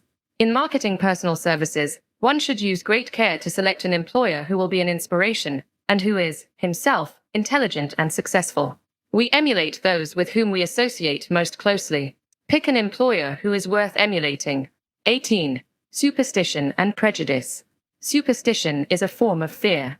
It is also a sign of ignorance. Men who succeed keep open minds and are afraid of nothing. 19. Wrong selection of a vocation. No man can succeed in a line of endeavor which he does not like. The most essential step in the marketing of personal services is that of selecting an occupation into which you can throw yourself wholeheartedly. 20. Lack of concentration of effort. The jack of all trades seldom is good at any. Concentrate all of your efforts on one definite chief aim. 21. The habit of indiscriminate spending. The spendthrift cannot succeed, mainly because he stands eternally in fear of poverty. Form the habit of systematic saving by putting aside a definite percentage of your income. Money in the bank gives one a very safe foundation of courage when bargaining for the sale of personal services. Without money, one must take what one is offered and be glad to get it. 22. Lack of enthusiasm. Without enthusiasm, one cannot be convincing. Moreover, enthusiasm is contagious, and the person who has it under control is generally welcome in any group of people. 23. Intolerance. The person with a closed mind on any subject seldom gets ahead. Intolerance means that one has stopped acquiring knowledge. The most damaging forms of intolerance are those connected with religious, racial, and political differences of opinion. 24. Intemperance. The most damaging forms of intemperance are connected with eating, strong drink, and sexual activities. Overindulgence in any of these is fatal to success. 25. Inability to cooperate with others. More people lose their positions and their big opportunities in life because of this fault than for all other reasons combined. It is a fault which no well-informed businessman or leader will tolerate. 26. Possession of power that was not acquired through self-effort. Sons and daughters of wealthy men, and others who inherit money which they did not earn. Power in the hands of one who did not acquire it gradually is often fatal to success. Quick riches are more dangerous than poverty. 27. Intentional dishonesty. There is no substitute for honesty. One may be temporarily dishonest by force of circumstances over which one has no control, without permanent damage. But there is no hope for the person who is dishonest by choice. Sooner or later, his deeds will catch up with him, and he will pay by loss of reputation, and perhaps even loss of liberty. 28. Egotism and vanity. These qualities serve as red lights which warn others to keep away. They are fatal to success. 29. Guessing instead of thinking. Most people are too indifferent or lazy to acquire facts with which to think accurately. They prefer to act on opinions created by guesswork or snap judgments. 30. Lack of capital. This is a common cause of failure among those who start out in business for the first time, without sufficient reserve of capital to absorb the shock of their mistakes, and to carry them over until they have established a reputation. 31. Under this, name any particular cause of failure from which you have suffered that has not been included in the foregoing list. In these 30 major causes of failure is found a description of the tragedy of life, which obtains for practically every person who tries and fails. It will be helpful if you can induce someone who knows you well to go over this list with you, and help to analyze you by the 30 causes of failure. It may be beneficial if you try this alone. Most people cannot see themselves as others see them. You may be one who cannot. The oldest of admonitions is man, know thyself. If you market merchandise successfully, you must know the merchandise. The same is true in marketing personal services. You should know all of your weaknesses in order that you may either bridge them or eliminate them entirely. You should know your strength in order that you may call attention to it when selling your services. You can know yourself only through accurate analysis. The folly of ignorance in connection with self was displayed by a young man who applied to the manager of a well-known business for a position. He made a very good impression until the manager asked him what salary he expected. He replied that he had no fixed sum in mind, lack of a definite aim. The manager then said, "We will pay you all you are worth, after we try you out for a week." "I will not accept it," the applicant replied, "because I am getting more than that where I am now employed." Before you even start to negotiate for a readjustment of your salary in your present position, or to seek employment elsewhere, be sure that you are worth more than you now receive. It is one thing to want money, everyone wants more, but it is something entirely different to be worth more. Many people mistake their wants for their just dues. Your financial requirements or wants have nothing whatever to do with your worth. Your value is established entirely by your ability to render useful service or your capacity to induce others to render such service. Take inventory of yourself. 28 questions you should answer. Annual self-analysis is an essential in the effective marketing of personal services, as is annual inventory in merchandising. Moreover, the yearly analysis should disclose a decrease in faults and an increase in virtues. One goes ahead, stands still, or goes backward in life. One's object should be, of course, to go ahead. Annual self-analysis will disclose whether advancement has been made, and if so, how much. It will also disclose any backward steps one may have made. The effective marketing of personal services requires one to move forward even if the progress is slow. Your annual self-analysis should be made at the end of each year, so you can include in your New Year's resolutions any improvements which the analysis indicates should be made. Take this inventory by asking yourself the following questions, and by checking your answers with the aid of someone who will not permit you to deceive yourself as to their accuracy. Self-analysis questionnaire for personal inventory. 1. Have I attained the goal which I established as my objective for this year? You should work with a definite yearly objective to be attained as a part of your major life objective. 2. Have I delivered service of the best possible quality of which I was capable, or could I have improved any part of this service? 3.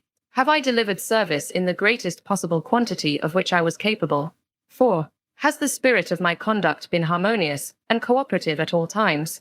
5. Have I committed the habit of procrastination to decrease my efficiency, and if so, to what extent?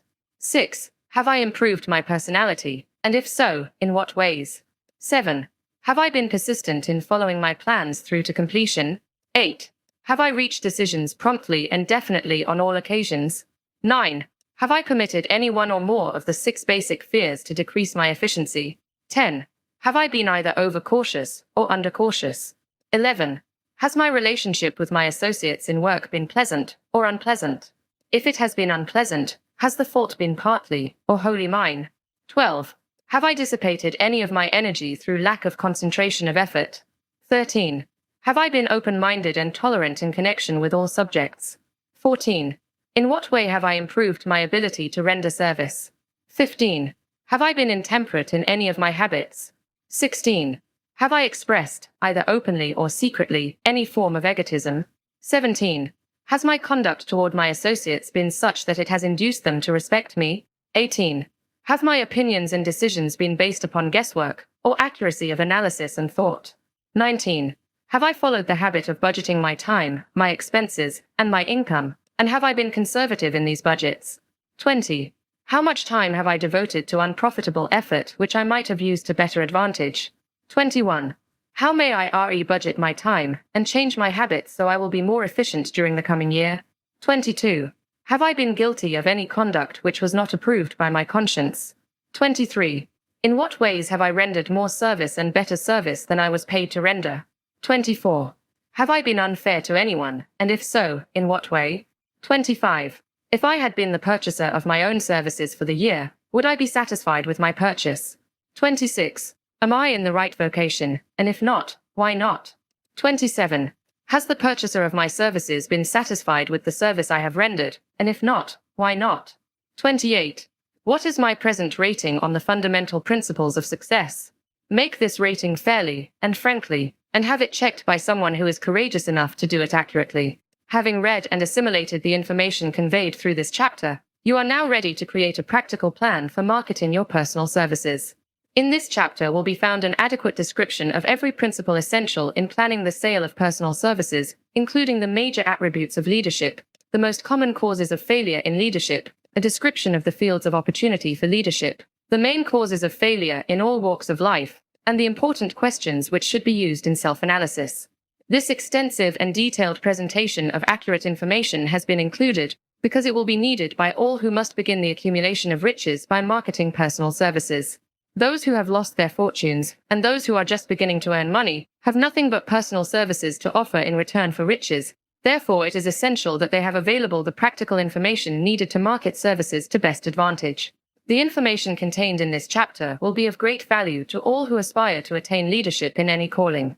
It will be particularly helpful to those aiming to market their services as business or industrial executives.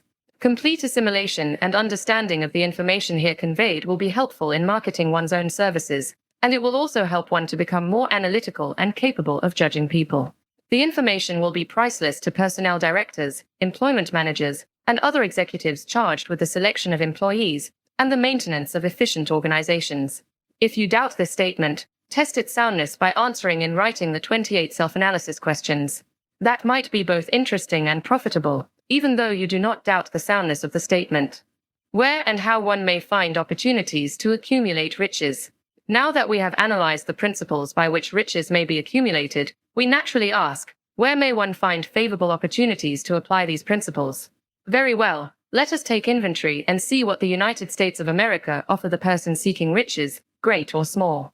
To begin with, let us remember, all of us, that we live in a country where every law-abiding citizen enjoys freedom of thought and freedom of deed unequaled anywhere in the world. Most of us have never taken inventory of the advantages of this freedom. We have never compared our unlimited freedom with the curtailed freedom in other countries. Here we have freedom of thought, freedom in the choice and enjoyment of education, freedom in religion, freedom in politics, freedom in the choice of a business, profession, or occupation, freedom to accumulate and earn without molestation, all the property we can accumulate, freedom to choose our place of residence, freedom in marriage, freedom through equal opportunity to all races, freedom of travel from one state to another, freedom in our choice of foods, and freedom to aim for any station. in life for which we have prepared ourselves, even for the presidency of the United States. We have other forms of freedom, but this list will give a bird's-eye view of the most important, which constitute opportunity of the highest order. This advantage of freedom is all the more conspicuous because the United States is the only country guaranteeing to every citizen, whether native-born or naturalized, so broad and varied a list of freedom. Next, let us recount some of the blessings which our widespread freedom has placed within our hands. Take the average American family, for example, meaning the family of average income, and sum up the benefits available to every member of the family in this land of opportunity and plenty. A. Food. Next to freedom of thought and deed comes food, clothing, and shelter, the three basic necessities of life. Because of our universal freedom, the average American family has available, at its very door, the choicest selection of food to be found anywhere in the world, and at prices within its financial range. A family of two, living in the heart of Times Square district of New York City, far removed from the source of production of foods, took careful inventory of the cost of a simple breakfast, with this astonishing result. Articles of food cost at the breakfast table. Grapefruit juice, from Florida, /.02. Rippled wheat breakfast food, Kansas Farm, /.02. Tea, from China, /.02. Bananas, from South America, /.021/2. Toasted bread, from Kansas Farm, /.01. Fresh country eggs, from Utah, /.07. Sugar, from Cuba, or Utah, /.001/2. Butter and cream, from New England, /.03. Grand total .20. It is not very difficult to obtain food in a country where two people can have breakfast consisting of all they want or need for a dime apiece. Observe that this simple breakfast was gathered, by some strange form of magic, from China, South America, Utah, Kansas, and the New England states, and delivered on the breakfast table, ready for consumption, in the very heart of the most crowded city in America, at a cost well within the means of the most humble laborer. The cost included all federal, state, and city taxes. Here is a fact the politicians did not mention when they were crying out to the voters to throw their opponents out of office because the people were being taxed to death. B. Shelter. This family lives in a comfortable apartment, heated by steam, lighted with electricity, with gas for cooking, all for $65 a month. In a smaller city, or a more sparsely settled part of New York City, the same apartment could be had for as low as $20 a month. The toast they had for breakfast in the food estimate was toasted on an electric toaster, which cost but a few dollars. The apartment is cleaned with a vacuum sweeper that is run by electricity. Hot and cold water is available, at all times, in the kitchen and the bathroom. The food is kept cool in a refrigerator that is run by electricity. The wife curls her hair, washes her clothes, and irons them with easily operated electrical equipment, on power obtained by sticking a plug in the wall. The husband shaves with an electric shaver, and they receive entertainment from all over the world, 24 hours a day, if they want it, without cost, by merely turning the dial of their radio. There are other conveniences in this apartment, but the foregoing list will give a fair idea of some of the concrete evidences of the freedom we, of America, enjoy. And this is neither political nor economic propaganda. C. Clothing. Anywhere in the United States, the woman of average clothing requirements can dress very comfortably and neatly for less than $200 a year, and the average man can dress for the same, or less. Only the three basic necessities of food, clothing, and shelter have been mentioned.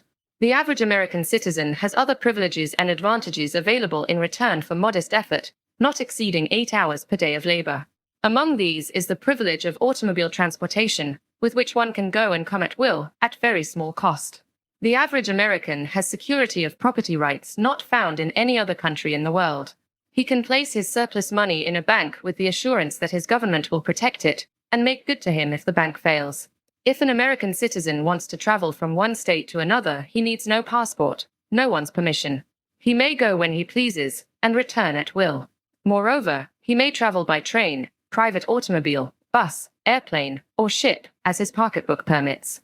In Germany, Russia, Italy, and most of the other European and Oriental countries, the people cannot travel with so much freedom, and at so little cost. The miracle that has provided these blessings. We often hear politicians proclaiming the freedom of America when they solicit votes, but seldom do they take the time or devote sufficient effort to the analysis of the source or nature of this freedom.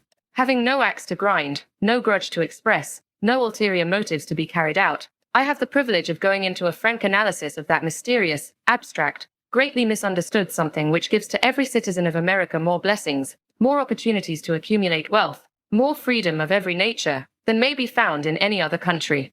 I have the right to analyze the source and nature of this unseen power, because I know, and have known for more than a quarter of a century, many of the men who organized that power, and many who are now responsible for its maintenance.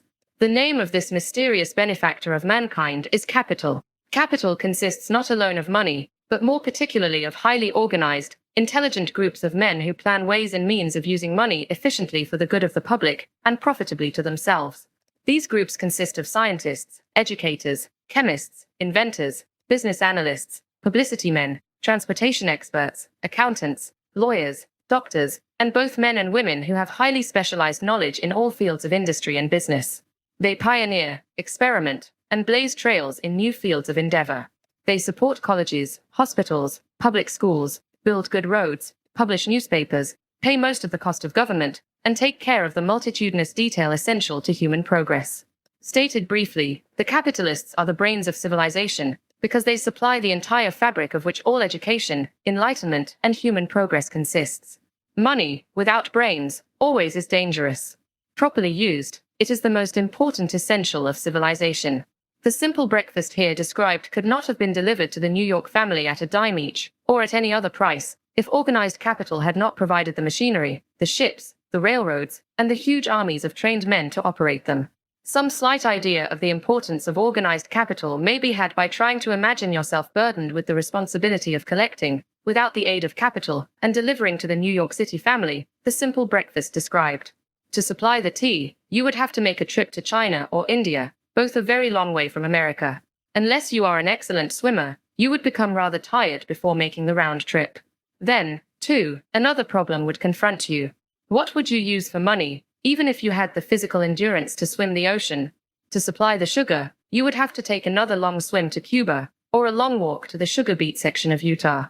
But even then, you might come back without the sugar, because organized effort and money are necessary to produce sugar, to say nothing of what is required to refine, transport, and deliver it to the breakfast table anywhere in the United States.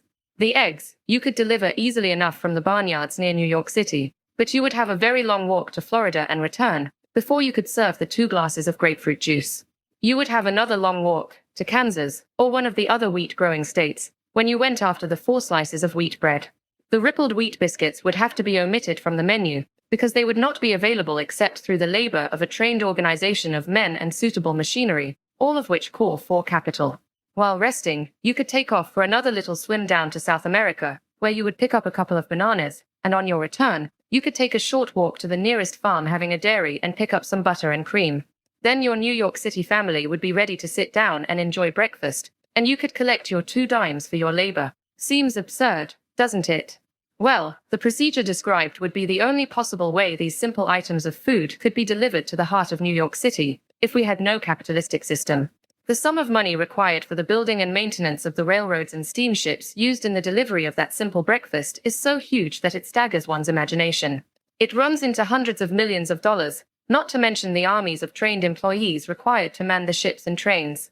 But transportation is only a part of the requirements of modern civilization in capitalistic America. Before there can be anything to haul, something must be grown from the ground, or manufactured and prepared for market. This calls for more millions of dollars for equipment, machinery, boxing, marketing, and for the wages of millions of men and women. Steamships and railroads do not spring up from the earth and function automatically. They come in response to the call of civilization, through the labor and ingenuity and organizing ability of men who have imagination, faith, enthusiasm, decision, persistence. These men are known as capitalists. They are motivated by the desire to build, construct, achieve, render useful service, earn profits, and accumulate riches.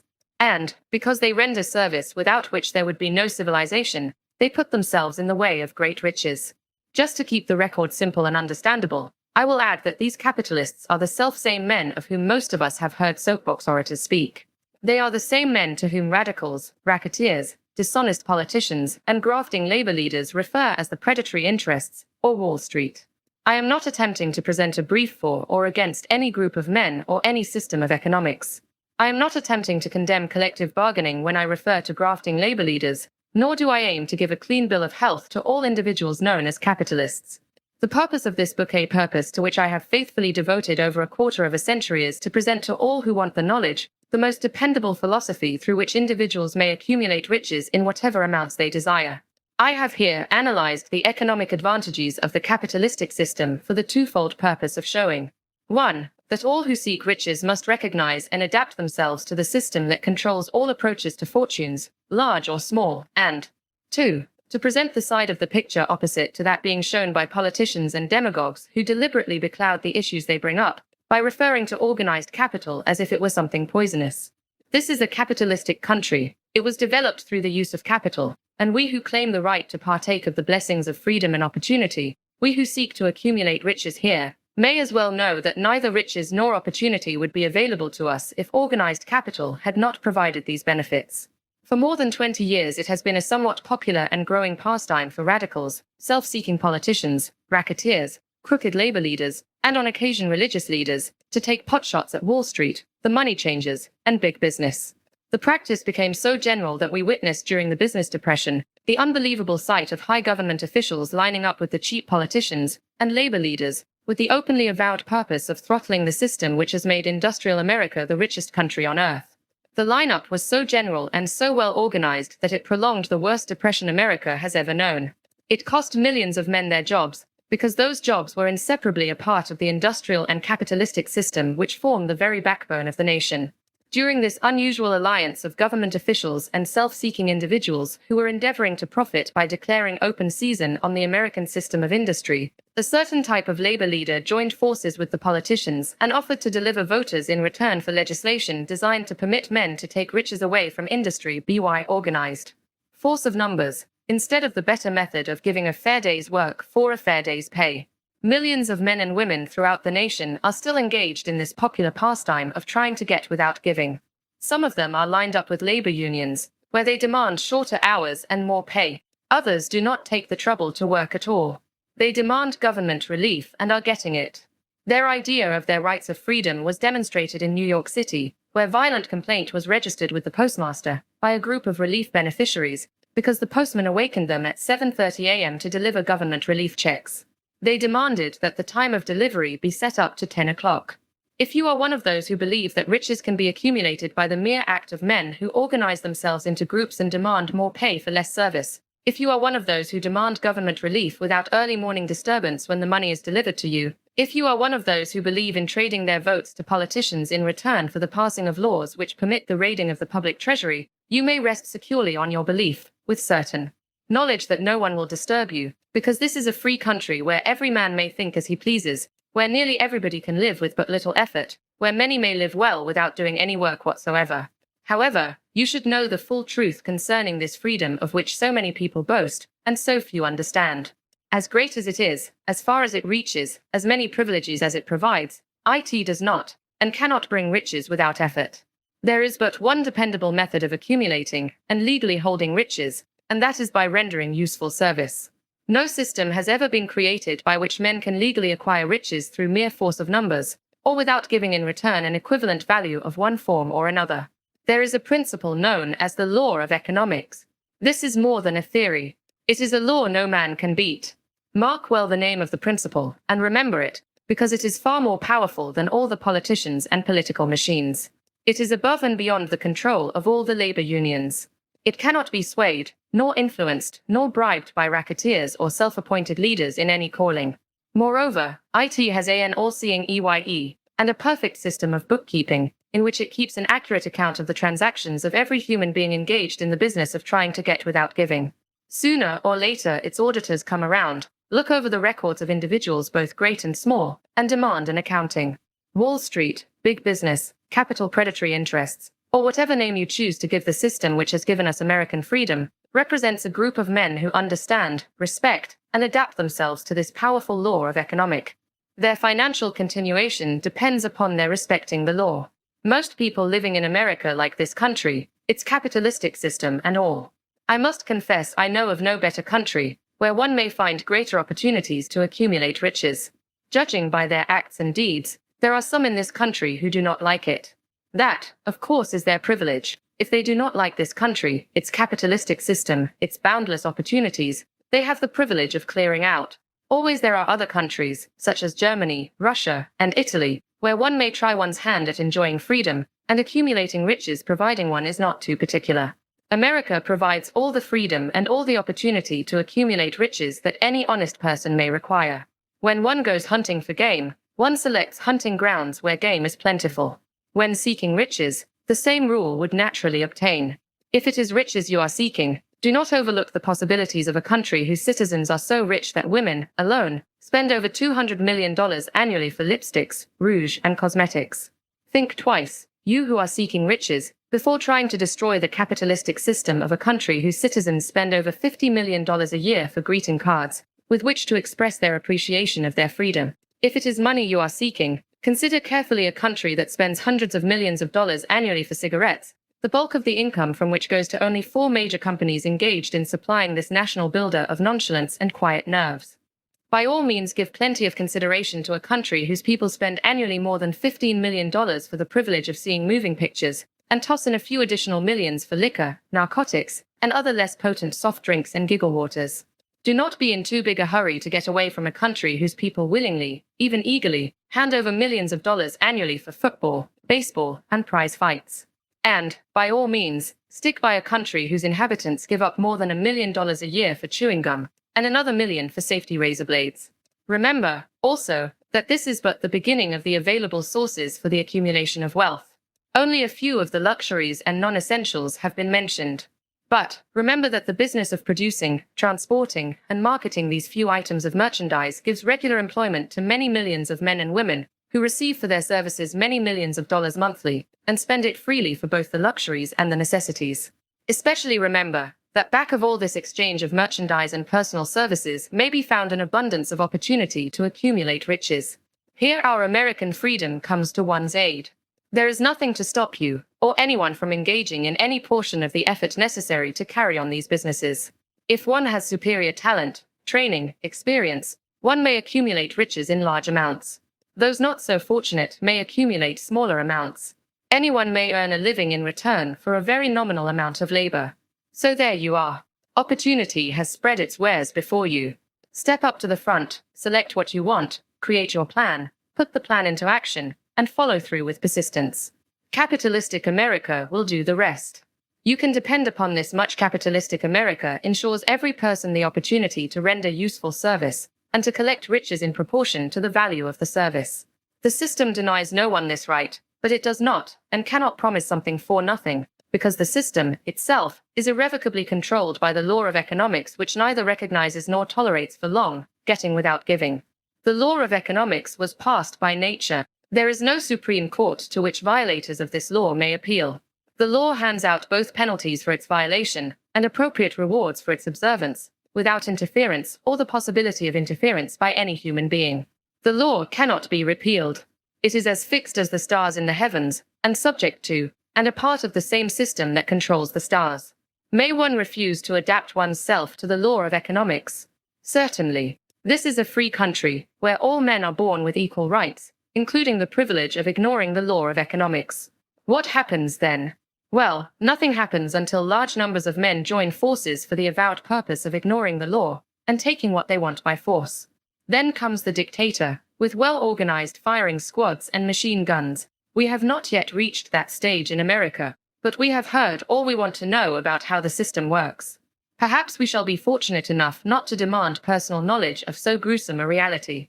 Doubtless we shall prefer to continue with our freedom of speech, freedom of deed, and freedom to render useful service in return for riches. The practice, by government officials, of extending to men and women the privilege of raiding the public treasury in return for votes, sometimes results in election, but as night follows day, the final payoff comes, when every penny wrongfully used must be repaid with compound interest on compound interest.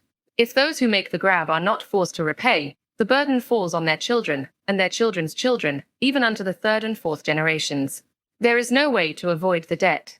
Men can, and sometimes do, form themselves into groups for the purpose of crowding wages up and working hours down. There is a point beyond which they cannot go. It is the point at which the law of economics steps in, and the sheriff gets both the employer and the employees. For 6 years, from 1929 to 1935, the people of America, both rich and poor, barely missed seeing the old man economics hand over to the sheriff all the businesses and industries and banks. It was not a pretty sight. It did not increase our respect for mob psychology, through which men cast reason to the winds and start trying to get without giving. We who went through those 6 discouraging years, when fear was in the saddle and faith was on the ground, cannot forget how ruthlessly the law of economics exacted its toll from both rich and poor, weak and strong, old and young. We shall not wish to go through another such experience. These observations are not founded upon short-time experience. They are the result of 25 years of careful analysis of the methods of both the most successful and the most unsuccessful men America has known. Chapter 8. Decision. The mastery of procrastination. The 7th step toward riches. Accurate analysis of over 25,000 men and women who had experienced failure disclosed the fact that lack of decision was near the head of the list of the 30 major causes of failure. This is no mere statement of a theory, it is a fact. Procrastination, the opposite of decision, is a common enemy which practically every man must conquer. You will have an opportunity to test your capacity to reach quick and definite decisions when you finish reading this book and are ready to begin putting into action the principles which it describes. Analysis of several hundred people who had accumulated fortunes well beyond the $1 million mark disclosed the fact that every one of them had the habit of reaching decisions promptly and of changing these decisions slowly, if and when they were changed. People who fail to accumulate money, without exception, have the habit of reaching decisions, if at all, very slowly, and of changing these decisions quickly and often. One of Henry Ford's most outstanding qualities is his habit of reaching decisions quickly and definitely, and changing them slowly. This quality is so pronounced in Mr. Ford that it has given him the reputation of being obstinate. It was this quality which prompted Mr. Ford to continue to manufacture his famous Model T, the world's ugliest car, when all of his advisors and many of the purchasers of the car were urging him to change it. Perhaps Mr. Ford delayed too long in making the change, but the other side of the story is that Mr. Ford's firmness of decision yielded a huge fortune before the change in model became necessary. There is but little doubt that Mr. Ford's habit of definiteness of decision assumes the proportion of obstinacy, but this quality is preferable to slowness in reaching decisions and quickness in changing them. The majority of people who fail to accumulate money sufficient for their needs are, generally, easily influenced by their opinions of others.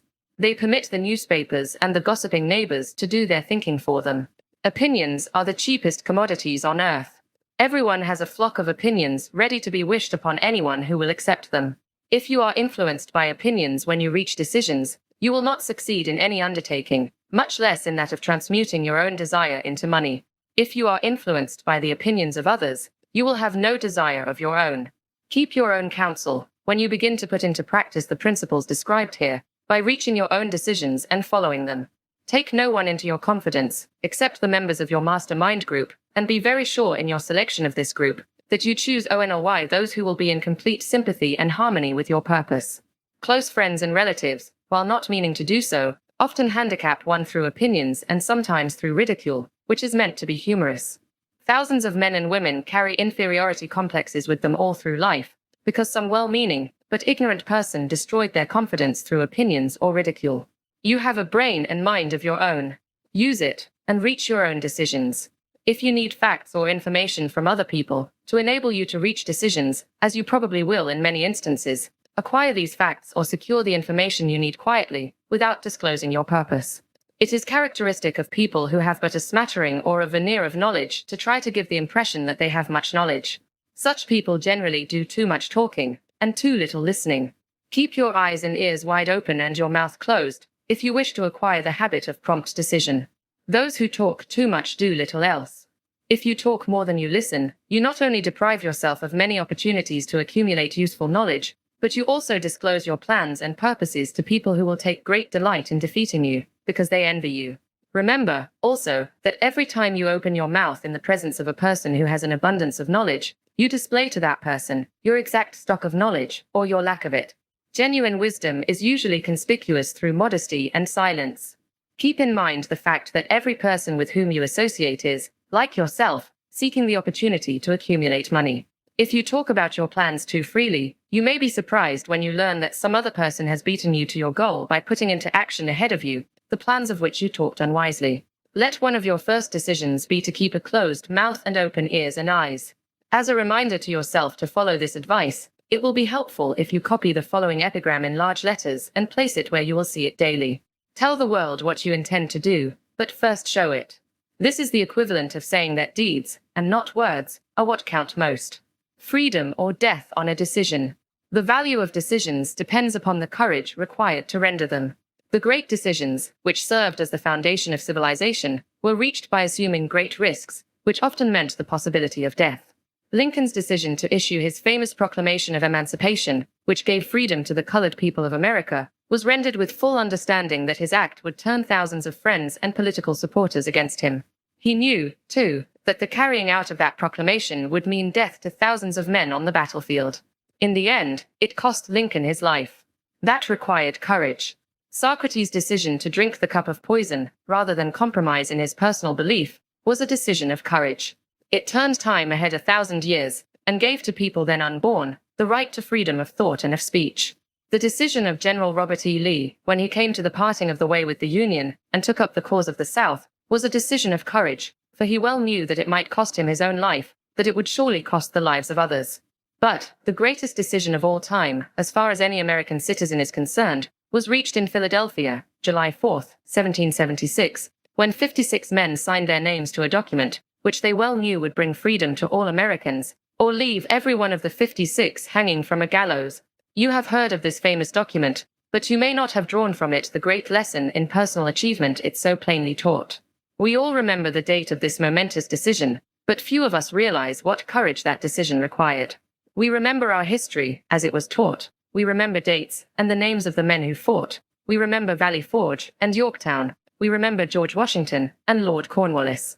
But we know little of the real forces back of these names, dates, and places. We know still less of that intangible power, which ensured us freedom long before Washington's armies reached Yorktown. We read the history of the Revolution, and falsely imagine that George Washington was the father of our country, that it was he who won our freedom, while the truth is Washington was only an accessory after the fact, because victory for his armies had been ensured long before Lord Cornwallis surrendered. This is not intended to rob Washington of any of the glory he so richly merited. Its purpose, rather, is to give greater attention to the astounding power that was the real cause of his victory. It is nothing short of tragedy that the writers of history have missed, entirely, even the slightest reference to the irresistible power, which gave birth and freedom to the nation destined to set up new standards of independence for all the peoples of the earth. I say it is a tragedy, because it is the selfsame power which must be used by every individual who surmounts the difficulties of life, and forces life to pay the price asked. Let us briefly review the events which gave birth to this power. The story begins with an incident in Boston, March 5, 1770. British soldiers were patrolling the streets, by their presence, openly threatening the citizens. The colonists resented armed men marching in their midst. They began to express their resentment openly, hurling stones as well as epithets at the marching soldiers, until the commanding officer gave orders, "Fix bayonets. Charge." The battle was on. It resulted in the death and injury of many. The incident aroused such resentment that the Provincial Assembly, made up of prominent colonists, called a meeting for the purpose of taking definite action. Two of the members of that assembly were John Hancock and Samuel Adams. Long live their names. They spoke up courageously and declared that a move must be made to eject all British soldiers from Boston. Remember, this a decision, in the minds of two men, might properly be called the beginning of the freedom which we, of the United States, now enjoy. Remember, too, that the decision of these two men called for faith and courage, because it was dangerous. Before the assembly adjourned, Samuel Adams was appointed to call on the governor of the province, Hutchinson, and demand the withdrawal of the British troops. The request was granted, the troops were removed from Boston, but the incident was not closed. It had caused a situation destined to change the entire trend of civilization. Strange, is it not, how the great changes, such as the American Revolution and the World War, often have their beginnings in circumstances which seem unimportant. It is interesting, also, to observe that these important changes usually begin in the form of a definite decision in the minds of a relatively small number of people.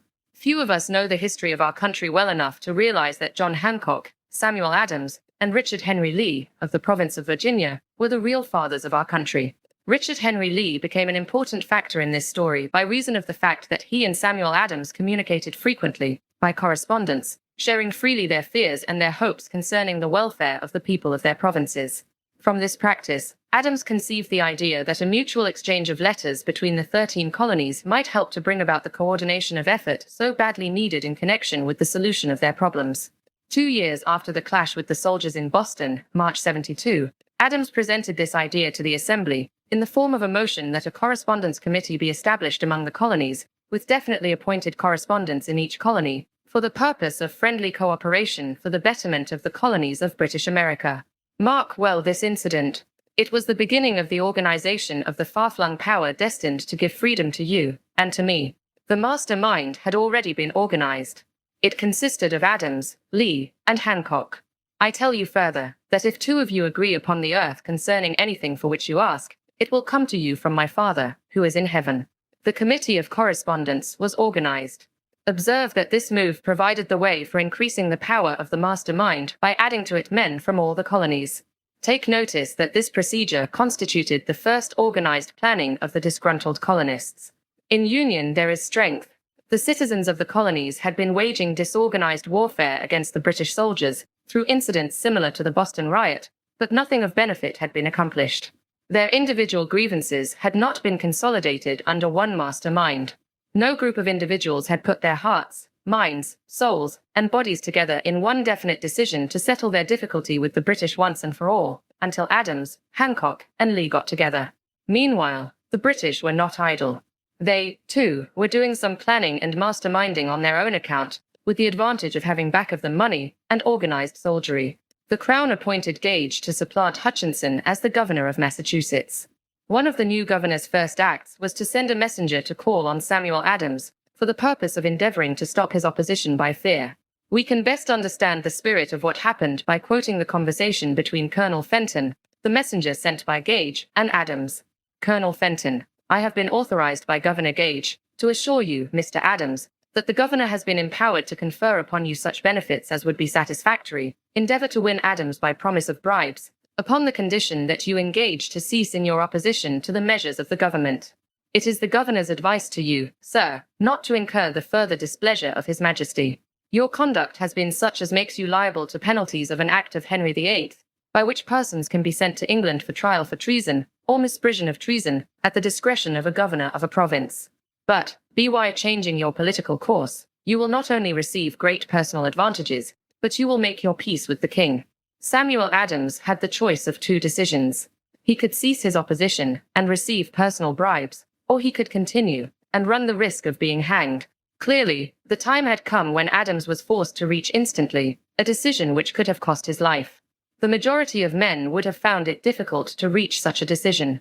The majority would have sent back an evasive reply, but not Adams.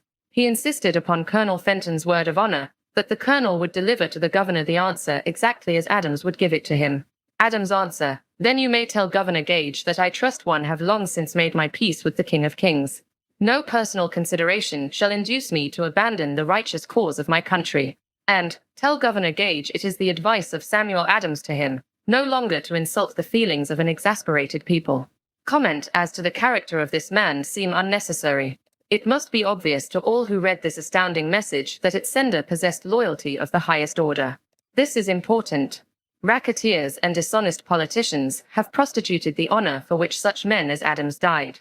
When Governor Gage received Adams' caustic reply, he flew into a rage and issued a proclamation which read, I do, hereby, in His Majesty's name, offer and promise His most gracious pardon to all persons who shall forthwith lay down their arms and return to the duties of peaceable subjects, excepting only from the benefit of such pardon, Samuel Adams and John Hancock, whose offenses are of too flagitious a nature to admit of any other consideration but that of condign punishment.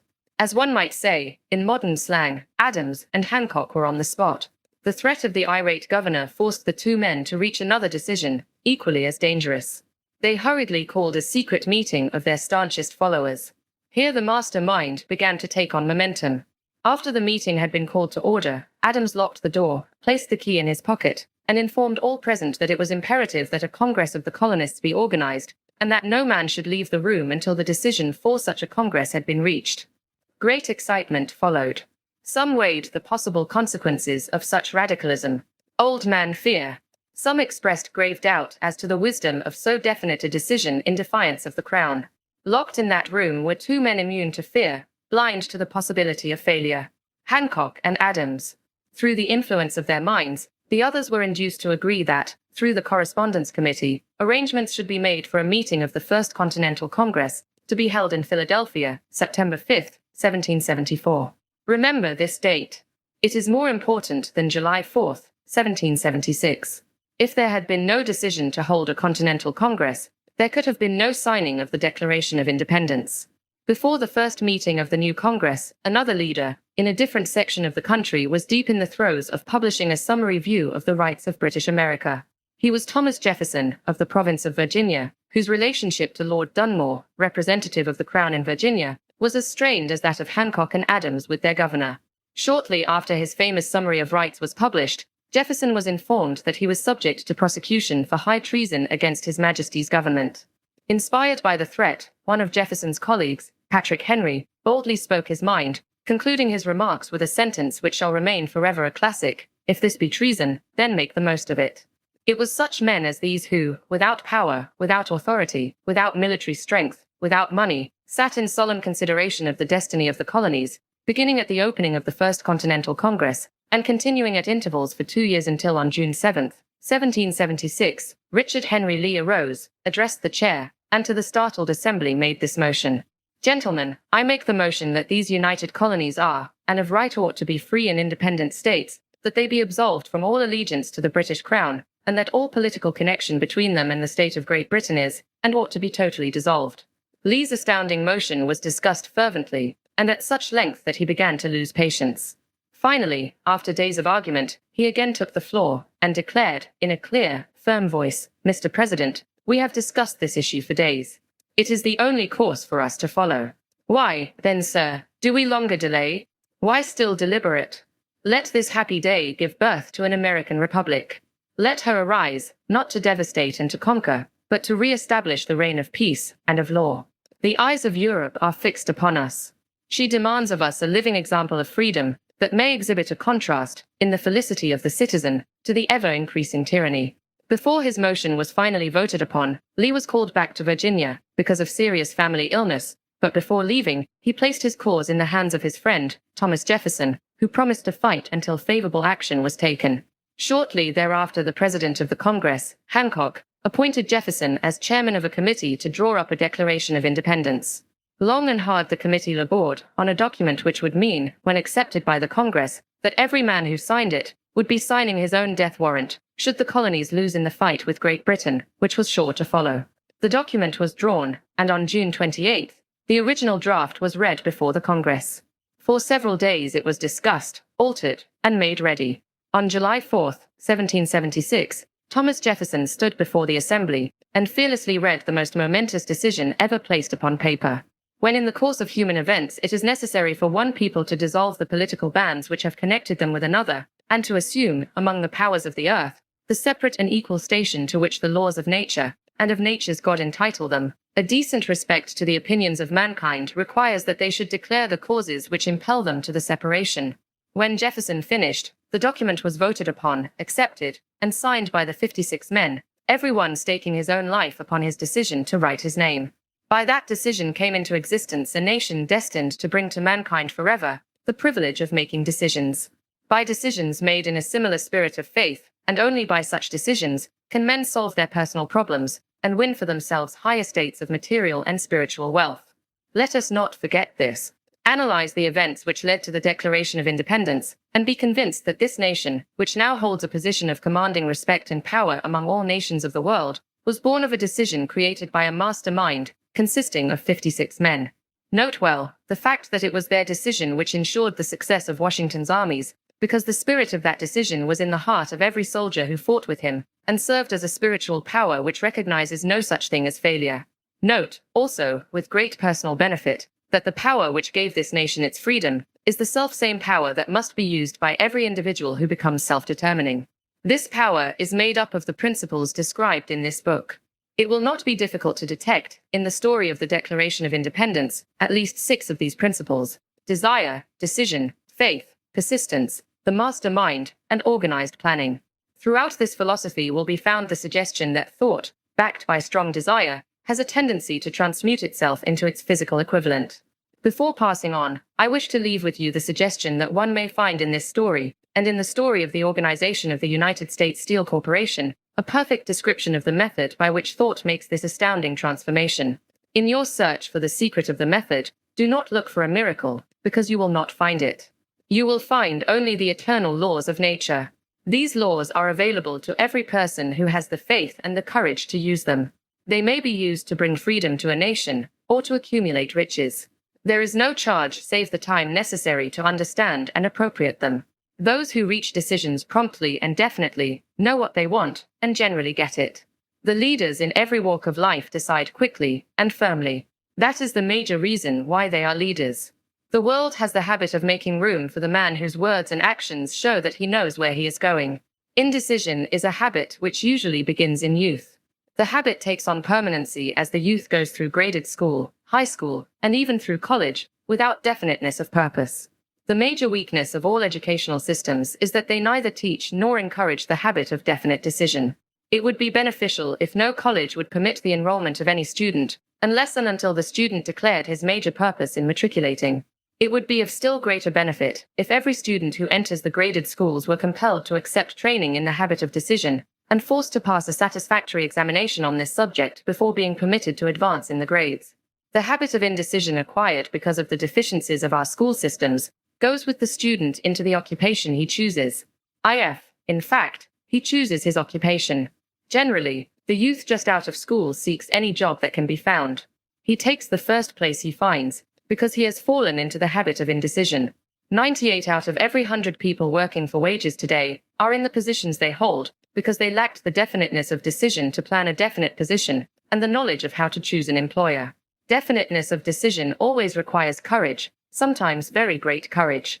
The 56 men who signed the Declaration of Independence staked their lives on the decision to affix their signatures to that document. The person who reaches a definite decision to procure the particular job and make life pay the price he asks does not stake his life on that decision, he stakes his economic freedom. Financial independence, riches, desirable business, and professional positions are not within reach of the person who neglects or refuses to expect, plan, and demand these things. The person who desires riches in the same spirit that Samuel Adams desired freedom for the colonies is sure to accumulate wealth. In the chapter on organized planning, you will find complete instructions for marketing every type of personal services. You will find also detailed information on how to choose the employer you prefer and the particular job you desire. These instructions will be of no value to you unless you definitely decide to organize them into a plan of action. Chapter 9. Persistence. The sustained effort necessary to induce faith. The 8th step toward riches. Persistence is an essential factor in the procedure of transmuting desire into its monetary equivalent. The basis of persistence is the power of will. Willpower and desire, when properly combined, make an irresistible pair. Men who accumulate great fortunes are generally known as cold-blooded, and sometimes ruthless. Often they are misunderstood. What they have is willpower, which they mix with persistence, and place back of their desires to ensure the attainment of their objectives. Henry Ford has been generally misunderstood to be ruthless and cold-blooded. This misconception grew out of Ford's habit of following through in all of his plans with persistence. The majority of people are ready to throw their aims and purposes overboard and give up at the first sign of opposition or misfortune. A few carry on despite all opposition until they attain their goal. These few are the Fords, Carnegies, Rockefellers, and Edisons. There may be no heroic connotation to the word persistence, but the quality is to the character of man what carbon is to steel. The building of a fortune, generally, involves the application of the entire 13 factors of this philosophy. These principles must be understood. They must be applied with persistence by all who accumulate money. If you are following this book with the intention of applying the knowledge it conveys, your first test as to your persistence will come when you begin to follow the 6 steps described in the 2nd chapter. Unless you are one of the 2 out of every 100 who already have a definite goal at which you are aiming and a definite plan for its attainment, you may read the instructions and then pass on with your daily routine and never comply with those instructions. The author is checking you up at this point, because lack of persistence is one of the major causes of failure. Moreover, experience with thousands of people has proved that lack of persistence is a weakness common to the majority of men. It is a weakness which may be overcome by effort. The ease with which lack of persistence may be conquered will depend entirely upon the intensity of one's desire. The starting point of all achievement is desire. Keep this constantly in mind. Weak desires bring weak results, just as a small amount of fire makes a small amount of heat. If you find yourself lacking in persistence, this weakness may be remedied by building a stronger fire under your desires. Continue to read through to the end, then go back to chapter 2, and start immediately to carry out the instructions given in connection with the 6 steps. The eagerness with which you follow these instructions will indicate clearly how much or how little you really desire to accumulate money. If you find that you are indifferent, you may be sure that you have not yet acquired the money consciousness which you must possess before you can be sure of accumulating a fortune. Fortunes gravitate to men whose minds have been prepared to attract them, just as surely as water gravitates to the ocean. In this book may be found all the stimuli necessary to attune any normal mind to the vibrations which will attract the object of one's desires. If you find you are weak in persistence, center your attention upon the instructions contained in the chapter on power. Surround yourself with a mastermind group, and through the cooperative efforts of the members of this group, you can develop persistence. You will find additional instructions for the development of persistence in the chapters on autosuggestion and the subconscious mind. Follow the instructions outlined in these chapters until your habit nature hands over to your subconscious mind a clear picture of the object of your desire. From that point on, you will not be handicapped by lack of persistence. Your subconscious mind works continuously while you are awake and while you are asleep. Spasmodic or occasional effort to apply the rules will be of no value to you. To get results, you must apply all of the rules until their application becomes a fixed habit with you. In no other way can you develop the necessary money consciousness. Poverty is attracted to the one whose mind is favorable to it, as money is attracted to him whose mind has been deliberately prepared to attract it, and through the same laws. Poverty consciousness will voluntarily seize the mind which is not occupied with the money consciousness. A poverty consciousness develops without conscious application of habits favorable to it. The money consciousness must be created to order, unless one is born with such a consciousness. Catch the full significance of the statements in the preceding paragraph, and you will understand the importance of persistence in the accumulation of a fortune. Without persistence, you will be defeated even before you start. With persistence, you will win. If you have ever experienced a nightmare, you will realize the value of persistence. You are lying in bed, half awake, with a feeling that you are about to smother. You are unable to turn over or to move a muscle. You realize that you must begin to regain control over your muscles. Through persistent effort of willpower, you finally manage to move the fingers of one hand. By continuing to move your fingers, you extend your control to the muscles of one arm until you can lift it. Then you gain control of the other arm in the same manner.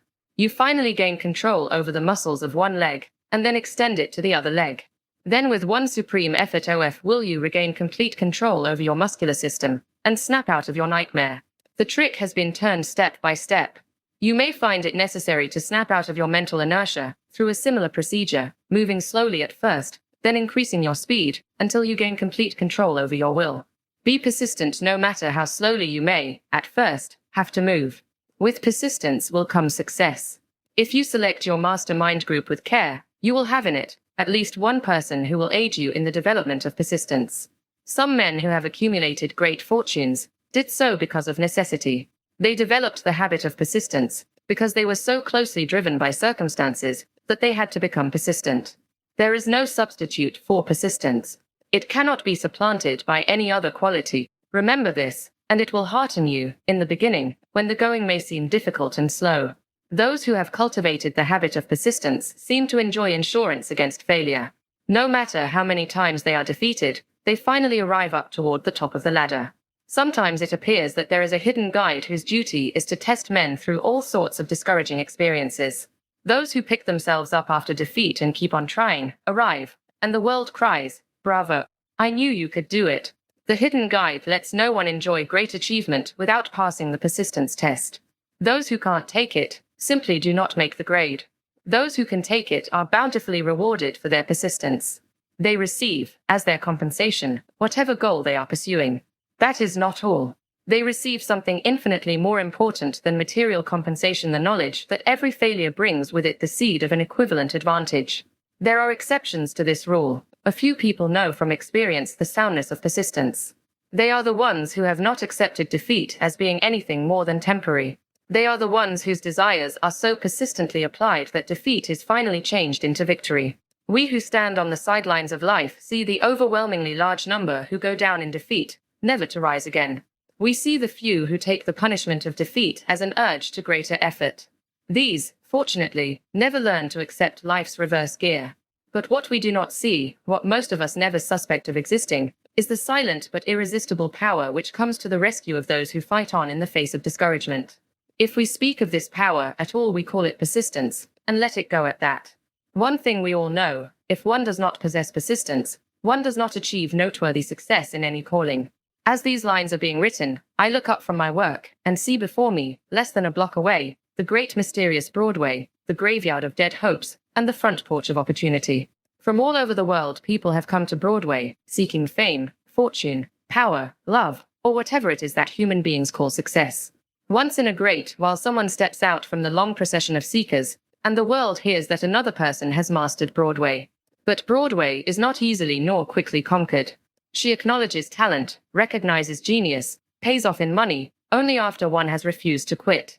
Then we know he has discovered the secret of how to conquer Broadway. The secret is always inseparably attached to one word: persistence. The secret is told in the struggle of Fannie Hurst, whose persistence conquered the Great White Way. She came to New York in 1915 to convert writing into riches. The conversion did not come quickly, but it came. For 4 years Miss Hurst learned about the sidewalks of New York from first-hand experience. She spent her days laboring, and her nights hoping. When hope grew dim, she did not say, "All right, Broadway, you win." She said, "Very well, Broadway, you may whip some, but not me. I'm going to force you to give up." One publisher, the Saturday Evening Post, sent her 36 rejection slips before she broke the ice and got a story across. The average writer, like the average in other walks of life, would have given up the job when the first rejection slip came. She pounded the pavements for 4 years to the tune of the publisher's NO, because she was determined to win. Then came the payoff. The spell had been broken, the unseen guide had tested Fannie Hurst, and she could take it. From that time on, publishers made a beaten path to her door. Money came so fast she hardly had time to count it. Then the moving picture men discovered her, and money came not in small change, but in floods. The moving picture rights to her latest novel, Great Laughter, brought $100,000, said to be the highest price ever paid for a story before publication. Her royalties from the sale of the book probably will run much more. Briefly, you have a description of what persistence is capable of achieving. Fannie Hurst is no exception. Wherever men and women accumulate great riches, you may be sure they first acquired persistence. Broadway will give any beggar a cup of coffee and a sandwich, but it demands persistence of those who go after the big stakes. Kate Smith will say amen when she reads this. 4 years she sang, without money, and without price, before any microphone she could reach. Broadway said to her, "Come and get it, if you can take it."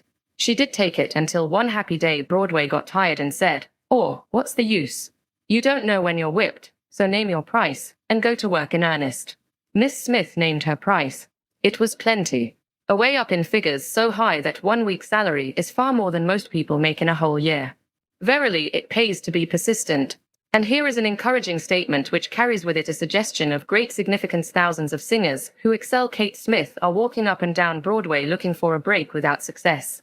Countless others have come and gone, many of them sang well enough, but they failed to make the grade because they lacked the courage to keep on keeping on, until Broadway became tired of turning them away.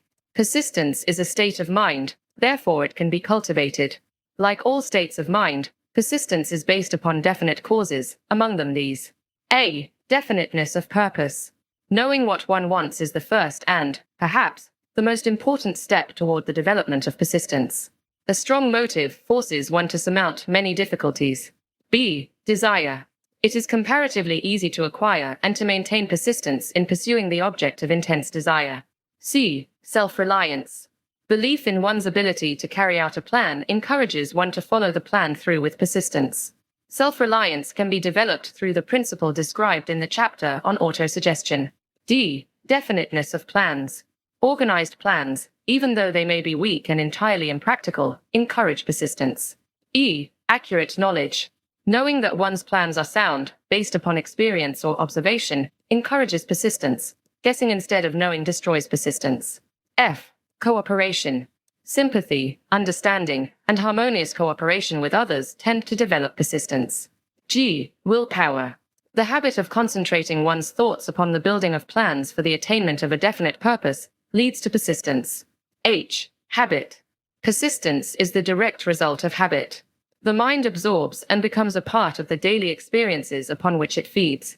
Fear, the worst of all enemies, can be effectively cured by forced repetition of acts of courage. Everyone who has seen active service in war knows this.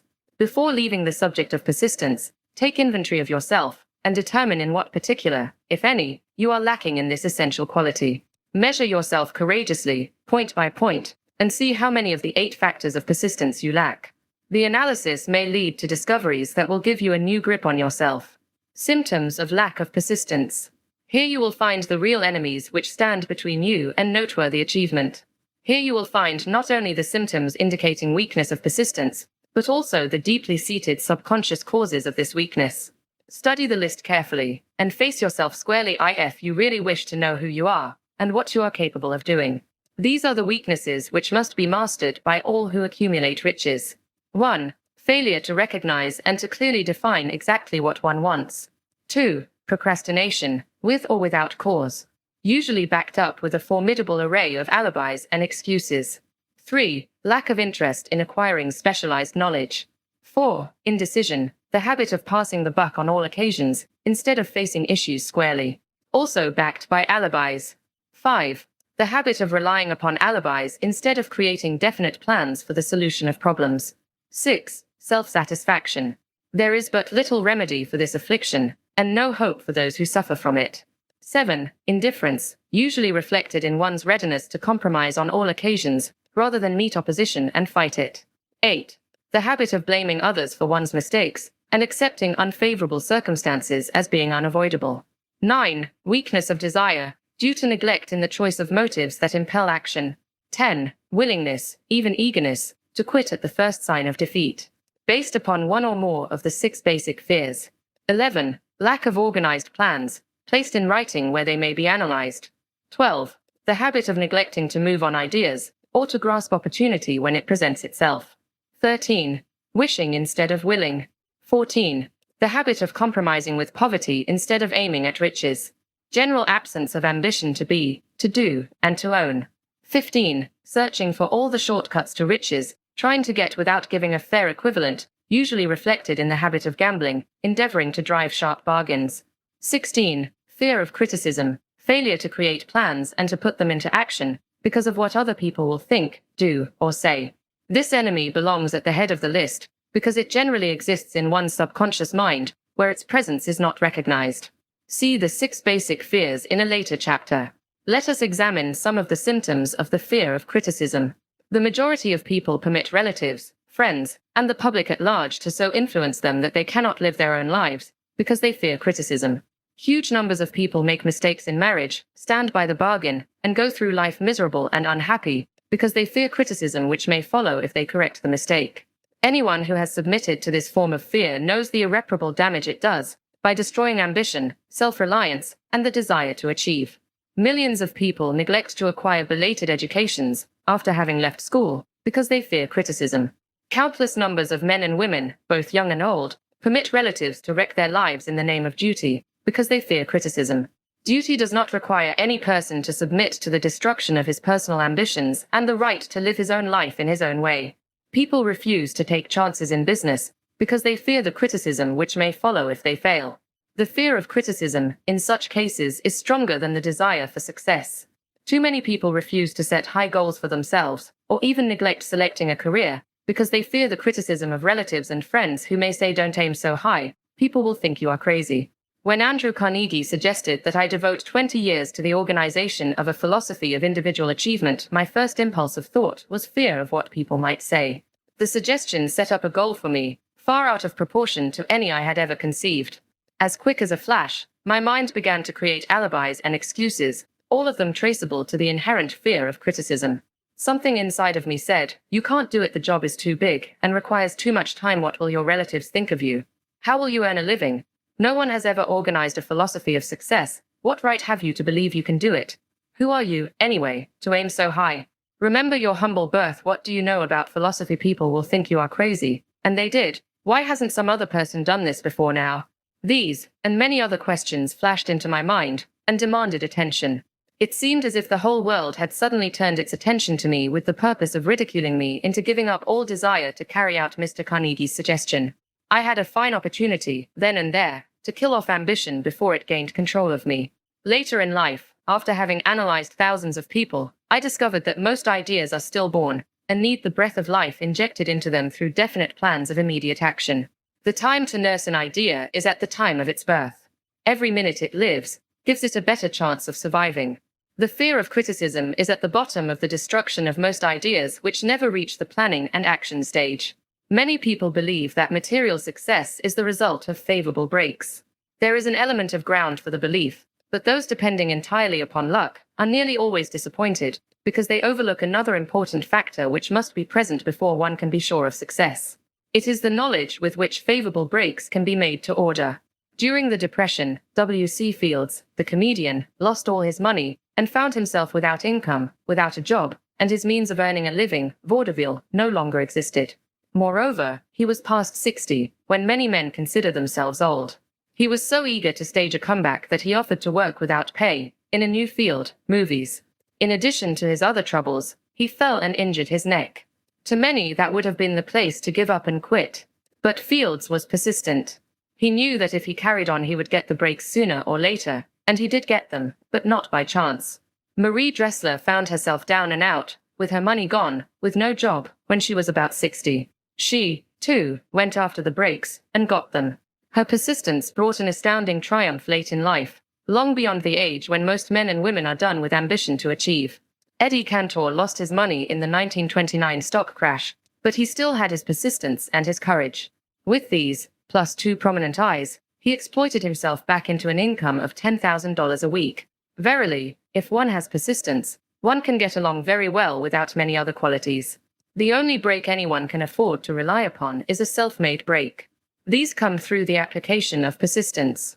The starting point is definiteness of purpose. Examine the first 100 people you meet, ask them what they want most in life, and 98 of them will not be able to tell you. If you press them for an answer, some will say security, many will say money, a few will say happiness, others will say fame and power, and still others will say social recognition, ease in living, ability to sing, dance, or write. But none of them will be able to define these terms, or give the slightest indication of a plan by which they hope to attain these vaguely expressed wishes. Riches do not respond to wishes. They respond only to definite plans, backed by definite desires, through constant persistence. How to develop persistence? There are 4 simple steps which lead to the habit of persistence. They call for no great amount of intelligence, no particular amount of education, and but little time or effort. The necessary steps are: 1. A definite purpose backed by burning desire for its fulfillment. 2. A definite plan, expressed in continuous action. 3. A mind closed tightly against all negative and discouraging influences, including negative suggestions of relatives, friends, and acquaintances. 4. A friendly alliance with one or more persons who will encourage one to follow through with both plan and purpose. These 4 steps are essential for success in all walks of life. The entire purpose of the 13 principles of this philosophy is to enable one to take these 4 steps as a matter of habit. These are the steps by which one may control one's economic destiny. They are the steps that lead to freedom and independence of thought. They are the steps that lead to riches, in small or great quantities. They lead the way to power, fame, and worldly recognition. They are the 4 steps which guarantee favorable breaks. They are the steps that convert dreams into physical realities. They lead, also, to the mastery of fear, discouragement, indifference. There is a magnificent reward for all who learn to take these 4 steps. It is the privilege of writing one's own ticket, and of making life yield whatever price is asked. I have no way of knowing the facts, but I venture to conjecture that Mrs. Wallace Simpson's great love for a man was not accidental, nor the result of favorable breaks alone. There was a burning desire, and careful searching at every step of the way. Her first duty was to love. What is the greatest thing on earth? The master called it love, not man-made rules, criticism, bitterness, slander, or political marriages, but love. She knew what she wanted, not after she met the Prince of Wales, but long before that. Twice when she had failed to find it, she had the courage to continue her search. To thine own self be true, and it must follow, as the night the day, thou canst not then be false to any man. Her rise from obscurity was of the slow, progressive, persistent order, but it was sure. She triumphed over unbelievably long odds. And, no matter who you are, or what you may think of Wallis Simpson, or the king who gave up his crown for her love, she is an astounding example of applied persistence, an instructor on the rules of self-determination, from whom the entire world might profitably take lessons. When you think of Wallis Simpson, think of one who knew what she wanted, and shook the greatest empire on earth to get it. Women who complain that this is a man's world, that women do not have an equal chance to win, owe it to themselves to study carefully the life of this unusual woman, who, at an age which most women consider old, captured the affections of the most desirable bachelor in the entire world. And what of King Edward? What lesson may we learn from his part in the world's greatest drama of recent times? Did he pay too high a price for the affections of the woman of his choice? Surely no one but he can give the correct answer. The rest of us can only conjecture. This much we know: the king came into the world without his own consent. He was born to great riches, without requesting them. He was persistently sought in marriage. Politicians and statesmen throughout Europe tossed dowagers and princesses at his feet. Because he was the firstborn of his parents, he inherited a crown, which he did not seek, and perhaps did not desire. For more than 40 years he was not a free agent, could not live his life in his own way, had but little privacy, and finally assumed duties inflicted upon him when he ascended the throne. Some will say, with all these blessings, King Edward should have found peace of mind, contentment, and joy of living. The truth is that back of all the privileges of a crown, all the money, the fame, and the power inherited by King Edward, there was an emptiness which could be filled only by love. His greatest desire was for love. Long before he met Wallis Simpson, he doubtless felt this great universal emotion tugging at the strings of his heart, beating upon the door of his soul, and crying out for expression. And when he met a kindred spirit, crying out for this same holy privilege of expression, he recognized it, and without fear or apology, opened his heart and bade it enter. All the scandalmongers in the world cannot destroy the beauty of this international drama, through which two people found love, and had the courage to face open criticism, renounce all else to give it holy expression. King Edward's decision to give up the crown of the world's most powerful empire, for the privilege of going the remainder of the way through life with the woman of his choice, was a decision that required courage. The decision also had a price, but who has the right to say the price was too great? Surely not he who said, "He among you who is without sin, let him cast the first stone." As a suggestion to any evil-minded person who chooses to find fault with the Duke of Windsor, because his desire was for love, and for openly declaring his love for Wallis Simpson, and giving up his throne for her, let it be remembered that the open declaration was not essential.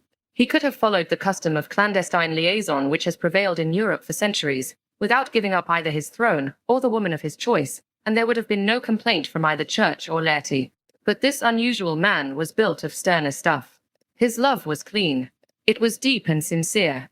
It represented the one thing which, above all else, he truly desired. Therefore, he took what he wanted, and paid the price demanded.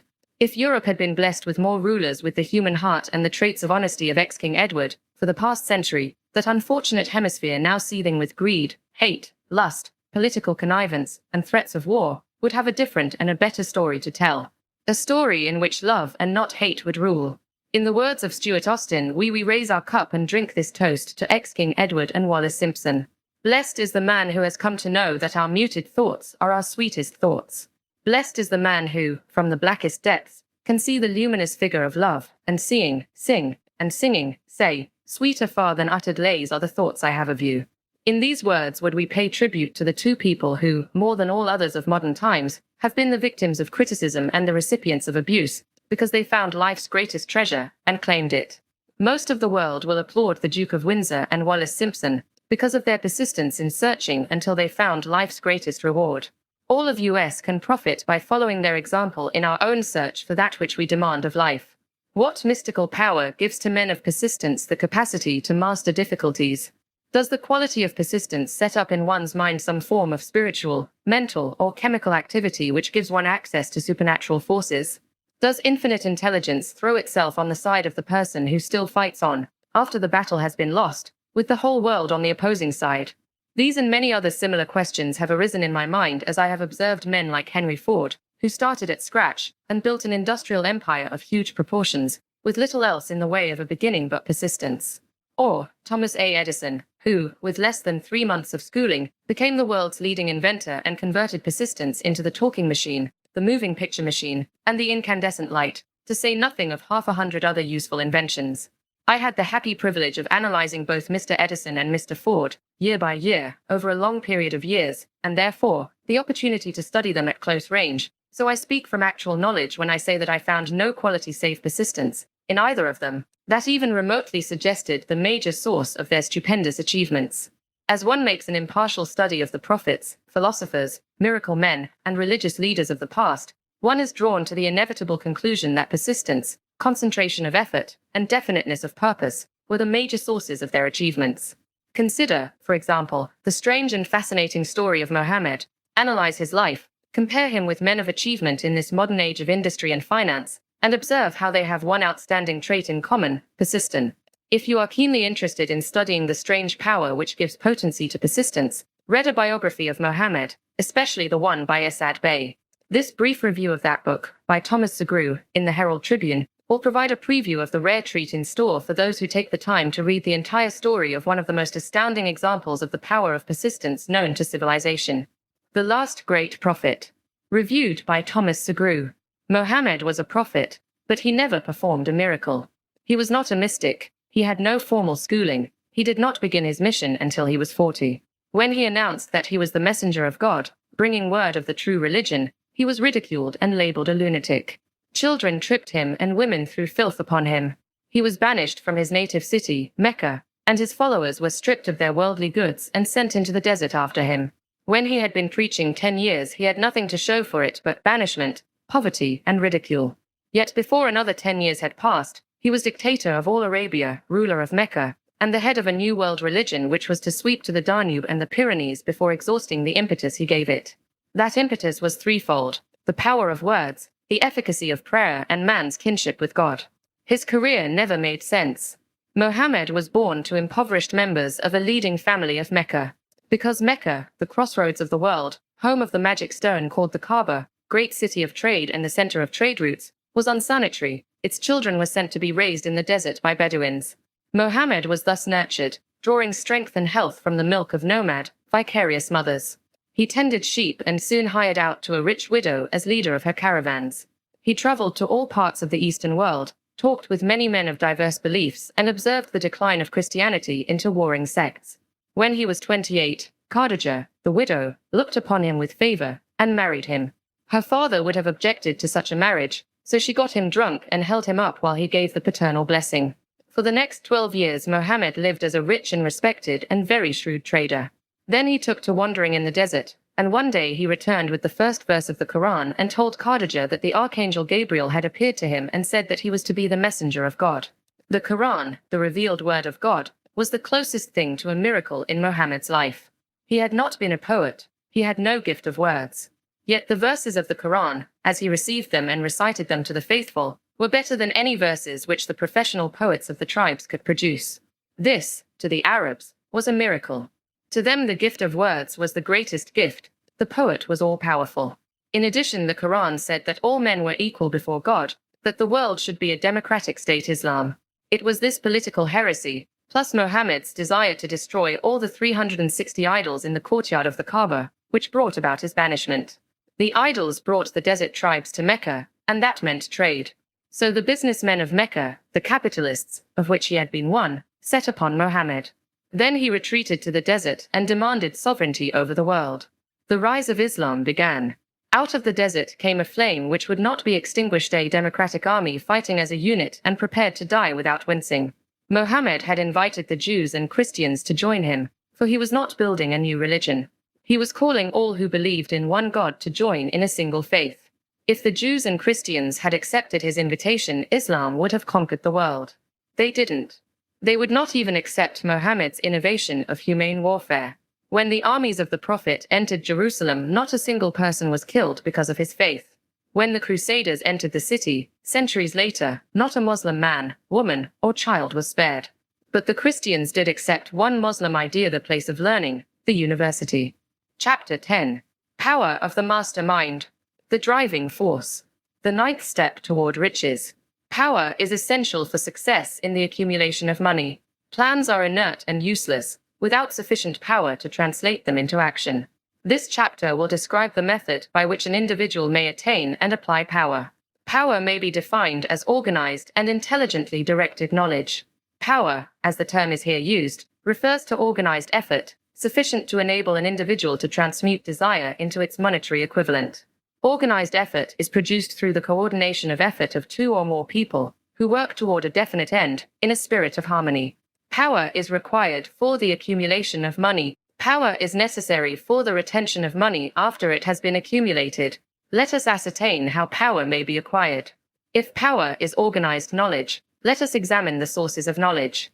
A. Infinite intelligence. This source of knowledge may be contacted through the procedure described in another chapter, with the aid of creative imagination. B. Accumulated experience. The accumulated experience of man, or that portion of it which has been organized and recorded, may be found in any well-equipped public library. An important part of this accumulated experience is taught in public schools and colleges, where it has been classified and organized. C. Experiment and research. In the field of science, and in practically every other walk of life, men are gathering, classifying, and organizing new facts daily. This is the source to which one must turn when knowledge is not available through accumulated experience. Here, too, the creative imagination must often be used. Knowledge may be acquired from any of the foregoing sources. It may be converted into power by organizing it into definite plans and by expressing those plans in terms of action. Examination of the three major sources of knowledge will readily disclose the difficulty an individual would have, if he depended upon his efforts alone, in assembling knowledge and expressing it through definite plans in terms of action. If his plans are comprehensive, and if they contemplate large proportions, he must, generally, induce others to cooperate with him, before he can inject into them the necessary element of power. Gaining power through the mastermind. The mastermind may be defined as coordination of knowledge and effort in a spirit of harmony between two or more people for the attainment of a definite purpose. No individual may have great power without availing himself of the mastermind. In a preceding chapter, instructions were given for the creation of plans for the purpose of translating desire into its monetary equivalent. If you carry out these instructions with persistence and intelligence, and use discrimination in the selection of your mastermind group, your objective will have been halfway reached, even before you begin to recognize it. So you may better understand the intangible potentialities of power available to you through a properly chosen mastermind group. We will here explain the two characteristics of the mastermind principle, one of which is economic in nature and the other psychic. The economic feature is obvious. Economic advantages may be created by any person who surrounds himself with the advice, counsel, and personal cooperation of a group of men who are willing to lend him wholehearted aid in a spirit of perfect harmony. This form of cooperative alliance has been the basis of nearly every great fortune. Your understanding of this great truth may definitely determine your financial status. The psychic phase of the mastermind principle is much more abstract, much more difficult to comprehend, because it has reference to the spiritual forces with which the human race, as a whole, is not well acquainted. You may catch a significant suggestion from this statement. No two minds ever come together without, thereby, creating a third, invisible, intangible force which may be likened to a third mind. Keep in mind the fact that there are only two known elements in the whole universe, energy and matter. It is a well-known fact that matter may be broken down into units of molecules, atoms, and electrons. There are units of matter which may be isolated, separated, and analyzed. Likewise, there are units of energy. The human mind is a form of energy, a part of it being spiritual in nature. When the minds of two people are coordinated in a spirit of harmony, the spiritual units of energy of each mind form an affinity, which constitutes the psychic phase of the mastermind. The mastermind principle, or rather the economic feature of it, was first called to my attention by Andrew Carnegie over 25 years ago. Discovery of this principle was responsible for the choice of my life's work. Mr. Carnegie's mastermind group consisted of a staff of approximately 50 men, with whom he surrounded himself for the definite purpose of manufacturing and marketing steel. He attributed his entire fortune to the power he accumulated through this mastermind. Analyze the record of any man who has accumulated a great fortune, and many of those who have accumulated modest fortunes, and you will find that they have either consciously or unconsciously employed the mastermind principle. Great power can be accumulated through no other principle. Energy is nature's universal set of building blocks, out of which she constructs every material thing in the universe, including man, and every form of animal and vegetable life. Through a process which only nature completely understands, she translates energy into matter. Nature's building blocks are available to man, In the energy involved in thinking, man's brain may be compared to an electric battery. It absorbs energy from the ether, which permeates every atom of matter and fills the entire universe. It is a well-known fact that a group of electric batteries will provide more energy than a single battery. It is also a well-known fact that an individual battery will provide energy in proportion to the number and capacity of the cells it contains. The brain functions in a similar fashion. This accounts for the fact that some brains are more efficient than others, and leads to this significant statement: a group of brains coordinated, or connected, in a spirit of harmony, will provide more thought energy than a single brain, just as a group of electric batteries will provide more energy than a single battery. Through this metaphor, it becomes immediately obvious that the mastermind principle holds the secret of the power wielded by men who surround themselves with other men of brains. There follows, now, another statement which will lead still nearer to an understanding of the psychic phase of the mastermind principle. When a group of individual brains are coordinated and function in harmony, the increased energy created through that alliance becomes available to every individual brain in the group. It is a well-known fact that Henry Ford began his business career under the handicap of poverty, illiteracy, and ignorance. It is an equally well-known fact that, within the inconceivably short period of 10 years, Mr. Ford mastered these three handicaps, and that within 25 years he made himself one of the richest men in America. Connect with this fact the additional knowledge that Mr. Ford's most rapid strides became noticeable from the time he became a personal friend of Thomas A. Edison, and you will begin to understand what the influence of one mind upon another can accomplish. Go a step farther, and consider the fact that Mr. Ford's most outstanding achievements began from the time that he formed the acquaintances of Harvey Firestone, John Burroughs, and Luther Burbank, each a man of great brain capacity, and you will have further evidence that power may be produced through friendly alliance of minds. There is little, if any, doubt that Henry Ford is one of the best-informed men in the business and industrial world. The question of his wealth needs no discussion. Analyze Mr. Ford's intimate personal friends, some of whom have already been mentioned, and you will be prepared to understand the following statement. Men take on the nature and the habits and the power of thought of those with whom they associate in a spirit of sympathy and harmony. Henry Ford whipped poverty, illiteracy, and ignorance by allying himself with great minds, whose vibrations of thought he absorbed into his own mind. Through his association with Edison, Burbank, Burroughs, and Firestone, Mr. Ford added to his own brain power the sum and substance of the intelligence, experience, knowledge, and spiritual forces of these four men. Moreover, he appropriated and made use of the mastermind principle through the methods of procedure described in this book. This principle is available to you. We have already mentioned Mahatma Gandhi. Perhaps the majority of those who have heard of Gandhi look upon him as merely an eccentric little man who goes around without formal wearing apparel and makes trouble for the British government. In reality, Gandhi is not eccentric, but he is the most powerful man now living, estimated by the number of his followers and their faith in their leader. Moreover, he is probably the most powerful man who has ever lived. His power is passive, but it is real. Let us study the method by which he attained his stupendous power. It may be explained in a few words. He came by power through inducing over 200 million people to coordinate, with mind and body, in a spirit of harmony, for a definite purpose. In brief, Gandhi has accomplished a miracle, for it is a miracle when 200 million people can be induced, not forced, to cooperate in a spirit of harmony for a limitless time. If you doubt that this is a miracle, try to induce any two people to cooperate in a spirit of harmony for any length of time. Every man who manages a business knows what a difficult matter it is to get employees to work together in a spirit even remotely resembling harmony. The list of the chief sources from which power may be attained is, as you have seen, headed by infinite intelligence. When two or more people coordinate in a spirit of harmony and work toward a definite objective, they place themselves in position, through that alliance, to absorb power directly from the great universal storehouse of infinite intelligence. This is the greatest of all sources of power. It is the source to which the genius turns. It is the source to which every great leader turns, whether he may be conscious of the fact or not. The other two major sources from which the knowledge, necessary for the accumulation of power, may be obtained are no more reliable than the five senses of man. The senses are not always reliable. Infinite intelligence does not ERR. In subsequent chapters, the methods by which infinite intelligence may be most readily contacted will be adequately described. This is not a course on religion.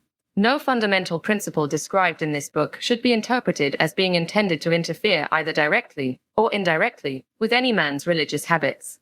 This book has been confined, exclusively, to instructing the reader how to transmute the definite purpose of desire for money into its monetary equivalent.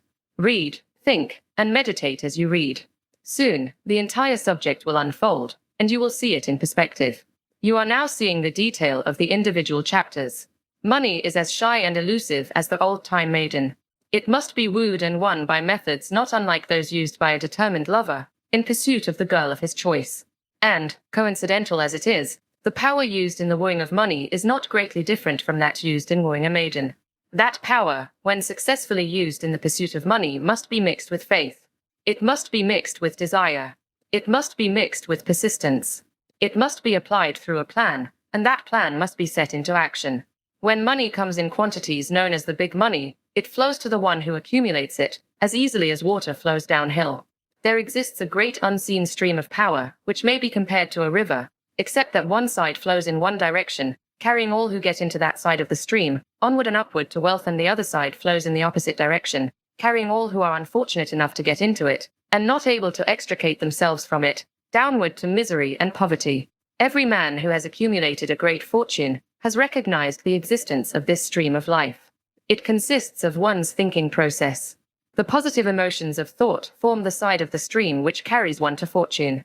The negative emotions form the side which carries one down to poverty. This carries a thought of stupendous importance to the person who is following this book with the object of accumulating a fortune. If you are in the side of the stream of power which leads to poverty, this may serve as an oar, by which you may propel yourself over into the other side of the stream. It can serve you only through application and use. Merely reading and passing judgment on it, either one way or another, will in no way benefit you. Some people undergo the experience of alternating between the positive and negative sides of the stream, being at times on the positive side, and at times on the negative side. The Wall Street crash of '29 swept millions of people from the positive to the negative side of the stream. These millions are struggling, some of them in desperation and fear, to get back to the positive side of the stream. This book was written especially for those millions. Poverty and riches often change places. The crash taught the world this truth, although the world will not long remember the lesson. Poverty may, and generally does, voluntarily take the place of riches. When riches take the place of poverty, the change is usually brought about through well-conceived and carefully executed plans. Poverty needs no plan. It needs no one to aid it, because it is bold and ruthless. Riches are shy and timid. They have to be attracted. Chapter 11. The mystery of sex transmutation. Anybody can wish for riches, and most people do, but only a few know that a definite plan, plus a burning desire for wealth, are the only dependable means of accumulating wealth. The 10th step toward riches. The meaning of the word transmute is, in simple language, the changing or transferring of one element or form of energy into another. The emotion of sex brings into being a state of mind. Because of ignorance on the subject, this state of mind is generally associated with the physical, and because of improper influences, to which most people have been subjected, in acquiring knowledge of sex, things essentially physical have highly biased the mind. The emotion of sex has back of it the possibility of 3 constructive potentialities. They are: 1. The perpetuation of mankind. 2. The maintenance of health, as a therapeutic agency, it has no equal. 3. The transformation of mediocrity into genius through transmutation. Sex transmutation is simple and easily explained. It means the switching of the mind from thoughts of physical expression to thoughts of some other nature. Sex desire is the most powerful of human desires. When driven by this desire, men develop keenness of imagination, courage, willpower, persistence, and creative ability unknown to them at other times. So strong and impelling is the desire for sexual contact that men freely run the risk of life and reputation to indulge it. When harnessed and redirected along other lines, this motivating force maintains all of its attributes of keenness of imagination, courage, etc., which may be used as powerful creative forces in literature, art, or in any other profession or calling, including, of course, the accumulation of riches. The transmutation of sex energy calls for the exercise of willpower, to be sure, but the reward is worth the effort. The desire for sexual expression is inborn and natural. The desire cannot and should not be submerged or eliminated, but it should be given an outlet through forms of expression which enrich the body, mind, and spirit of man. If not given this form of outlet, through transmutation, it will seek outlets through purely physical channels. A river may be dammed and its water controlled for a time, but eventually it will force an outlet. The same is true of the emotion of sex. It may be submerged and controlled for a time, but its very nature causes it to be ever-seeking means of expression. If it is not transmuted into some creative effort, it will find a less worthy outlet. Fortunate, indeed, is the person who has discovered how to give sex emotion an outlet through some form of creative effort, for he has, by that discovery, lifted himself to the status of a genius. Scientific research has disclosed these significant facts. 1. The men of greatest achievement are men with highly developed sex natures, men who have learned the art of sex transmutation. 2. The men who have accumulated great fortunes and achieved outstanding recognition in literature, art, industry, architecture, and the professions were motivated by the influence of a woman. The research from which these astounding discoveries were made went back through the pages of biography and history for more than 2,000 years. Wherever there was evidence available in connection with the lives of men and women of great achievement, it indicated most convincingly that they possessed highly developed sex natures. The emotion of sex is an irresistible force, against which there can be no such opposition as an immovable body. When driven by this emotion, men become gifted with a superpower for action. Understand this truth, and you will catch the significance of the statement that sex transmutation will lift one to the status of a genius. The emotion of sex contains the secret of creative ability. Destroy the sex glands, whether in man or beast, and you have removed the major source of action. For proof of this, observe what happens to any animal after it has been castrated. A bull becomes as docile as a cow after it has been altered sexually. Sex alteration takes out of the male, whether man or beast, all the fight that was in him. Sex alteration of the female has the same effect. The 10 mind stimuli. The human mind responds to stimuli, through which it may be keyed up to high rates of vibration, known as enthusiasm, creative imagination, intense desire, etc. The stimuli to which the mind responds most freely are: 1. The desire for sex expression. 2. Love. 3. A burning desire for fame, power, or financial gain, money. 4. Music. 5. Friendship between either those of the same sex or those of the opposite sex. 6. A mastermind alliance based upon the harmony of 2 or more people who ally themselves for spiritual or temporal advancement. 7. Mutual suffering, such as that experienced by people who are persecuted. 8. Autosuggestion. 9. Fear. 10. Narcotics and alcohol. The desire for sex expression comes at the head of the list of stimuli, which most effectively step up the vibrations of the mind and start the wheels of physical action. 8 of these stimuli are natural and constructive. 2 are destructive. The list is here presented for the purpose of enabling you to make a comparative study of the major sources of mind stimulation. From this study, it will be readily seen that the emotion of sex is, by great odds, the most intense and powerful of all mind stimuli. This comparison is necessary as a foundation for proof of the statement that transmutation of sex energy may lift one to the status of a genius. Let us find out what constitutes a genius. Some wiseacre has said that a genius is a man who wears long hair, eats queer food, lives alone, and serves as a target for the joke makers. A better definition of a genius is a man who has discovered how to increase the vibrations of thought to the point where he can freely communicate with sources of knowledge not available through the ordinary rate of vibration of thought. The person who thinks will want to ask some questions concerning this definition of genius. The first question will be, how may one communicate with sources of knowledge which are not available through the ordinary rate of vibration of thought? The next question will be, are there known sources of knowledge which are available only to genii? And if so, what are these sources, and exactly how may they be reached? We shall offer proof of the soundness of some of the more important statements made in this book, or at least we shall offer evidence through which you may secure your own proof through experimentation. And in doing so, we shall answer both of these questions. Genius is developed through the sixth sense. The reality of the sixth sense has been fairly well established. This sixth sense is creative imagination. The faculty of creative imagination is one which the majority of people never use during an entire lifetime, and if used at all, it usually happens by mere accident. A relatively small number of people use, with deliberation and purpose aforethought, the faculty of creative imagination.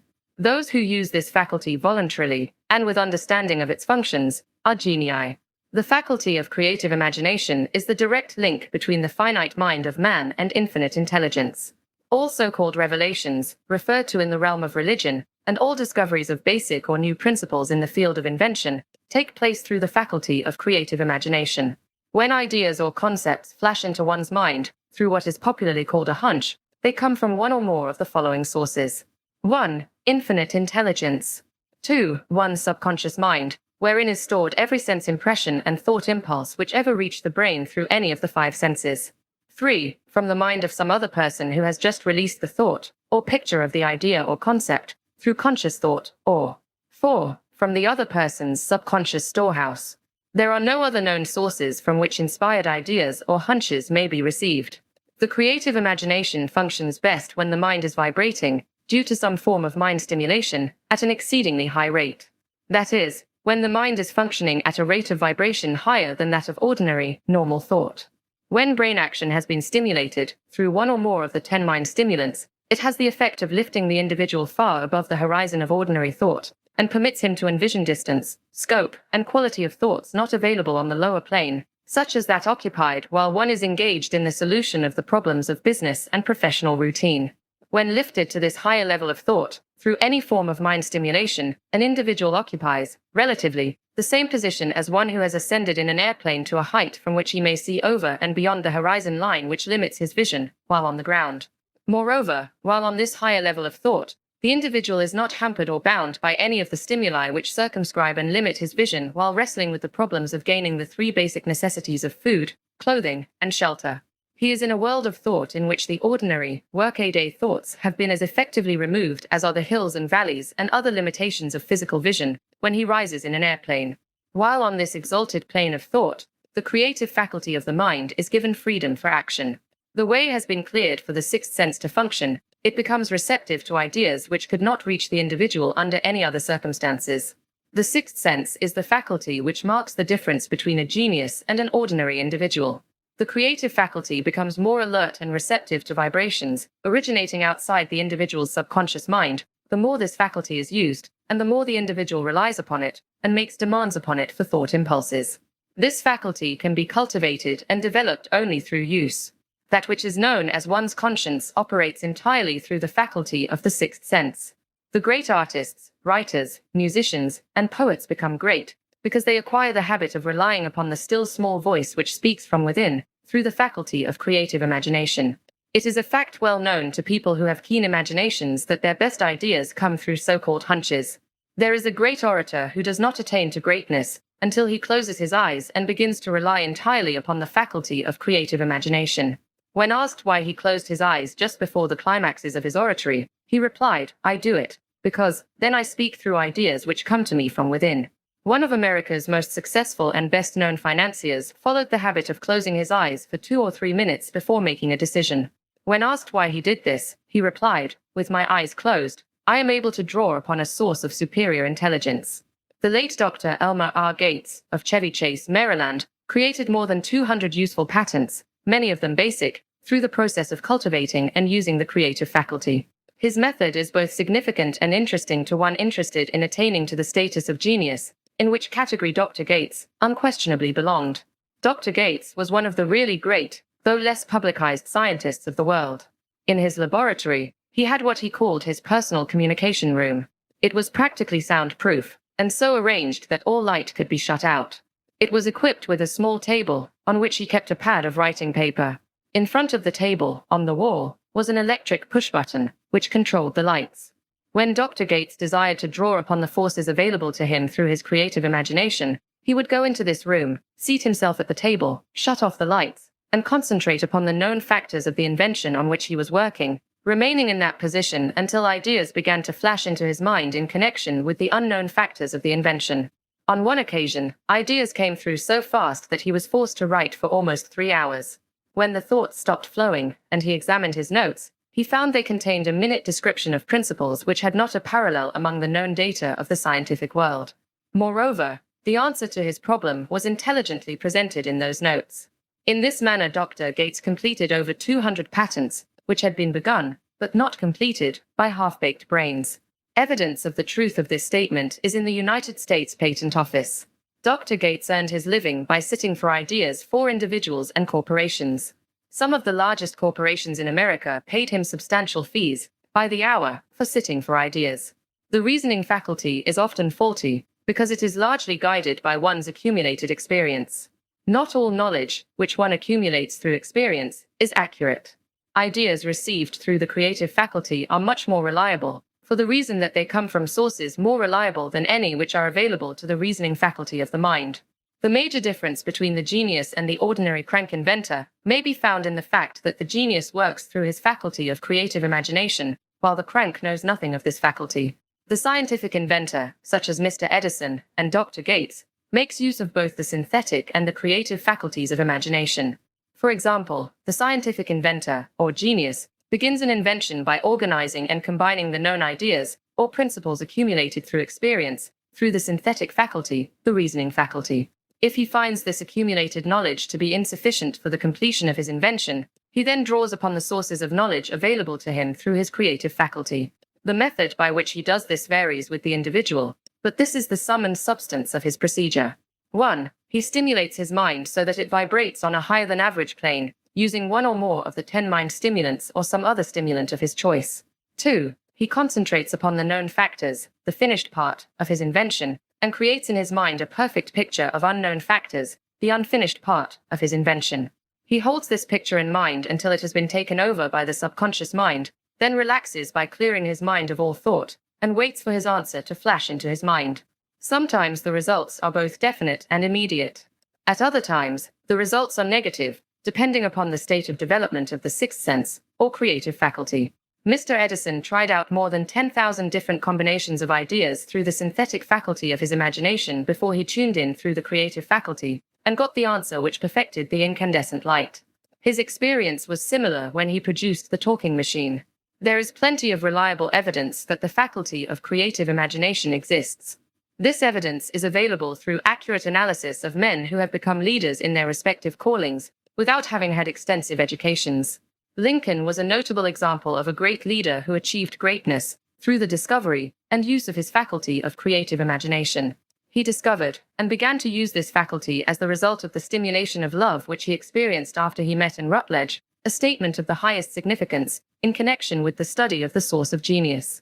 The pages of history are filled with the records of great leaders whose achievements may be traced directly to the influence of women who aroused the creative faculties of their minds through the stimulation of sex desire.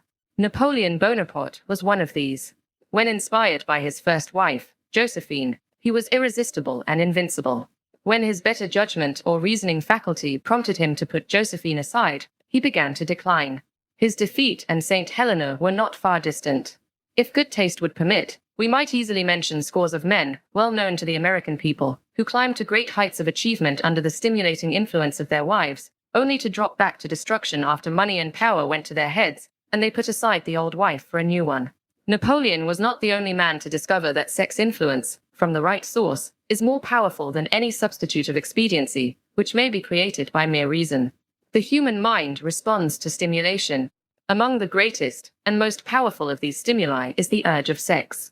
When harnessed and transmuted, this driving force is capable of lifting men into that higher sphere of thought which enables them to master the sources of worry and petty annoyance which beset their pathway on the lower plane.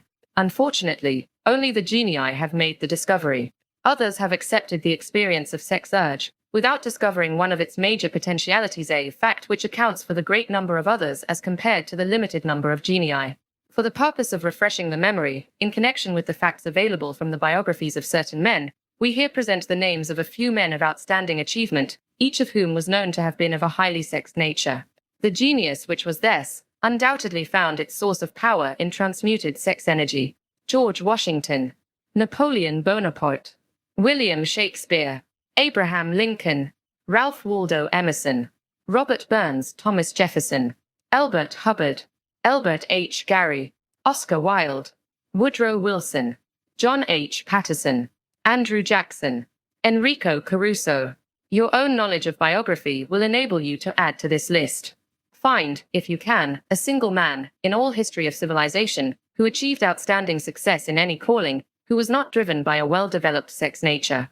If you do not wish to rely upon biographies of men not now living, take inventory of those whom you know to be men of great achievement, and see if you can find one among them who is not highly sexed. Sex energy is the creative energy of all genii. There never has been, and never will be a great leader, builder, or artist lacking in this driving force of sex. Surely no one will misunderstand these statements to mean that all who are highly sexed are genii, Man attains to the status of a genius only when, and if, he stimulates his mind so that it draws upon the forces available through the creative faculty of the imagination. Chief among the stimuli with which this stepping up of the vibrations may be produced is sex energy. The mere possession of this energy is not sufficient to produce a genius. The energy must be transmuted from desire for physical contact into some other form of desire and action before it will lift one to the status of a genius. Far from becoming genii because of great sex desires, the majority of men lower themselves, through misunderstanding and misuse of this great force, to the status of the lower animals. Why men seldom succeed before 40? I discovered, from the analysis of over 25,000 people, that men who succeed in an outstanding way seldom do so before the age of 40, and more often they do not strike their real pace until they are well beyond the age of 50.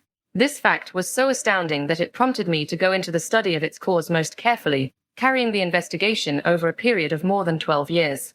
This study disclosed the fact that the major reason why the majority of men who succeed do not begin to do so before the age of 40 to 50 is their tendency to dissipate their energies through overindulgence in physical expression of the emotion of sex. The majority of men never learn that the urge of sex has other possibilities, which far transcend in importance that of mere physical expression. The majority of those who make this discovery do so after having wasted many years at a period when the sex energy is at its height, prior to the age of 45 to 50. This usually is followed by noteworthy achievement. The lives of many men up to, and sometimes well past the age of 40, reflect a continued dissipation of energies, which could have been more profitably turned into better channels. Their finer and more powerful emotions are sown wildly to the four winds. Out of this habit of the male grew the term, sowing his wild oats. The desire for sexual expression is by far the strongest and most impelling of all the human emotions, and for this very reason this desire, when harnessed and transmuted into action, other than that of physical expression, may raise one to the status of a genius. One of America's most able businessmen frankly admitted that his attractive secretary was responsible for most of the plans he created. He admitted that her presence lifted him to heights of creative imagination, such as he could experience under no other stimulus. One of the most successful men in America owes most of his success to the influence of a very charming young woman who has served as his source of inspiration for more than 12 years. Everyone knows the man to whom this reference is made, but not everyone knows the real source of his achievements. History is not lacking in examples of men who attained to the status of genii as the result of the use of artificial mind stimulants in the form of alcohol and narcotics. Edgar Allan Poe wrote The Raven while under the influence of liquor, dreaming dreams that mortal never dared to dream before. James Whitcomb Riley did his best writing while under the influence of alcohol. Perhaps it was thus he saw the ordered intermingling of the real and the dream, the mill above the river, and the mist above the stream. Robert Burns wrote best when intoxicated, for auld lang syne, my dear, we'll take a cup of kindness yet, for auld lang syne. But let it be remembered that many such men have destroyed themselves in the end. Nature has prepared her own potions with which men may safely stimulate their minds, so they vibrate on a plane that enables them to tune in to fine and rare thoughts which come from no man knows where. No satisfactory substitute for nature's stimulants has ever been found.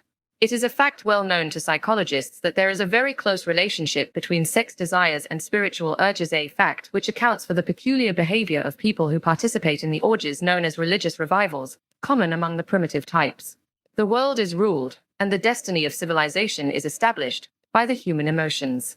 People are influenced in their actions, not by reason so much as by feelings. The creative faculty of the mind is set into action entirely by emotions, and not by cold reason. The most powerful of all human emotions is that of sex. There are other mind stimulants, some of which have been listed, but no one of them, nor all of them combined, can equal the driving power of sex. A mind stimulant is any influence which will either temporarily, or permanently, increase the vibrations of thought. The 10 major stimulants, described, are those most commonly resorted to.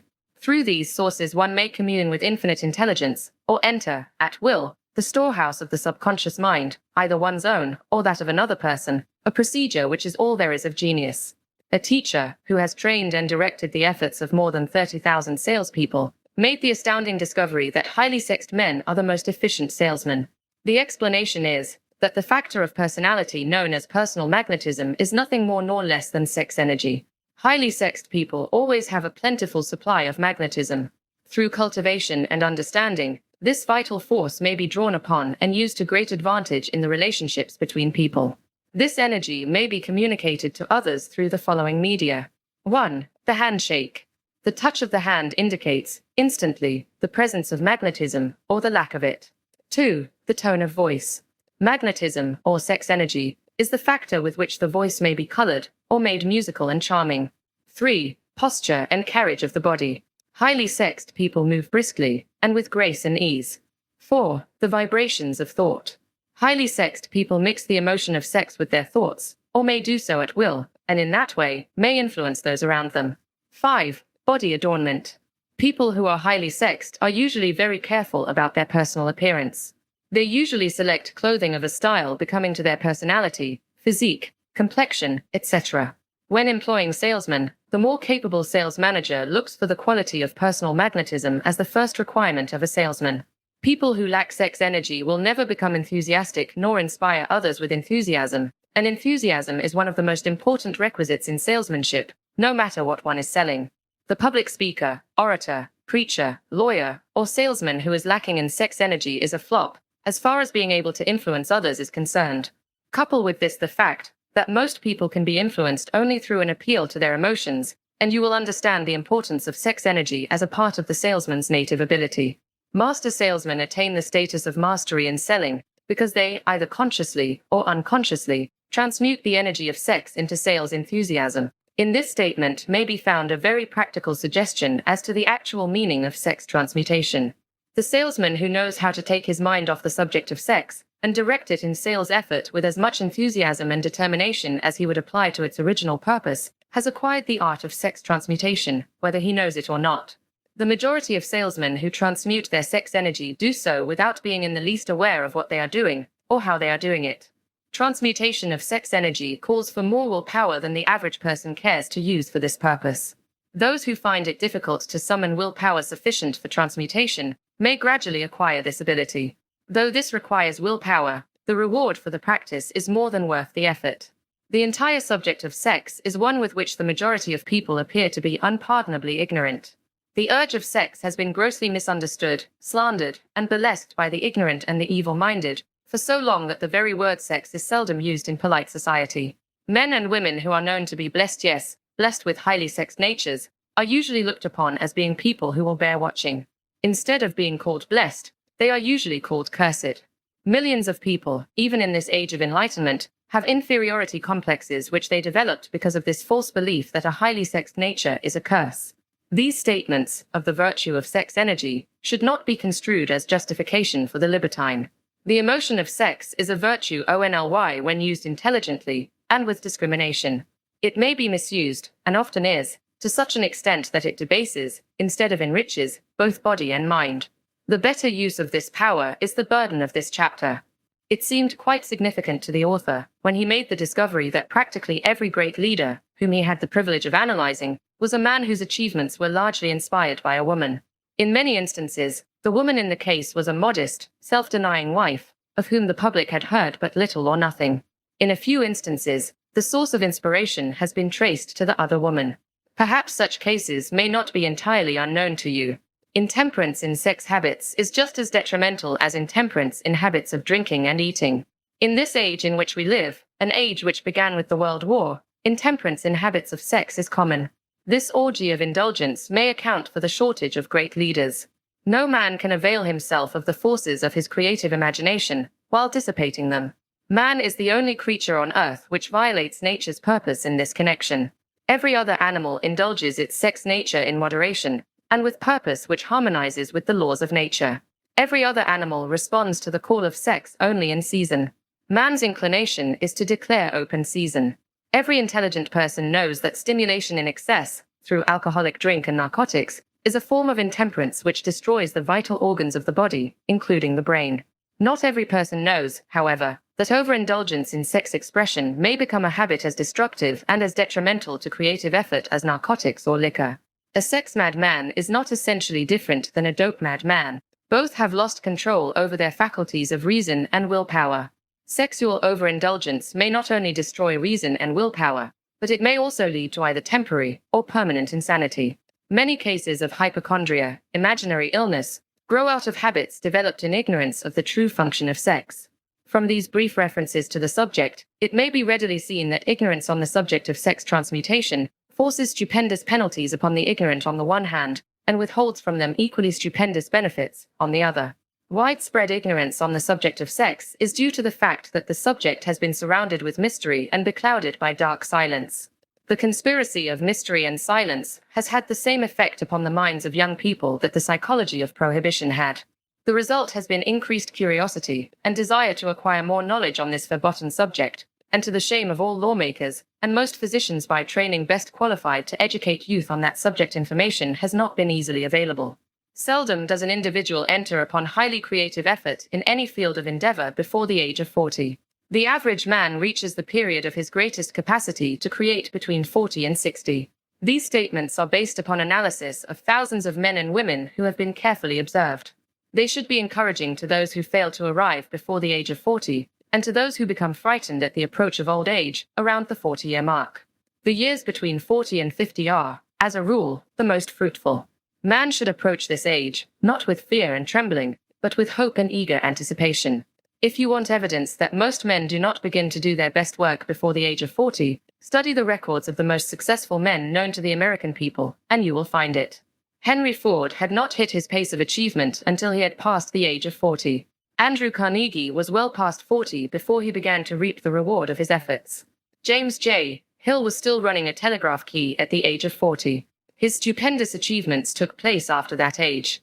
Biographies of American industrialists and financiers are filled with evidence that the period from 40 to 60 is the most productive age of man.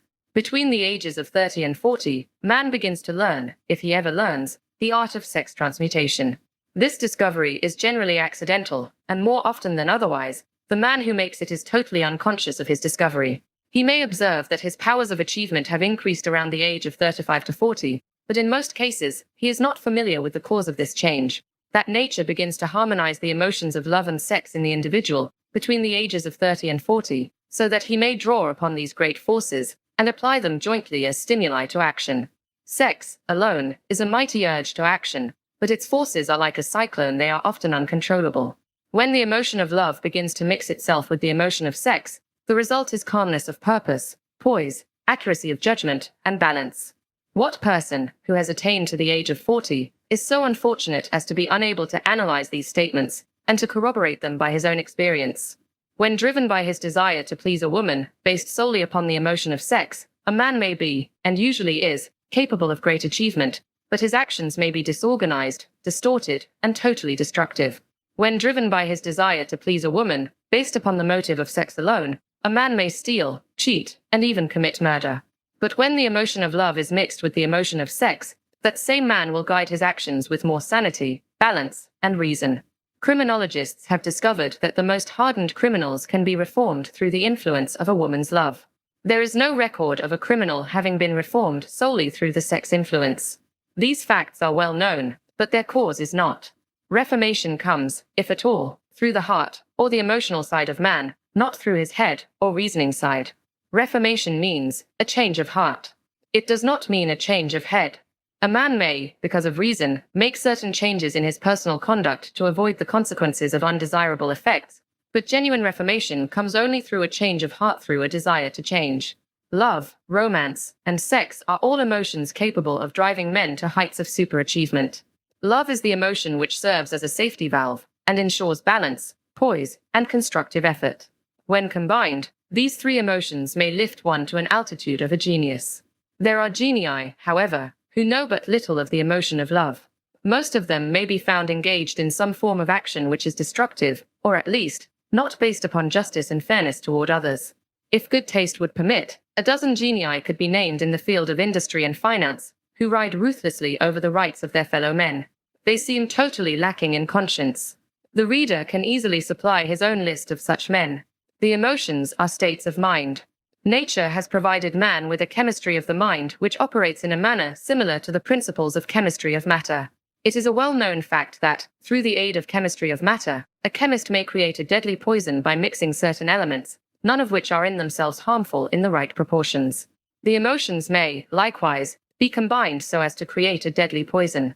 The emotions of sex and jealousy, when mixed, may turn a person into an insane beast.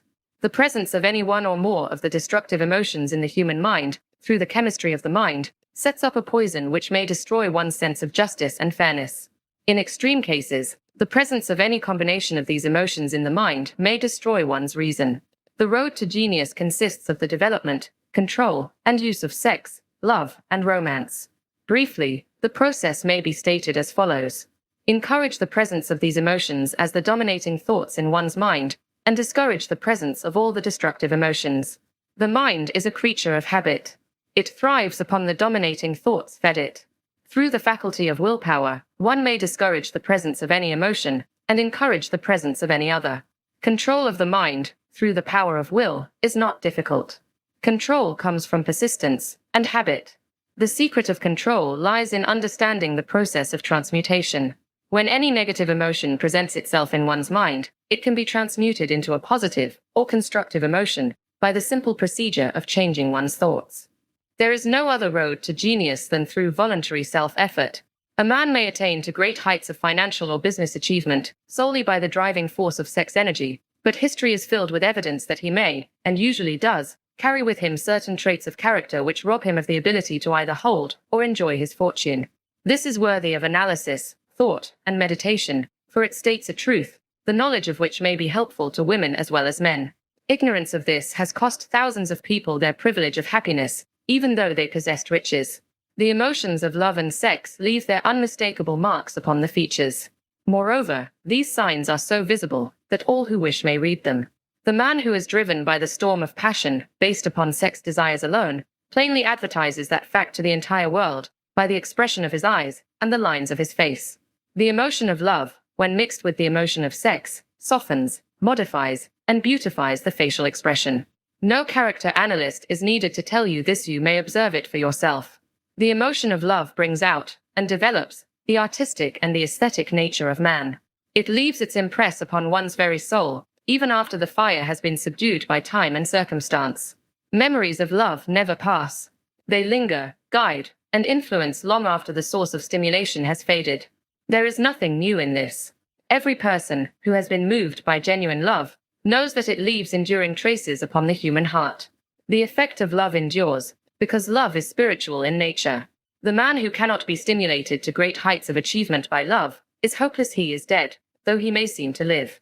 Even the memories of love are sufficient to lift one to a higher plane of creative effort. The major force of love may spend itself and pass away, like a fire which has burned itself out, but it leaves behind indelible marks as evidence that it passed that way. Its departure often prepares the human heart for a still greater love. Go back into your yesterdays, at times, and bathe your mind in the beautiful memories of past love. It will soften the influence of the present worries and annoyances.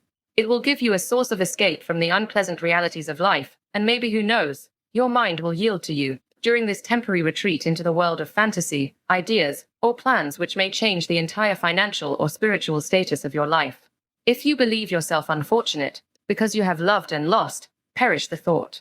One who has loved truly can never lose entirely. Love is whimsical and temperamental. Its nature is ephemeral and transitory. It comes when it pleases, and goes away without warning. Accept and enjoy it while it remains, but spend no time worrying about its departure. Worry will never bring it back. Dismiss, also, the thought that love never comes but once. Love may come and go, times without number, but there are no two love experiences which affect one in just the same way.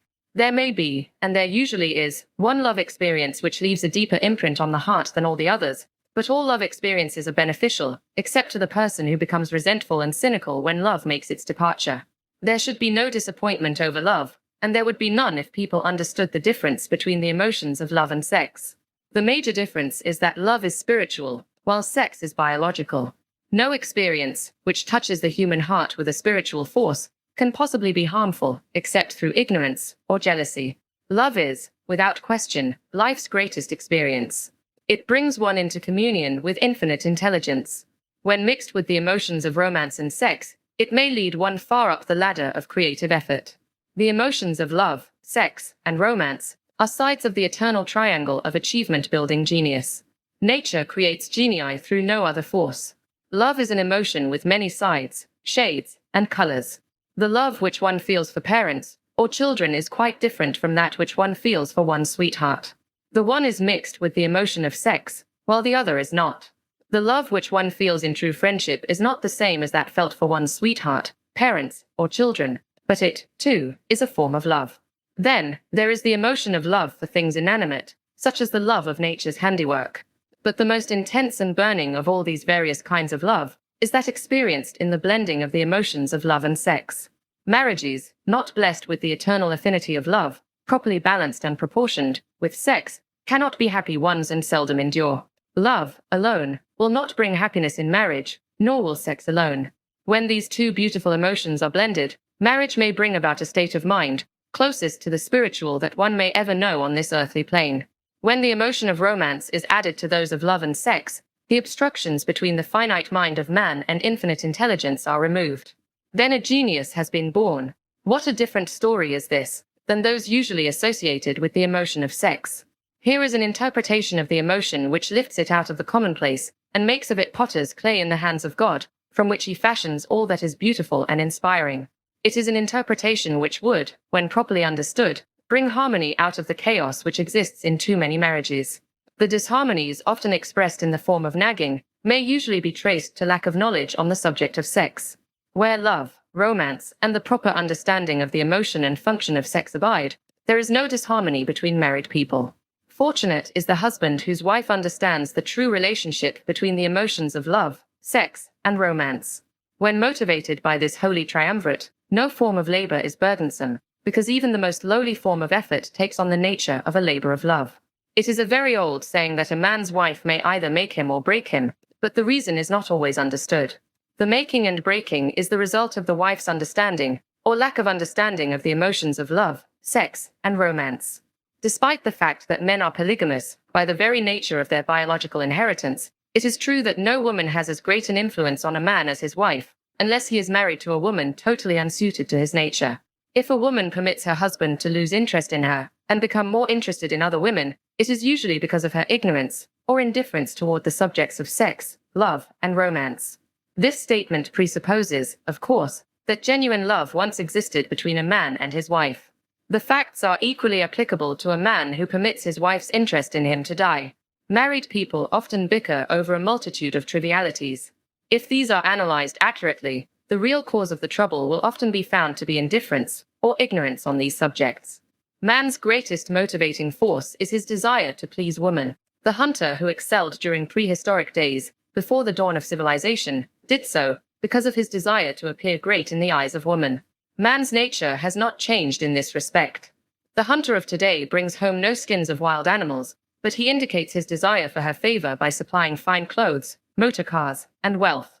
Man has the same desire to please woman that he had before the dawn of civilization.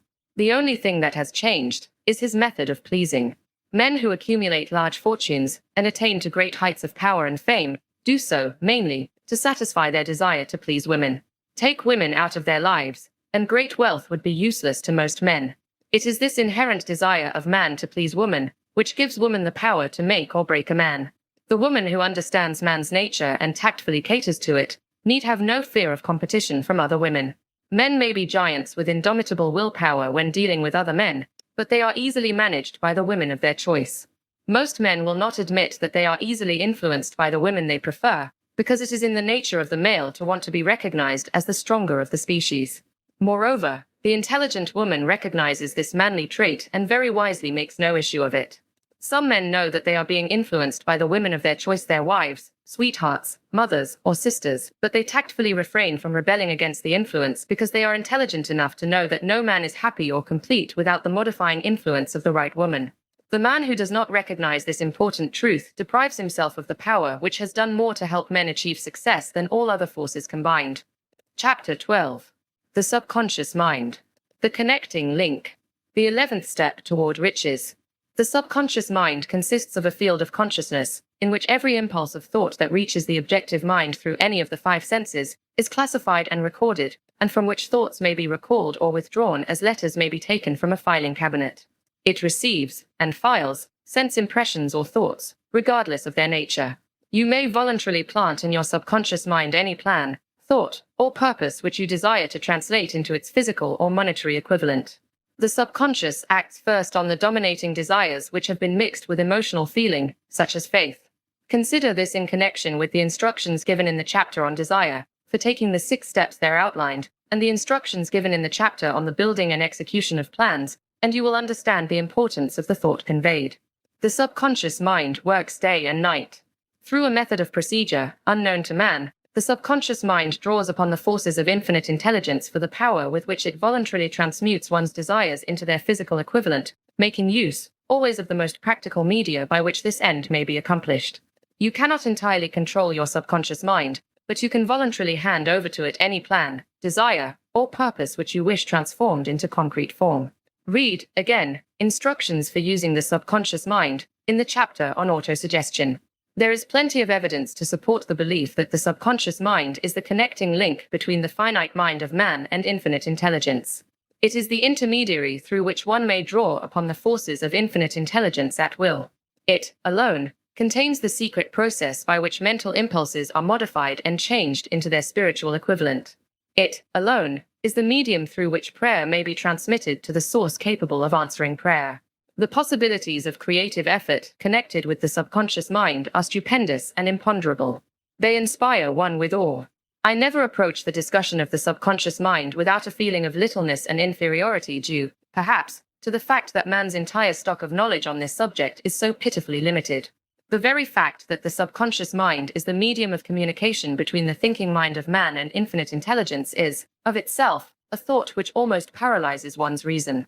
After you have accepted, as a reality, the existence of the subconscious mind, and understand its possibilities, as a medium for transmuting your desires into their physical or monetary equivalent, you will comprehend the full significance of the instructions given in the chapter on desire. You will also understand why you have been repeatedly admonished to make your desires clear, and to reduce them to writing. You will also understand the necessity of persistence in carrying out instructions. The 13 principles are the stimuli with which you acquire the ability to reach and to influence your subconscious mind. Do not become discouraged if you cannot do this upon the first attempt. Remember that the subconscious mind may be voluntarily directed only through habit, under the directions given in the chapter on faith. You have not yet had time to master faith. Be patient. Be persistent. A good many statements in the chapters on faith and autosuggestion will be repeated here, for the benefit of your subconscious mind. Remember, your subconscious mind functions voluntarily, whether you make any effort to influence it or not. This, naturally, suggests to you that thoughts of fear and poverty, and all negative thoughts serve as stimuli to your subconscious mind, unless you master these impulses and give it more desirable food upon which it may feed. The subconscious mind will not remain idle. If you fail to plant desires in your subconscious mind, it will feed upon the thoughts which reach it as the result of your neglect. We have already explained that thought impulses, both negative and positive, are reaching the subconscious mind continuously, from the 4 sources which were mentioned in the chapter on sex transmutation. For the present, it is sufficient if you remember that you are living daily, in the midst of all manner of thought impulses which are reaching your subconscious mind, without your knowledge. Some of these impulses are negative, some are positive.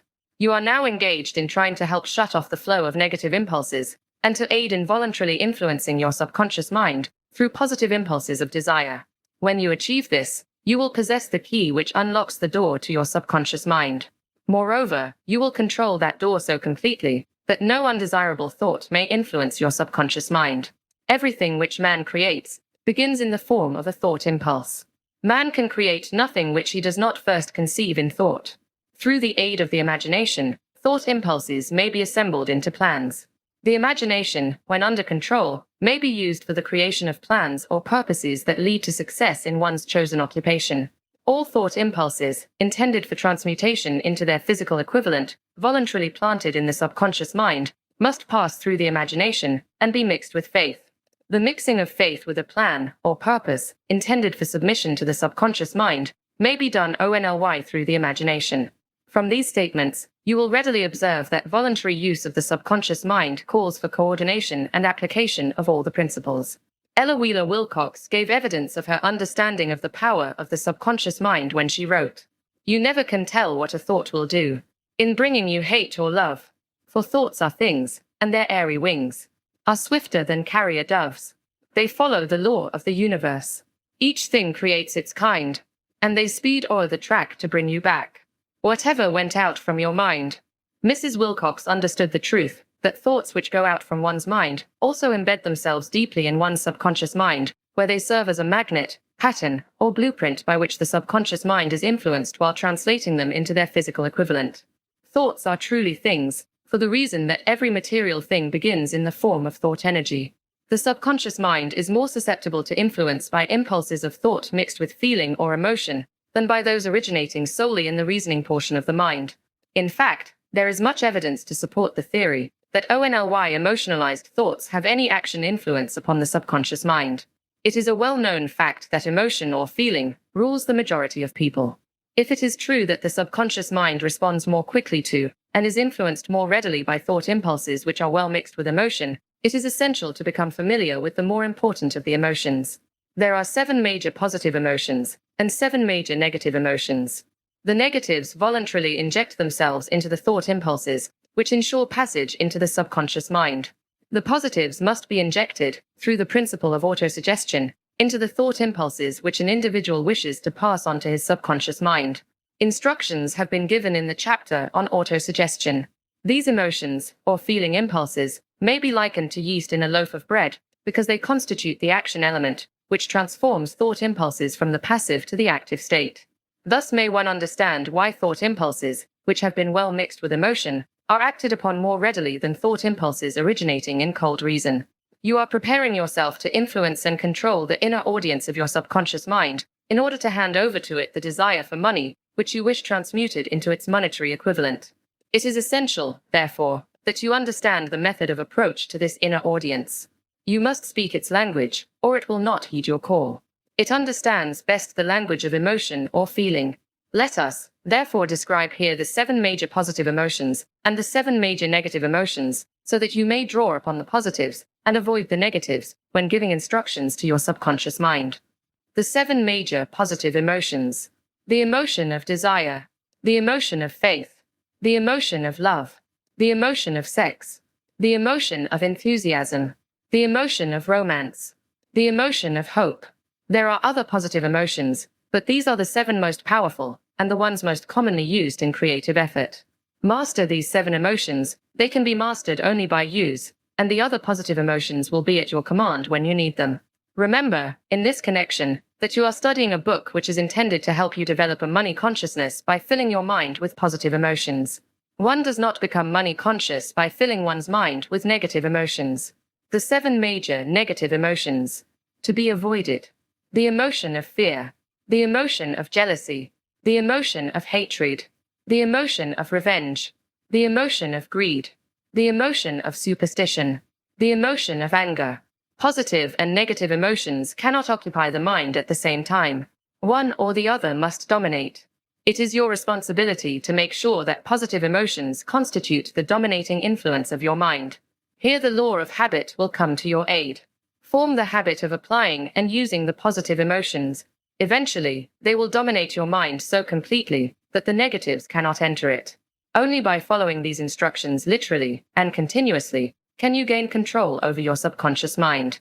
The presence of a single negative in your conscious mind is sufficient to destroy all chances of constructive aid from your subconscious mind. If you are an observing person, you must have noticed that most people resort to prayer only after everything else has failed, or else they pray by a ritual of meaningless words. And, because it is a fact that most people who pray do so only after everything else has failed, they go to prayer with their minds filled with fear and doubt, which are the emotions the subconscious mind acts upon and passes on to infinite intelligence. Likewise, that is the emotion which infinite intelligence receives and acts upon. If you pray for a thing, but have fear as you pray, that you may not receive it, or that your prayer will not be acted upon by infinite intelligence, your prayer will have been in vain. Prayer does, sometimes, result in the realization of that for which one prays. If you have ever had the experience of receiving that for which you prayed, go back in your memory and recall your actual state of mind while you are praying, and you will know, for sure, that the theory here described is more than a theory. The time will come when the schools and educational institutions of the country will teach the science of prayer. Moreover, then prayer may be, and will be reduced to a science. When that time comes, it will come as soon as mankind is ready for it, and demands it. No one will approach the universal mind in a state of fear, for the very good reason that there will be no such emotion as fear. ignorance, superstition, and false teaching will have disappeared, and man will have attained his true status as a child of infinite intelligence. A few have already attained this blessing. If you believe this prophecy is far-fetched, take a look at the human race in retrospect. Less than 100 years ago, men believed the lightning to be evidence of the wrath of God, and feared it. Now, thanks to the power of faith, men have harnessed the lightning and made it turn the wheels of industry. Much less than 100 years ago, men believed the space between the planets to be nothing but a great void, a stretch of dead nothingness. Now, thanks to this same power of faith, men know that far from being either dead or a void, the space between the planets is very much alive, that it is the highest form of vibration known, excepting, perhaps, the vibration of thought.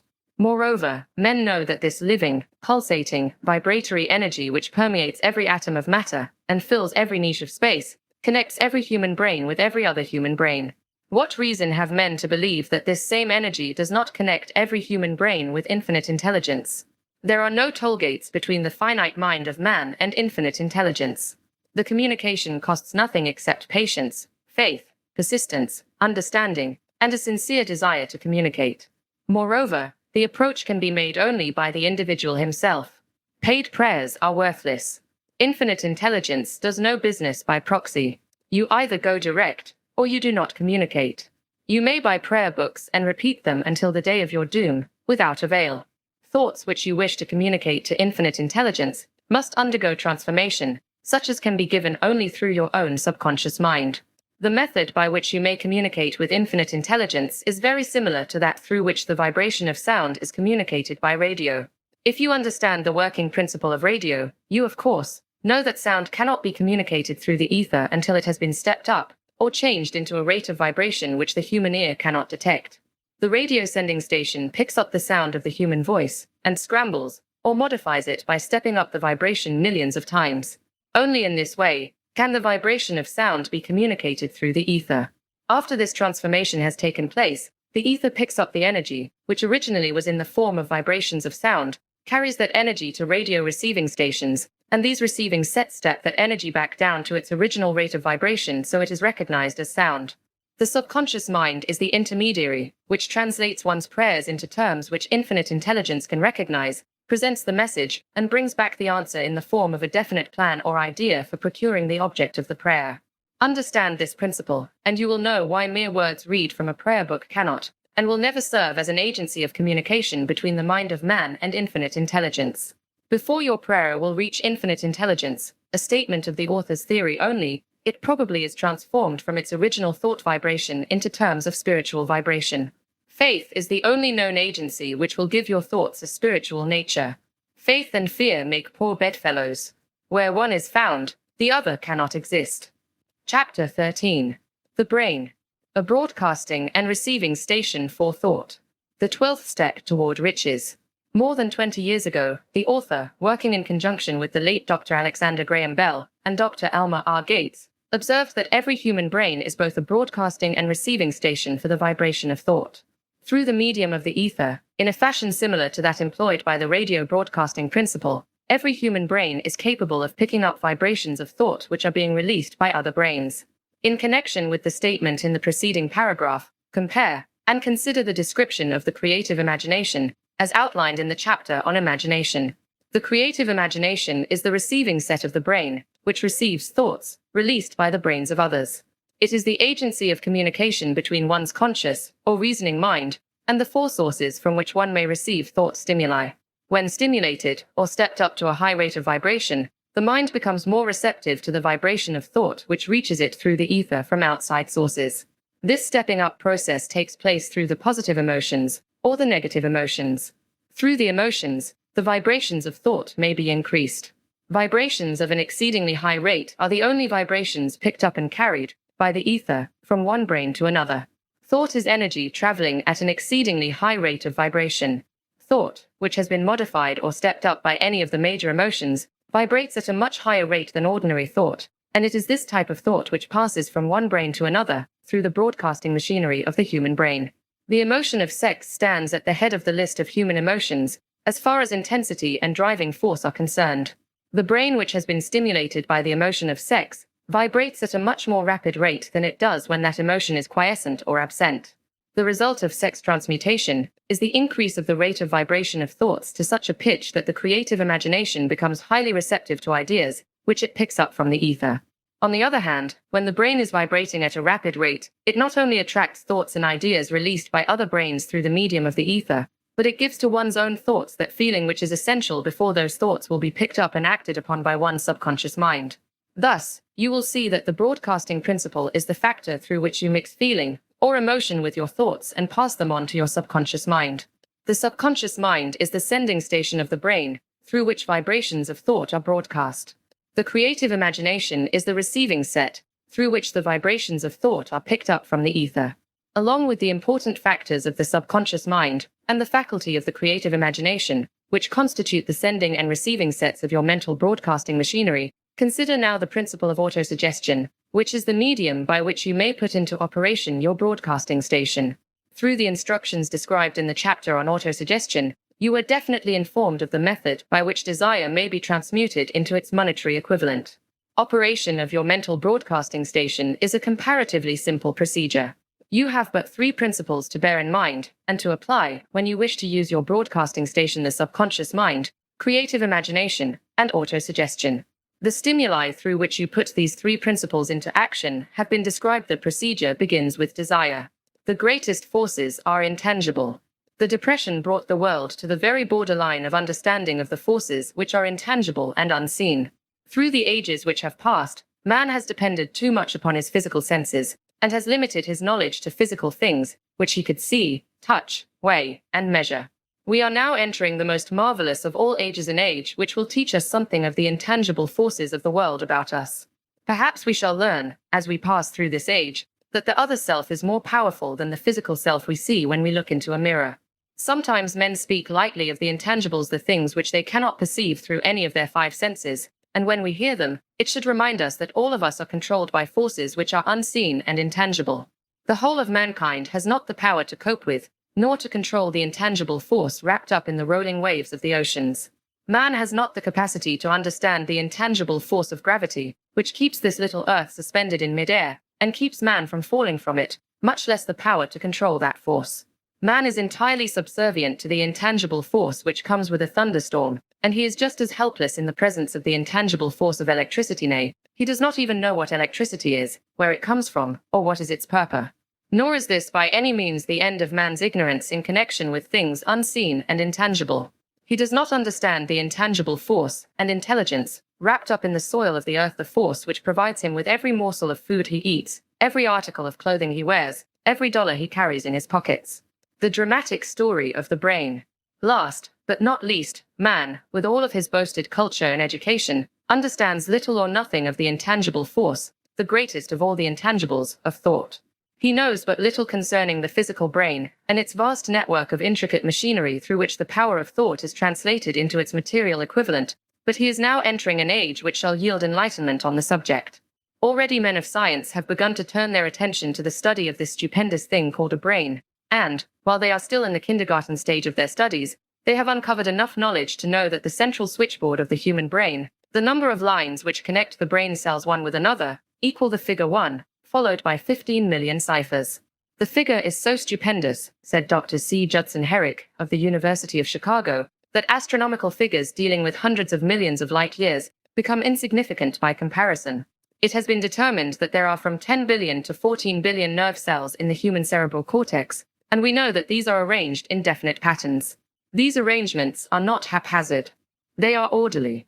Recently developed methods of electrophysiology draw off action currents from very precisely located cells or fibers with microelectrodes, amplify them with radio tubes, and record potential differences to a millionth of a volt. It is inconceivable that such a network of intricate machinery should be in existence for the sole purpose of carrying on the physical functions incidental to growth and maintenance of the physical body. Is it not likely that the same system, which gives billions of brain cells the media for communication one with another, provides also the means of communication with other intangible forces? After this book had been written, just before the manuscript went to the publisher, there appeared in the New York Times an editorial showing that at least one great university and one intelligent investigator in the field of mental phenomena are carrying on an organized research through which conclusions have been reached that parallel many of those described in this and the following chapter. The editorial briefly analyzed the work carried on by Dr. Rhine and his associates at Duke University, viz. What is telepathy? A month ago we cited on this page some of the remarkable results achieved by Professor Rhine and his associates in Duke University from more than 100,000 tests to determine the existence of telepathy and clairvoyance. These results were summarized in the first two articles in Harper's Magazine. In the second, which has now appeared, the author, E.H. Wright, attempts to summarize what has been learned, or what it seems reasonable to infer, regarding the exact nature of these extrasensory modes of perception. The actual existence of telepathy and clairvoyance now seems to some scientists enormously probable as the result of Rhine's experiments. Various recipients were asked to name as many cards in a special pack as they could without looking at them and without other sensory access to them. About a score of men and women were discovered who could regularly name so many of the cards correctly that there was not one chance in many a million of their having done their feats by luck or accident. But how did they do them? These powers, assuming that they exist, do not seem to be sensory. There is no known organ for them. The experiments worked just as well at distances of several hundred miles as they did in the same room. These facts also dispose, in Mr. Wright's opinion, of the attempt to explain telepathy or clairvoyance through any physical theory of radiation. All known forms of radiant energy decline inversely as the square of the distance traversed. Telepathy and clairvoyance do not. But they do vary through physical causes as our other mental powers do. Contrary to widespread opinion, they do not improve when the percipient is asleep or half asleep, but, on the contrary, when he is most wide awake and alert. Rhine discovered that a narcotic will invariably lower a percipient's score, while a stimulant will always send it higher. The most reliable performer apparently cannot make a good score unless he tries to do his best. One conclusion that Wright draws with some confidence is that telepathy and clairvoyance are really one and the same gift. That is, the faculty that sees a card face down on a table seems to be exactly the same one that reads a thought residing only in another mind. There are several grounds for believing this. So far, for example, the two gifts have been found in every person who enjoys either of them. In everyone so far the two have been of equal vigor, almost exactly. Screens, walls, distances, have no effect at all on either. Wright advances from this conclusion to express what he puts forward as no more than the mere hunch that other extrasensory experiences, prophetic dreams, premonitions of disaster, and the like, may also prove to be part of the same faculty. The reader is not asked to accept any of these conclusions unless he finds it necessary, but the evidence that Rhine has piled up must remain impressive. In view of Dr. Rhine's announcement in connection with the conditions under which the mind responds to what he terms extrasensory modes of perception, I now feel privileged to add to his testimony by stating that my associates and I have discovered what we believe to be the ideal conditions under which the mind can be stimulated so that the sixth sense described in the next chapter can be made to function in a practical way. The conditions to which I refer consist of a close working alliance between myself and two members of my staff. Through experimentation and practice, we have discovered how to stimulate our minds by applying the principle used in connection with the invisible counselors described in the next chapter, so that we can, by a process of blending our three minds into one, find the solution to a great variety of personal problems which are submitted by my clients. The procedure is very simple. We sit down at a conference table, clearly state the nature of the problem we have under consideration, then begin discussing it. Each contributes whatever thoughts that may occur. The strange thing about this method of mind stimulation is that it places each participant in communication with unknown sources of knowledge definitely outside his own experience. If you understand the principle described in the chapter on the mastermind, you of course recognize the roundtable procedure here described as being a practical application of the mastermind. This method of mind stimulation, through harmonious discussion of definite subjects, between three people, illustrates the simplest and most practical use of the mastermind. By adopting and following a similar plan, any student of this philosophy may come into possession of the famous Carnegie formula briefly described in the introduction. If it means nothing to you at this time, mark this page and read it again after you have finished the last chapter. Chapter 14. The Sixth Sense. Depression was a blessing in disguise. It reduced the whole world to a new starting point that gives everyone a new opportunity. The door to the temple of wisdom. The 13th step toward riches. The 13th principle is known as the sixth sense, through which infinite intelligence may, and will communicate voluntarily, without any effort from, or demands by, the individual. This principle is the apex of the philosophy. It can be assimilated, understood, and applied only by first mastering the other 12 principles. The sixth sense is that portion of the subconscious mind which has been referred to as the creative imagination. It has also been referred to as the receiving set through which ideas, plans, and thoughts flash into the mind. The flashes are sometimes called hunches or inspirations.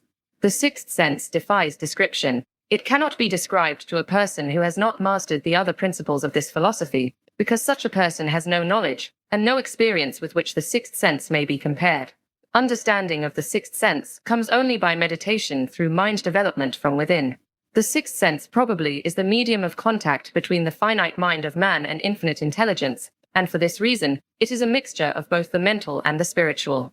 It is believed to be the point at which the mind of man contacts the universal mind. After you have mastered the principles described in this book, you will be prepared to accept as truth a statement which may, otherwise, be incredible to you, namely, through the aid of the sixth sense, you will be warned of impending dangers in time to avoid them, and notified of opportunities in time to embrace them. There comes to your aid, and to do your bidding, with the development of the sixth sense, a guardian angel who will open to you at all times the door to the temple of wisdom. Whether or not this is a statement of truth, you will never know, except by following the instructions described in the pages of this book, or some similar method of procedure. The author is not a believer in, nor an advocate of miracles, for the reason that he has enough knowledge of nature to understand that nature never deviates from her established laws. Some of her laws are so incomprehensible that they produce what appear to be miracles. The sixth sense comes as near to being a miracle as anything I have ever experienced, and it appears so only because I do not understand the method by which this principle is operated. This much the author does know, that there is a power, or a first cause, or an intelligence, which permeates every atom of matter, and embraces every unit of energy perceptible to man, that this infinite intelligence converts acorns into oak trees, causes water to flow downhill in response to the law of gravity, follows night with day, and winter with summer, each maintaining its proper place and relationship to the other. This intelligence may, through the principles of this philosophy, be induced to aid in transmuting desires into concrete or material form. The author has this knowledge because he has experimented with it and has experienced it. Step by step, through the preceding chapters, you have been led to this, the last principle. If you have mastered each of the preceding principles, you are now prepared to accept, without being skeptical, the stupendous claims made here. If you have not mastered the other principles, you must do so before you may determine, definitely, whether or not the claims made in this chapter are fact or fiction. While I was passing through the age of hero worship, I found myself trying to imitate those whom I most admired. Moreover, I discovered that the element of faith, with which I endeavored to imitate my idols, gave me great capacity to do so quite successfully. I have never entirely divested myself of this habit of hero worship, although I have passed the age commonly given over to such. My experience has taught me that the next best thing to being truly great is to emulate the great, by feeling and action, as nearly as possible. Long before I had ever written a line for publication, or endeavored to deliver a speech in public, I followed the habit of reshaping my own character, by trying to imitate the 9 men whose lives and life works had been most impressive to me. These 9 men were Emerson, Paine, Edison, Darwin, Lincoln, Burbank, Napoleon, Ford, and Carnegie. Every night, over a long period of years, I held an imaginary council meeting with this group whom I called my invisible counselors. The procedure was this. Just before going to sleep at night, I would shut my eyes and see, in my imagination, this group of men seated with me around my council table. Here I had not only an opportunity to sit among those whom I considered to be great, but I actually dominated the group by serving as the chairman. I had a very definite purpose in indulging my imagination through these nightly meetings. My purpose was to rebuild my own character so it would represent a composite of the characters of my imaginary counselors. Realizing, as I did early in life, that I had to overcome the handicap of birth in an environment of ignorance and superstition, I deliberately assigned myself the task of voluntary rebirth through the method here described. Building character through autosuggestion. Being an earnest student of psychology, I knew, of course, that all men have become what they are, because of their dominating thoughts and desires. I knew that every deeply seated desire has the effect of causing one to seek outward expression through which that desire may be transmuted into reality. I knew that self-suggestion is a powerful factor in building character, that it is, in fact, the sole principle through which character is builded. With this knowledge of the principles of mind operation, I was fairly well armed with the equipment needed in rebuilding my character. In these imaginary council meetings, I called on my cabinet members for the knowledge I wished each to contribute, addressing myself to each member in audible words, as follows. Mr. Emerson, I desire to acquire from you the marvelous understanding of nature which distinguished your life. I ask that you make an impress upon my subconscious mind of whatever qualities you possessed, which enabled you to understand and adapt yourself to the laws of nature. I ask that you assist me in reaching and drawing upon whatever sources of knowledge are available to this end. Mr. Burbank, I request that you pass on to me the knowledge which enabled you to so harmonize the laws of nature that you caused the cactus to shed its thorns and become an edible food. Give me access to the knowledge which enabled you to make 2 blades of grass grow where but one grew before, and helped you to blend the coloring of the flowers with more splendor and harmony, for you, alone, have successfully gilded the lily. Napoleon, I desire to acquire from you, by emulation, the marvelous ability you possess to inspire men, and to arouse them to greater and more determined spirit of action. Also to acquire the spirit of enduring faith, which enabled you to turn defeat into victory, and to surmount staggering obstacles. Emperor of fate, King of chance, man of destiny, I salute you. Mr. Payne, I desire to acquire from you the freedom of thought and the courage and clarity with which to express convictions, which so distinguished you. Mr. Darwin, I wish to acquire from you the marvelous patience and ability to study cause and effect, without bias or prejudice, so exemplified by you in the field of natural science. Mr. Lincoln, I desire to build into my own character the keen sense of justice, the untiring spirit of patience, the sense of humor, the human understanding, and the tolerance, which were your distinguishing characteristics. Mr. Carnegie, I am already indebted to you for my choice of a life work, which has brought me great happiness and peace of mind. I wish to acquire a thorough understanding of the principles of organized effort, which you used so effectively in the building of a great industrial enterprise. Mr. Ford, you have been among the most helpful of the men who have supplied much of the material essential to my work. I wish to acquire your spirit of persistence, the determination, poise, and self-confidence which have enabled you to master poverty, organize, unify, and simplify human effort, so I may help others to follow in your footsteps. Mr. Edison, I have seated you nearest to me, at my right, because of the personal cooperation you have given me during my research into the causes of success and failure. I wish to acquire from you the marvelous spirit of faith, with which you have uncovered so many of nature's secrets, the spirit of unremitting toil with which you have so often wrested victory from defeat. My method of addressing the members of the imaginary cabinet would vary, according to the traits of character in which I was, for the moment, most interested in acquiring. I studied the records of their lives with painstaking care. After some months of this nightly procedure, I was astounded by the discovery that these imaginary figures became, apparently, real. Each of these 9 men developed individual characteristics, which surprised me. For example, Lincoln developed the habit of always being late, then walking around in solemn parade. When he came, he walked very slowly, with his hands clasped behind him, and once in a while, he would stop as he passed, and rest his hand, momentarily, upon my shoulder. He always wore an expression of seriousness upon his face. Rarely did I see him smile. The cares of a sundered nation made him grave. That was not true of the others. Burbank and Payne often indulged in witty repartee which seemed, at times, to shock the other members of the cabinet. One night Payne suggested that I prepare a lecture on the age of reason and deliver it from the pulpit of a church which I formerly attended. Many around the table laughed heartily at the suggestion. Not Napoleon. He drew his mouth down at the corners and groaned so loudly that all turned and looked at him with amazement. To him the church was but a pawn of the state, not to be reformed, but to be used as a convenient inciter to mass activity by the people. On one occasion Burbank was late. When he came, he was excited with enthusiasm, and explained that he had been late because of an experiment he was making, through which he hoped to be able to grow apples on any sort of tree. Payne chided him by reminding him that it was an apple which started all the trouble between man and woman. Darwin chuckled heartily as he suggested that Payne should watch out for little serpents when he went into the forest to gather apples, as they had the habit of growing into big snakes. Emerson observed no serpents, no apples, and Napoleon remarked, no apples, no state. Lincoln developed the habit of always being the last one to leave the table after each meeting. On one occasion, he leaned across the end of the table, his arms folded, and remained in that position for many minutes. I made no attempt to disturb him.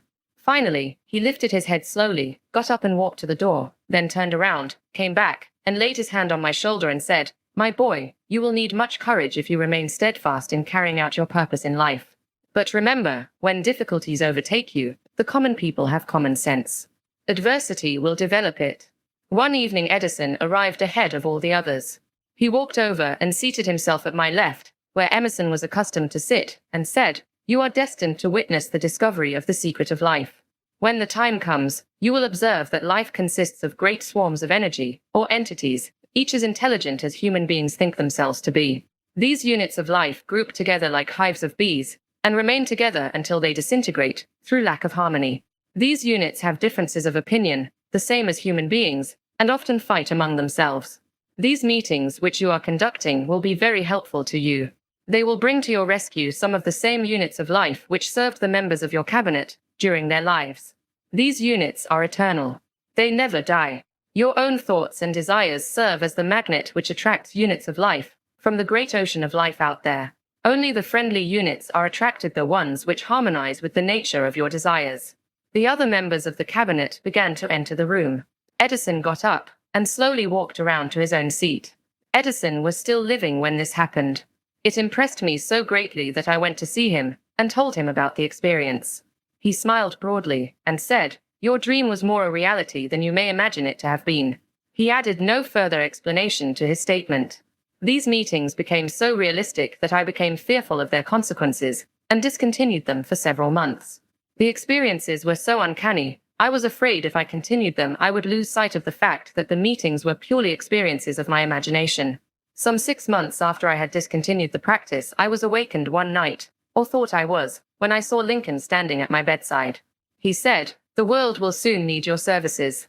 It is about to undergo a period of chaos which will cause men and women to lose faith and become panic-stricken. Go ahead with your work and complete your philosophy. That is your mission in life.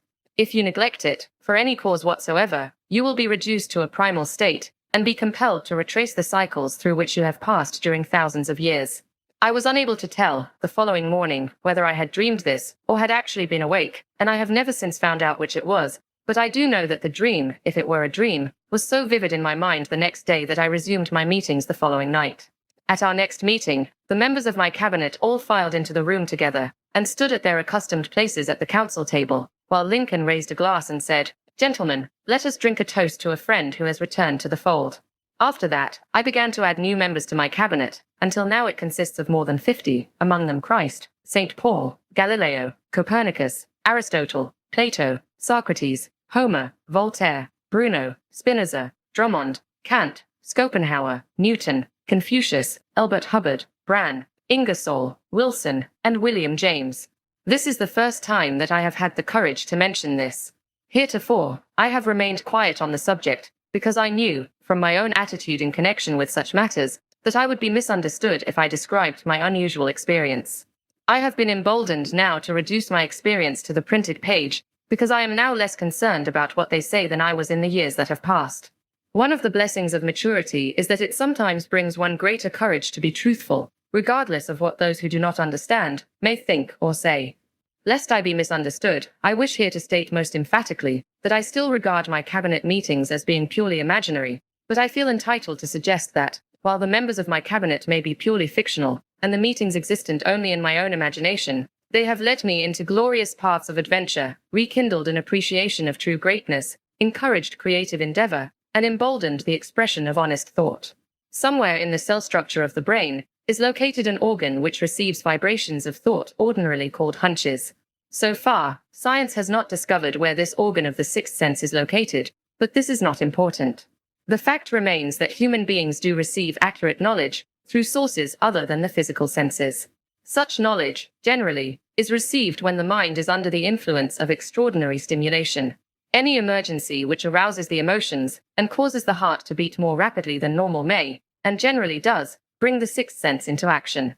Anyone who has experienced a near accident while driving knows that on such occasions, the sixth sense often comes to one's rescue and aids, by split seconds, in avoiding the accident.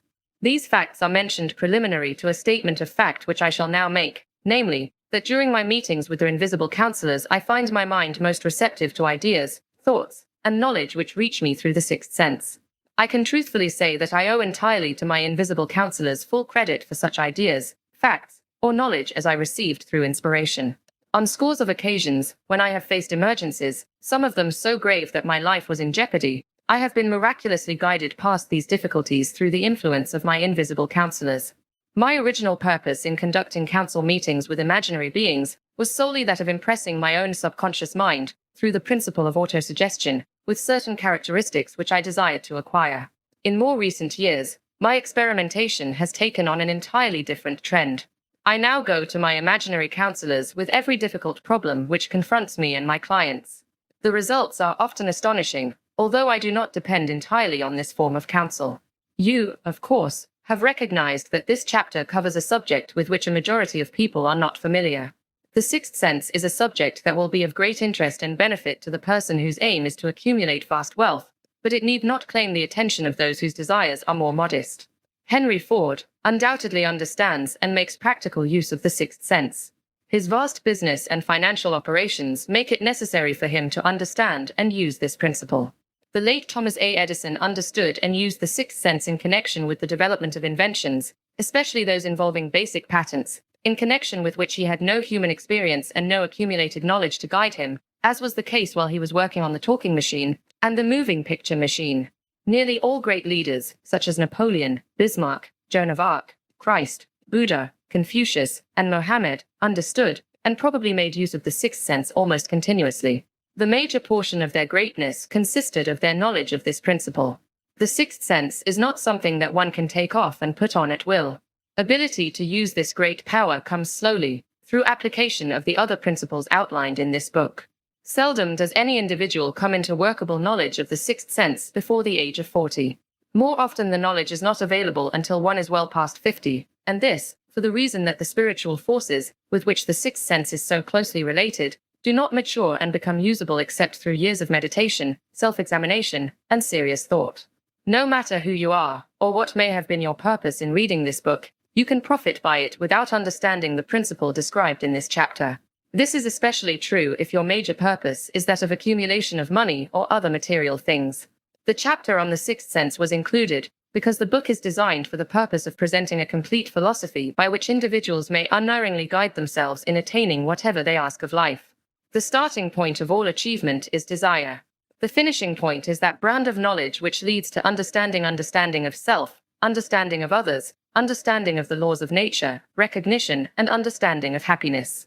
This sort of understanding comes in its fullness only through familiarity with and use of the principle of the sixth sense. Hence that principle had to be included as a part of this philosophy, for the benefit of those who demand more than money. Having read the chapter, you must have observed that while reading it, you were lifted to a high level of mental stimulation. Splendid. Come back to this again a month from now, read it once more, and observe that your mind will soar to a still higher level of stimulation. Repeat this experience from time to time, giving no concern as to how much or how little you learn at the time, and eventually you will find yourself in possession of a power that will enable you to throw off discouragement, master fear, overcome procrastination, and draw freely upon your imagination. Then you will have felt the touch of that unknown something which has been the moving spirit of every truly great thinker-leader, artist, musician, writer, statesman. Then you will be in position to transmute your desires into their physical or financial counterpart as easily as you may lie down and quit at the first sign of opposition. Faith versus fear. Previous chapters have described how to develop faith through autosuggestion, desire, and the subconscious. The next chapter presents detailed instructions for the mastery of fear. Here will be found a full description of the 6 fears which are the cause of all discouragement, timidity, procrastination, indifference, indecision, and the lack of ambition, self-reliance, initiative, self-control, and enthusiasm. Search yourself carefully as you study these 6 enemies, as they may exist only in your subconscious mind, where their presence will be hard to detect. Remember, too, as you analyze the 6 ghosts of fear, that they are nothing but ghosts because they exist only in one's mind.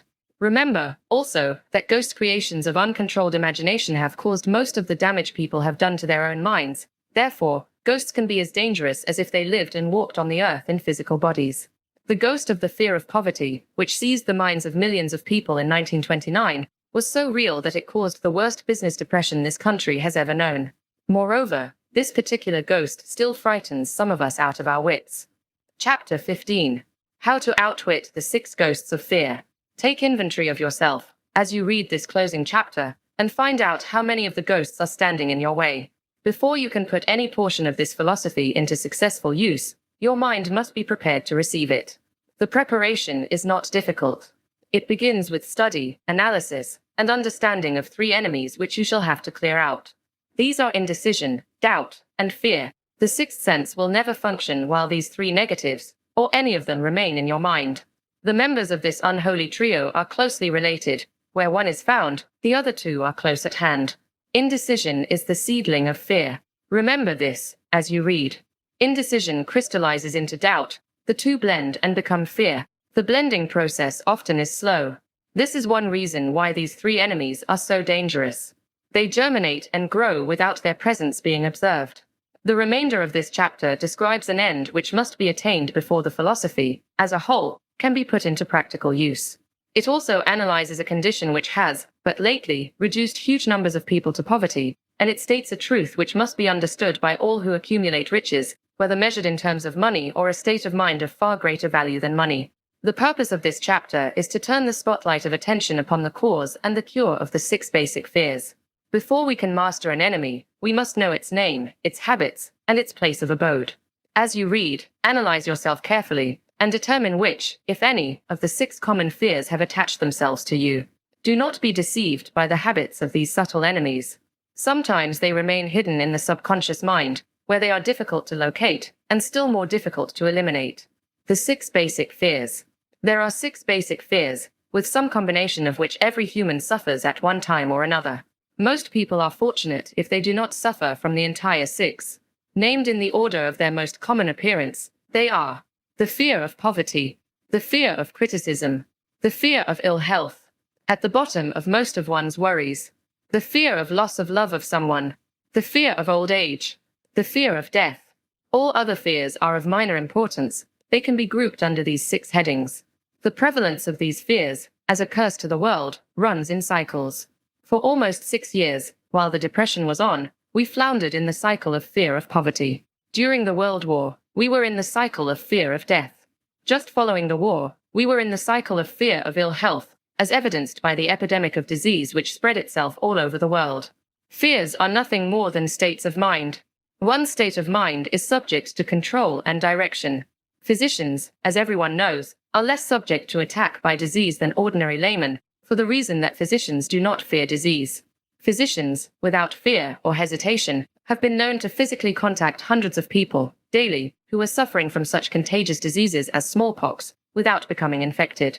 Their immunity against the disease consisted, largely, if not solely, in their absolute lack of fear. Man can create nothing which he does not first conceive in the form of an impulse of thought. Following this statement comes another of still greater importance, namely, man's thought impulses begin immediately to translate themselves into their physical equivalent, whether those thoughts are voluntary or involuntary. Thought impulses which are picked up through the ether, by mere chance, thoughts which have been released by other minds, may determine one's financial, business, professional, or social destiny just as surely as do the thought impulses which one creates by intent and design. We are here laying the foundation for the presentation of a fact of great importance to the person who does not understand why some people appear to be lucky while others of equal or greater ability, training, experience, and brain capacity seem destined to ride with misfortune. This fact may be explained by the statement that every human being has the ability to completely control his own mind, and with this control, obviously, every person may open his mind to the tramp thought impulses which are being released by other brains, or close the doors tightly and admit only thought impulses of his own choice. Nature has endowed man with absolute control over but one thing, and that is thought. This fact, coupled with the additional fact that everything which man creates begins in the form of a thought, leads one very near to the principle by which fear may be mastered. If it is true that all thought has a tendency to clothe itself in its physical equivalent, and this is true, beyond any reasonable room for doubt, it is equally true that thought impulses of fear and poverty cannot be translated into terms of courage and financial gain. The people of America began to think of poverty following the Wall Street crash of 1929. Slowly, but surely that mass thought was crystallized into its physical equivalent, which was known as a depression. This had to happen. It is in conformity with the laws of nature. The fear of poverty. There can be no compromise between poverty and riches. The two roads that lead to poverty and riches travel in opposite directions. If you want riches, you must refuse to accept any circumstance that leads toward poverty. The word riches is here used in its broadest sense, meaning financial, spiritual, mental, and material estates. The starting point of the path that leads to riches is desire. In Chapter 1, you received full instructions for the proper use of desire. In this chapter, on fear, You have complete instructions for preparing your mind to make practical use of desire. Here, then, is the place to give yourself a challenge which will definitely determine how much of this philosophy you have absorbed. Here is the point at which you can turn prophet and foretell, accurately, what the future holds in store for you. If, after reading this chapter, you are willing to accept poverty, you may as well make up your mind to receive poverty. This is one decision you cannot avoid. If you demand riches, determine what form and how much will be required to satisfy you. You know the road that leads to riches. You have been given a roadmap which, if followed, will keep you on that road. If you neglect to make the start, or stop before you arrive, no one will be to blame, but you. This responsibility is yours. No alibi will save you from accepting the responsibility if you now fail or refuse to demand riches of life, because the acceptance calls for but one thing incidentally, the only thing you can control, and that is a state of mind. A state of mind is something that one assumes. It cannot be purchased, it must be created. Fear of poverty is a state of mind, nothing else. But it is sufficient to destroy one's chances of achievement in any undertaking, a truth which became painfully evident during the Depression.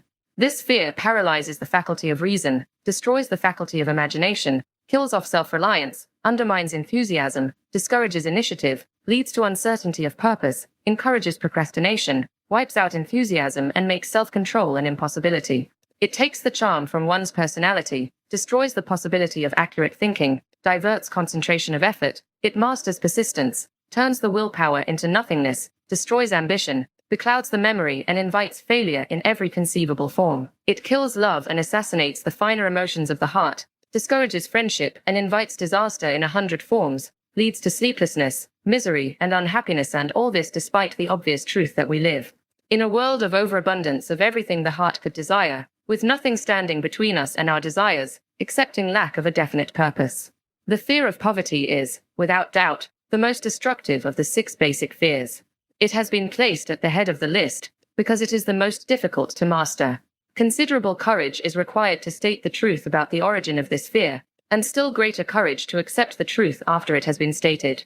The fear of poverty grew out of man's inherited tendency to prey upon his fellow man economically. Nearly all animals lower than man are motivated by instinct, but their capacity to think is limited, therefore, they prey upon one another physically. Man, with his superior sense of intuition, with the capacity to think and to reason, does not eat his fellow man bodily, he gets more satisfaction out of eating him financially. Man is so avaricious that every conceivable law has been passed to safeguard him from his fellow man. Of all the ages of the world, of which we know anything, the age in which we live seems to be one that is outstanding because of man's money madness. A man is considered less than the dust of the earth, unless he can display a fat bank account, but if he has money, never mind how he acquired it, he is a king or a big shot. He is above the law, he rules in politics, he dominates in business, and the whole world about him bows in respect when he passes. Nothing brings man so much suffering and humility as poverty. Only those who have experienced poverty understand the full meaning of this. It is no wonder that man fears poverty. Through a long line of inherited experiences, man has learned, for sure, that some men cannot be trusted, where matters of money and earthly possessions are concerned. This is a rather stinging indictment, the worst part of it being that it is true. The majority of marriages are motivated by the wealth possessed by one, or both of the contracting parties. It is no wonder, therefore, that the divorce courts are busy. So eager is man to possess wealth that he will acquire it in whatever manner he can, through legal methods, if possible through other methods if necessary or expedient. Self-analysis may disclose weaknesses which one does not like to acknowledge. This form of examination is essential to all who demand of life more than mediocrity and poverty. Remember, as you check yourself point by point, that you are both the court and the jury, the prosecuting attorney and the attorney for the defense, and that you are the plaintiff and the defendant, also, that you are on trial. Face the facts squarely. Ask yourself definite questions and demand direct replies. When the examination is over, you will know more about yourself. If you do not feel that you can be an impartial judge in this self-examination, call upon someone who knows you well to serve as judge while you cross-examine yourself. You are after the truth. Get it, no matter at what cost, even though it may temporarily embarrass you. The majority of people, if asked what they fear most, would reply, "I fear nothing." The reply would be inaccurate, because few people realize that they are bound, handicapped, whipped spiritually and physically through some form of fear. So subtle and deeply seated is the emotion of fear that one may go through life burdened with it, never recognizing its presence. Only a courageous analysis will disclose the presence of this universal enemy. When you begin such an analysis, search deeply into your character. Here is a list of the symptoms for which you should look. Symptoms of the fear of poverty. Indifference. Commonly expressed through lack of ambition, willingness to tolerate poverty, acceptance of whatever compensation life may offer without protest, mental and physical laziness, lack of initiative, imagination, enthusiasm, and self-control. Indecision. The habit of permitting others to do one's thinking. Staying on the fence. Doubt. Generally expressed through alibis and excuses designed to cover up, explain away, or apologize for one's failures, sometimes expressed in the form of envy of those who are successful, or by criticizing them. Worry. Usually expressed by finding fault with others, a tendency to spend beyond one's income, neglect of personal appearance, scowling and frowning, intemperance in the use of alcoholic drink, sometimes through the use of narcotics, nervousness, lack of poise, self-consciousness, and lack of self-reliance. Overcaution. The habit of looking for the negative side of every circumstance, thinking and talking of possible failure instead of concentrating upon the means of succeeding. Knowing all the roads to disaster, but never searching for the plans to avoid failure. Waiting for the right time to begin putting ideas and plans into action, until the waiting becomes a permanent habit. Remembering those who have failed, and forgetting those who have succeeded. Seeing the hole in the donut, but overlooking the donut. Pessimism, leading to indigestion, poor elimination, auto-intoxication, bad breath, and bad disposition. Procrastination. The habit of putting off until tomorrow that which should have been done last year. Spending enough time in creating alibis and excuses to have done the job. This symptom is closely related to overcaution, doubt, and worry. Refusal to accept responsibility when it can be avoided. Willingness to compromise rather than put up a stiff fight. Compromising with difficulties instead of harnessing and using them as stepping stones to advancement. Bargaining with life for a penny, instead of demanding prosperity, opulence, riches, contentment, and happiness. Planning what to do if and when overtaken by failure, instead of burning all bridges and making retreat impossible. Weakness of, and often total lack of self-confidence, definiteness of purpose, self-control, initiative, enthusiasm, ambition, thrift, and sound reasoning ability. Expecting poverty instead of demanding riches. Association with those who accept poverty instead of seeking the company of those who demand and receive riches. Money talks. Some will ask, why did you write a book about money? Why measure riches in dollars alone? Some will believe, and rightly so, that there are other forms of riches more desirable than money. Yes, there are riches which cannot be measured in terms of dollars, but there are millions of people who will say, give me all the money I need, and I will find everything else I want. The major reason why I wrote this book on how to get money is the fact that the world has but lately passed through an experience that left millions of men and women paralyzed with the fear of poverty. What this sort of fear does to one was well described by Westbrook Pegler in the New York World Telegram, viz. Money is only clamshells or metal discs or scraps of paper, and there are treasures of the heart and soul which money cannot buy, but most people, being broke, are unable to keep this in mind and sustain their spirits. When a man is down and out and on the street, unable to get any job at all, something happens to his spirit which can be observed in the droop of his shoulders, the set of his hat, his walk, and his gaze. He cannot escape a feeling of inferiority among people with regular employment, even though he knows they are definitely not his equals in character, intelligence, or ability. These people, even his friends, feel, on the other hand, a sense of superiority and regard him, perhaps unconsciously, as a casualty. He may borrow for a time, but not enough to carry on in his accustomed way, and he cannot continue to borrow very long. But borrowing in itself, when a man is borrowing merely to live, is a depressing experience, and the money lacks the power of earned money to revive his spirits. Of course, none of this applies to bums or habitual ne'er-do-wells, but only to men of normal ambitions and self-respect. Women conceal despair. Women in the same predicament must be different. We somehow do not think of women at all in considering the down and outers. They are scarce in the breadlines, they rarely are seen begging on the streets, and they are not recognizable in crowds by the same plain signs which identify busted men. Of course, I do not mean the shuffling hags of the city streets who are the opposite number of the confirmed male bums. I mean reasonably young, decent, and intelligent women. There must be many of them, but their despair is not apparent. Maybe they kill themselves. When a man is down and out, he has time on his hands for brooding. He may travel miles to see a man about a job and discover that the job is filled, or that it is one of those jobs with no base pay but only a commission on the sale of some useless knickknack which nobody would buy, except out of pity. Turning that down, he finds himself back on the street with nowhere to go but just anywhere. So he walks and walks. He gazes into store windows at luxuries which are not for him, and feels inferior and gives way to people who stop to look with an active interest. He wanders into the railroad station or puts himself down in the library to ease his legs and soak up a little heat, but that isn't looking for a job, so he gets going again. He may not know it, but his aimlessness would give him away even if the very lines of his figure did not. He may be well dressed in the clothes left over from the days when he had a steady job, but the clothes cannot disguise the droop. Money makes difference. He sees thousands of other people, bookkeepers or clerks or chemists or wagon hands, busy at their work, and envies them from the bottom of his soul. They have their independence, their self-respect and manhood, and he simply cannot convince himself that he is a good man, too, though he argue it out and arrive at a favorable verdict hour after hour. It is just money which makes this difference in him. With a little money, he would be himself again. Some employers take the most shocking advantage of people who are down and out. The agencies hang out little colored cards offering miserable wages to busted men $12 a week, $15 a week.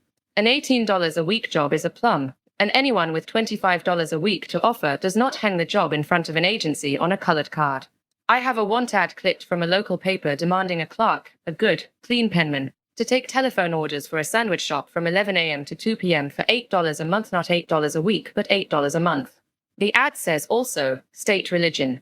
Can you imagine the brutal effrontery of anyone who demands a good, clean penman for 11 cents an hour, inquiring into the victim's religion? But that is what busted people are offered. The fear of criticism. Just how man originally came by this fear, no one can state definitely, but one thing is certain: he has it in a highly developed form. Some believe that this fear made its appearance about the time that politics became a profession.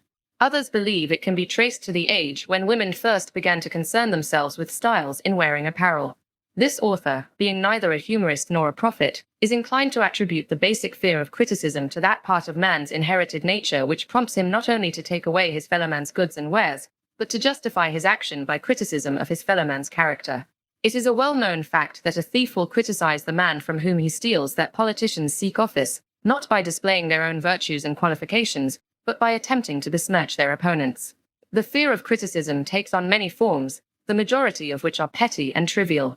Bald-headed men, for example, are bald for no other reason than their fear of criticism. Heads become bald because of the tight-fitting bands of hats which cut off the circulation from the roots of the hair. Men wear hats, not because they actually need them, but mainly because everyone is doing it.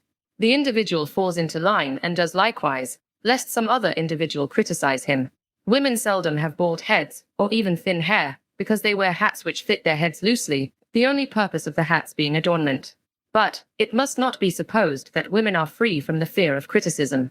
If any woman claims to be superior to man with reference to this fear, ask her to walk down the street wearing a hat of the vintage of 1890. The astute manufacturers of clothing have not been slow to capitalize this basic fear of criticism, with which all mankind has been cursed. Every season the styles in many articles of wearing apparel change. Who establishes the styles? Certainly not the purchaser of clothing, but the manufacturer. Why does he change the styles so often? The answer is obvious. He changes the styles so he can sell more clothes. For the same reason the manufacturers of automobiles, with a few rare and very sensible exceptions, change styles of models every season. No man wants to drive an automobile which is not of the latest style, although the older model may actually be the better car. We have been describing the manner in which people behave under the influence of fear of criticism as applied to the small and petty things of life. Let us now examine human behavior when this fear affects people in connection with the more important events of human relationship. Take, for example, practically any person who has reached the age of mental maturity, from 35 to 40 years of age, as a general average, and if you could read the secret thoughts of his mind, you would find a very decided disbelief in most of the fables taught by the majority of the dogmatists and theologians a few decades back. Not often, however, will you find a person who has the courage to openly state his belief on this subject. Most people will, if pressed far enough, tell a lie rather than admit that they do not believe the stories associated with that form of religion which held people in bondage prior to the age of scientific discovery and education. Why does the average person, even in this day of enlightenment, shy away from denying his belief in the fables which were the basis of most of the religions a few decades ago? The answer is, because of the fear of criticism. Men and women have been burned at the stake for daring to express disbelief in ghosts. It is no wonder we have inherited a consciousness which makes us fear criticism. The time was, and not so far in the past, when criticism carried severe punishments. It still does in some countries. The fear of criticism robs man of his initiative, destroys his power of imagination, limits his individuality, takes away his self-reliance, and does him damage in 100 other ways. Parents often do their children irreparable injury by criticizing them. The mother of one of my boyhood chums used to punish him with a switch almost daily, always completing the job with the statement, "You'll land in the penitentiary before you are 20. He was sent to a reformatory at the age of 17. Criticism is the one form of service, of which everyone has too much. Everyone has a stock of it which is handed out, gratis, whether called for or not. One's nearest relatives often are the worst offenders. It should be recognized as a crime. In reality, it is a crime of the worst nature for any parent to build inferiority complexes in the mind of a child through unnecessary criticism. Employers who understand human nature get the best there is in men, not by criticism, but by constructive suggestion. Parents may accomplish the same results with their children. Criticism will plant fear in the human heart, or resentment, but it will not build love or affection. Symptoms of the fear of criticism. This fear is almost as universal as the fear of poverty, and its effects are just as fatal to personal achievement, mainly because this fear destroys initiative and discourages the use of imagination. The major symptoms of the fear are self-consciousness, generally expressed through nervousness, timidity in conversation and in meeting strangers, awkward movement of the hands and limbs, shifting of the eyes. Lack of poise, expressed through lack of voice control, nervousness in the presence of others, poor posture of body, poor memory. Personality, lacking in firmness of decision, personal charm, and ability to express opinions definitely. The habit of sidestepping issues instead of meeting them squarely. Agreeing with others without careful examination of their opinions. Inferiority complex. The habit of expressing self-approval by word of mouth and by actions, as a means of covering up a feeling of inferiority. Using big words to impress others, often without knowing the real meaning of the words. Imitating others in dress, speech, and manners. Boasting of imaginary achievements. This sometimes gives a surface appearance of a feeling of superiority. Extravagance. The habit of trying to keep up with the Joneses, spending beyond one's income. Lack of initiative. Failure to embrace opportunities for self-advancement, fear to express opinions, lack of confidence in one's own ideas, giving evasive answers to questions asked by superiors, hesitancy of manner and speech, deceit in both words and deeds. Lack of ambition. Mental and physical laziness, lack of self-assertion, slowness in reaching decisions, easily influenced by others, the habit of criticizing others behind their backs and flattering them to their faces, the habit of accepting defeat without protest, quitting an undertaking when opposed by others, suspicious of other people without cause, lacking in tactfulness of manner and speech, unwillingness to accept the blame for mistakes. The fear of ill health. This fear may be traced to both physical and social heredity. It is closely associated, as to its origin, with the causes of fear of old age and the fear of death, because it leads one closely to the border of terrible worlds of which man knows not, but concerning which he has been taught some discomforting stories. The opinion is somewhat general, also, that certain unethical people engaged in the business of selling health have had not a little to do with keeping alive the fear of ill health. In the main, man fears ill health because of the terrible pictures which have been planted in his mind of what may happen if death should overtake him. He also fears it because of the economic toll which it may claim. A reputable physician estimated that 75% of all people who visit physicians for professional service are suffering with hypochondria, imaginary illness. It has been shown most convincingly that the fear of disease, even where there is not the slightest cause for fear, often produces the physical symptoms of the disease feared. Powerful and mighty is the human mind. It builds or it destroys. Playing upon this common weakness of fear of ill health, dispensers of patent medicines have reaped fortunes. This form of imposition upon credulous humanity became so prevalent some 20 years ago that Collier's Weekly magazine conducted a bitter campaign against some of the worst offenders in the patent medicine business. During the flu epidemic which broke out during the World War, the mayor of New York City took drastic steps to check the damage which people were doing themselves through their inherent fear of ill health. He called in the newspaper men and said to them, "Gentlemen, I feel it necessary to ask you not to publish any scare headlines concerning the flu epidemic. Unless you cooperate with me, we will have a situation which we cannot control. The newspapers quit publishing stories about the flu, and within 1 month the epidemic had been successfully checked. Through a series of experiments conducted some years ago, it was proved that people may be made ill by suggestion. We conducted this experiment by causing 3 acquaintances to visit the victims, each of whom asked the question, "What ails you? You look terribly ill." The first questioner usually provoked a grin, and a nonchalant "Oh, nothing, I'm all right," from the victim. The second questioner usually was answered with the statement, "I don't know exactly, but I do feel badly." The third questioner was usually met with the frank admission that the victim was actually feeling ill.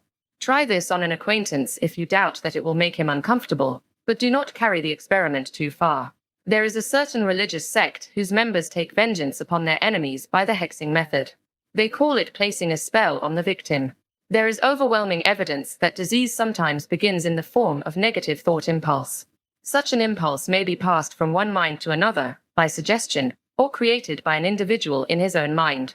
A man who was blessed with more wisdom than this incident might indicate, once said, "When anyone asks me how I feel, I always want to answer by knocking him down." Doctors send patients into new climates for their health, because a change of mental attitude is necessary. The seed of fear of ill health lives in every human mind. Worry, fear, discouragement, disappointment in love and business affairs cause this seed to germinate and grow. The recent business depression kept the doctors on the run, because every form of negative thinking may cause ill health. Disappointments in business and in love stand at the head of the list of causes of fear of ill health. A young man suffered a disappointment in love which sent him to a hospital. For months he hovered between life and death. A specialist in suggestive therapeutics was called in. The specialist changed nurses, placing him in charge of a very charming young woman who began, by prearrangement with the doctor, to make love to him the first day of her arrival on the job. Within 3 weeks, the patient was discharged from the hospital, still suffering, but with an entirely different malady. He was in love again. The remedy was a hoax, but the patient and the nurse were later married. Both are in good health at the time of this writing. Symptoms of the fear of ill health.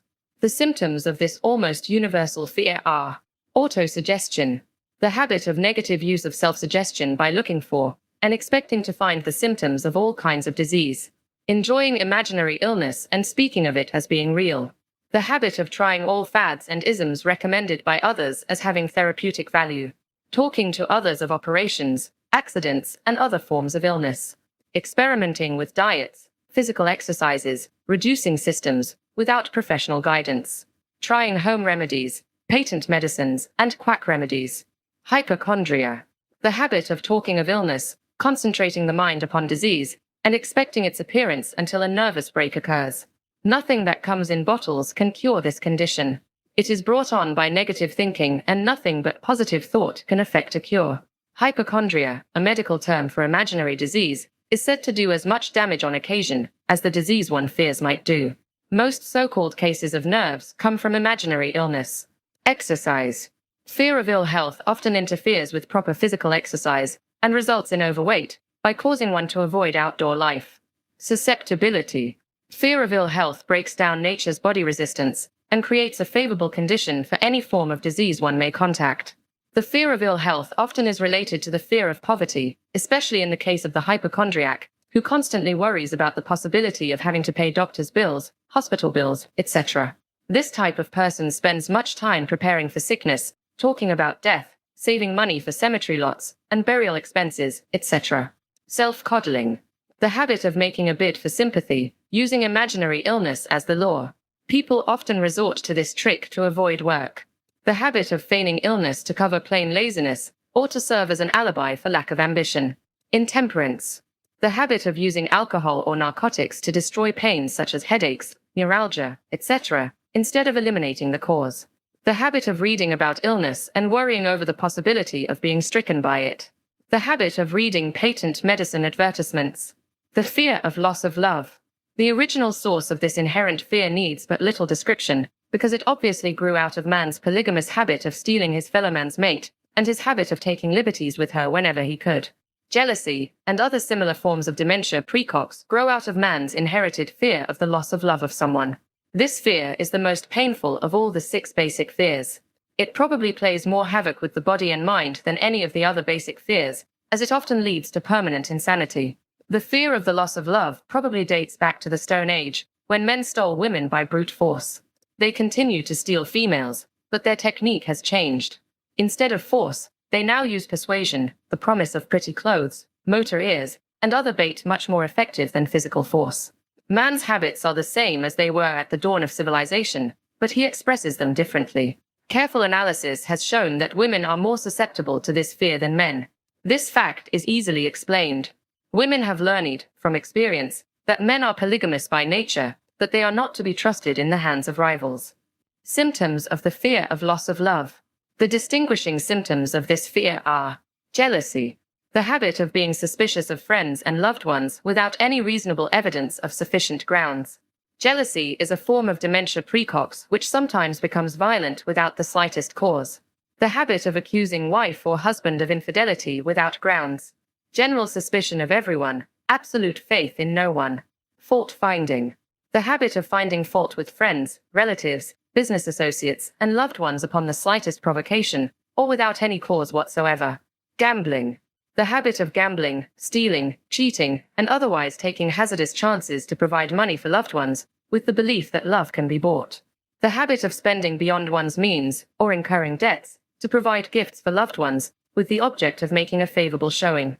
Insomnia, nervousness, lack of persistence, weakness of will, lack of self-control, lack of self-reliance, bad temper. The fear of old age. In the main, this fear grows out of two sources. First, the thought that old age may bring with it poverty. Secondly, and by far the most common source of origin, from false and cruel teachings of the past which have been too well mixed with fire and brimstone, and other bogies cunningly designed to enslave man through fear. In the basic fear of old age, man has two very sound reasons for his apprehension, one growing out of his distrust of his fellow man, who may seize whatever worldly goods he may possess, and the other arising from the terrible pictures of the world beyond, which were planted in his mind, through social heredity before he came into full possession of his mind. The possibility of ill health, which is more common as people grow older, is also a contributing cause of this common fear of old age. Eroticism also enters into the cause of the fear of old age, as no man cherishes the thought of diminishing sex attraction. The most common cause of fear of old age is associated with the possibility of poverty. Poorhouse is not a pretty word. It throws a chill into the mind of every person who faces the possibility of having to spend his declining years on a poor farm. Another contributing cause of the fear of old age is the possibility of loss of freedom and independence, as old age may bring with it the loss of both physical and economic freedom. Symptoms of the fear of old age. The commonest symptoms of this fear are the tendency to slow down and develop an inferiority complex at the age of mental maturity, around the age of 40, falsely believing oneself to be slipping because of age. The truth is that man's most useful years, mentally and spiritually, are those between 40 and 60. The habit of speaking apologetically of oneself as being old merely because one has reached the age of 40 or 50, instead of reversing the rule and expressing gratitude for having reached the age of wisdom and understanding. The habit of killing off initiative, imagination, and self-reliance by falsely believing oneself too old to exercise these qualities. The habit of the man or woman of 40 dressing with the aim of trying to appear much younger, and affecting mannerisms of youth, thereby inspiring ridicule by both friends and strangers. The fear of death. To some, this is the cruelest of all the basic fears. The reason is obvious. The terrible pangs of fear associated with the thought of death, in the majority of cases, may be charged directly to religious fanaticism. So-called heathen are less afraid of death than the more civilized.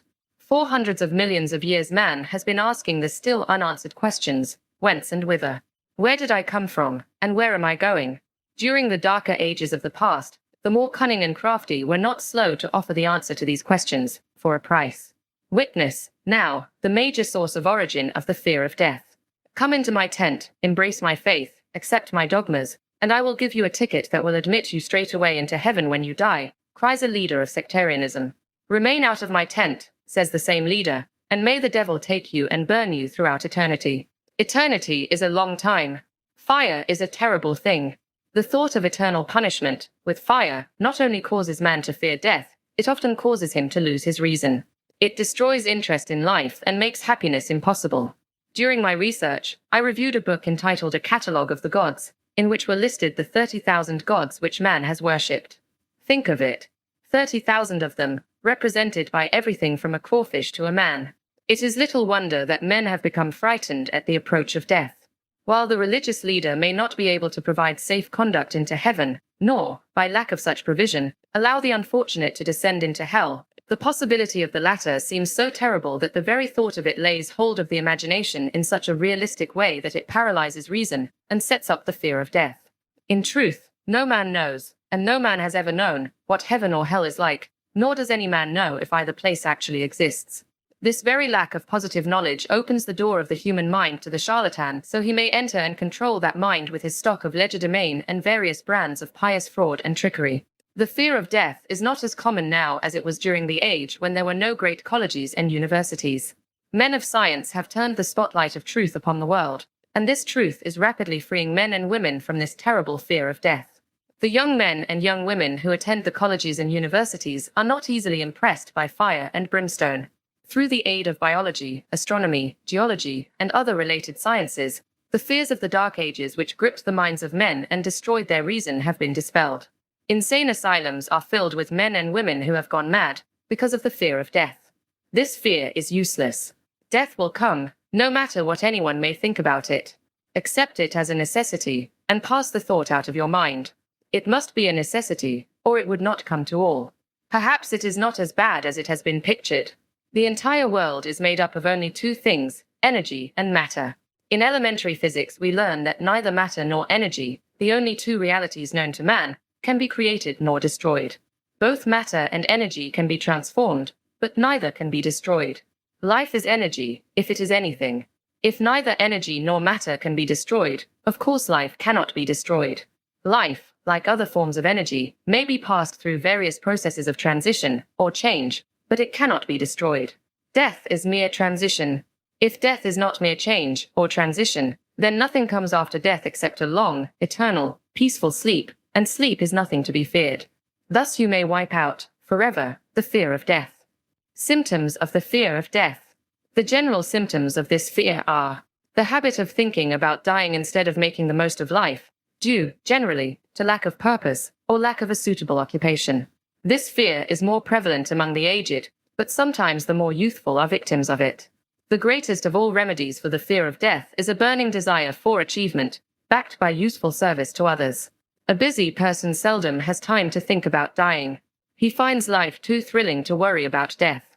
Sometimes the fear of death is closely associated with the fear of poverty, where one's death would leave loved ones poverty-stricken.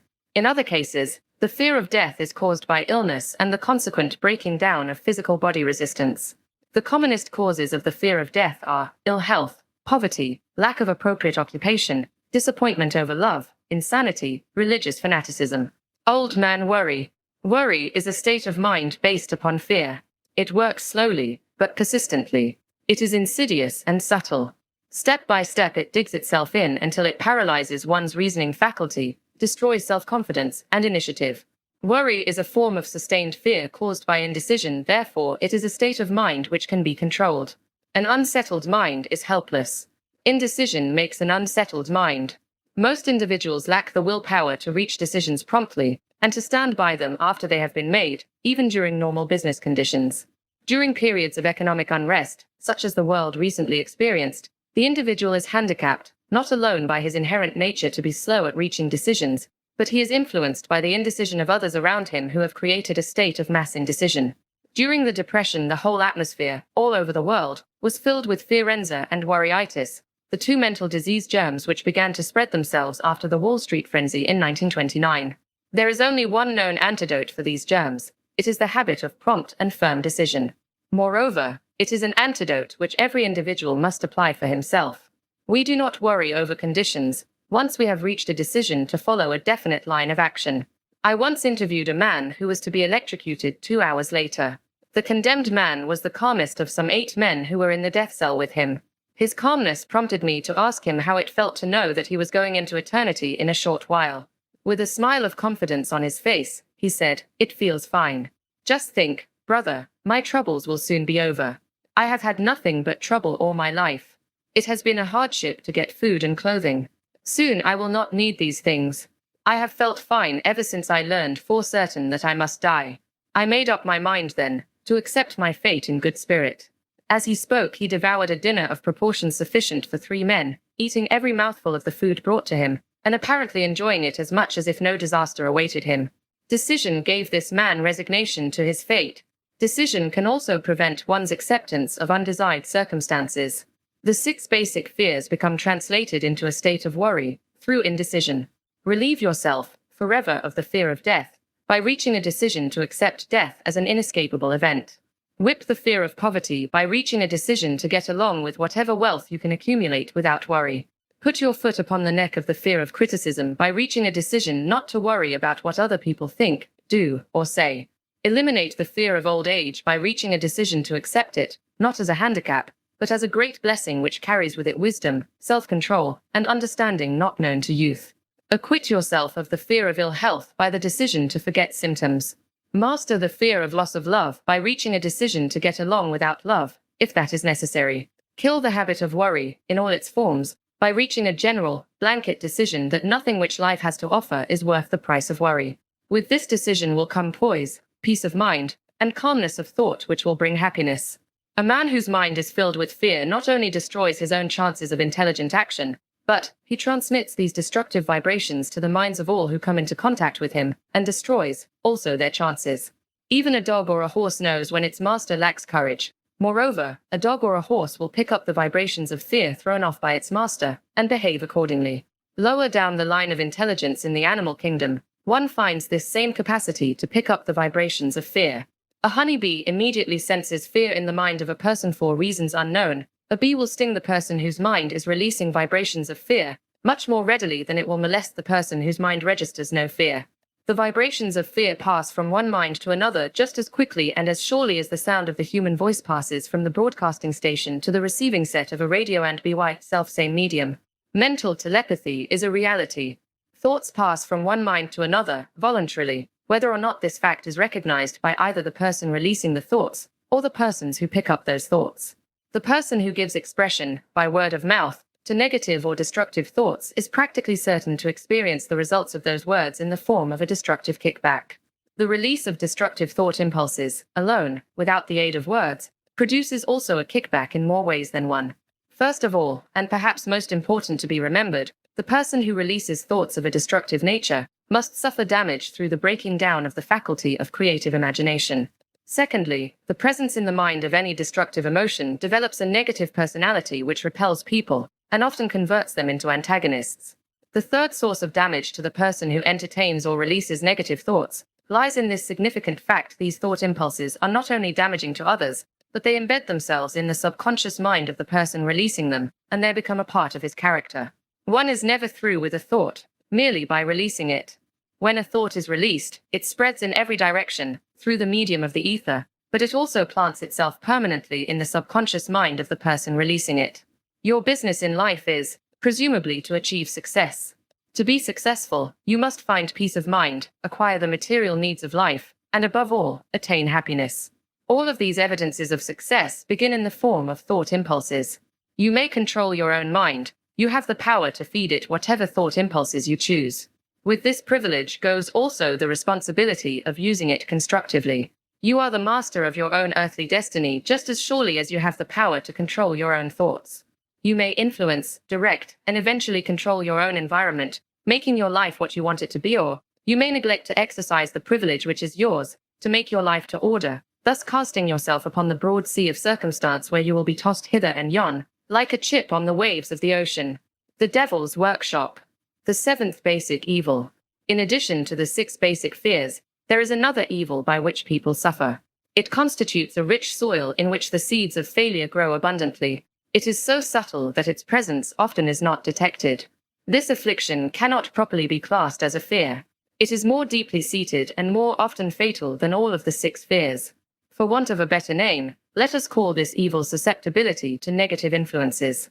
Men who accumulate great riches always protect themselves against this evil. The poverty-stricken never do. Those who succeed in any calling must prepare their minds to resist the evil. If you are reading this philosophy for the purpose of accumulating riches, you should examine yourself very carefully to determine whether you are susceptible to negative influences. If you neglect this self-analysis, you will forfeit your right to attain the object of your desires. Make the analysis searching.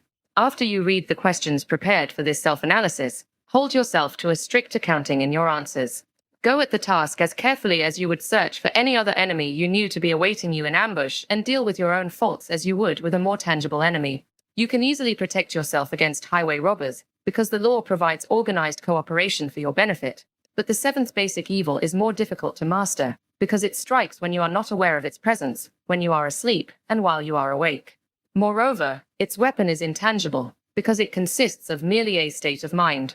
This evil is also dangerous because it strikes in as many different forms as there are human experiences.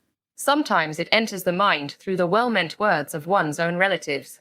At other times, it bores from within, through one's own mental attitude.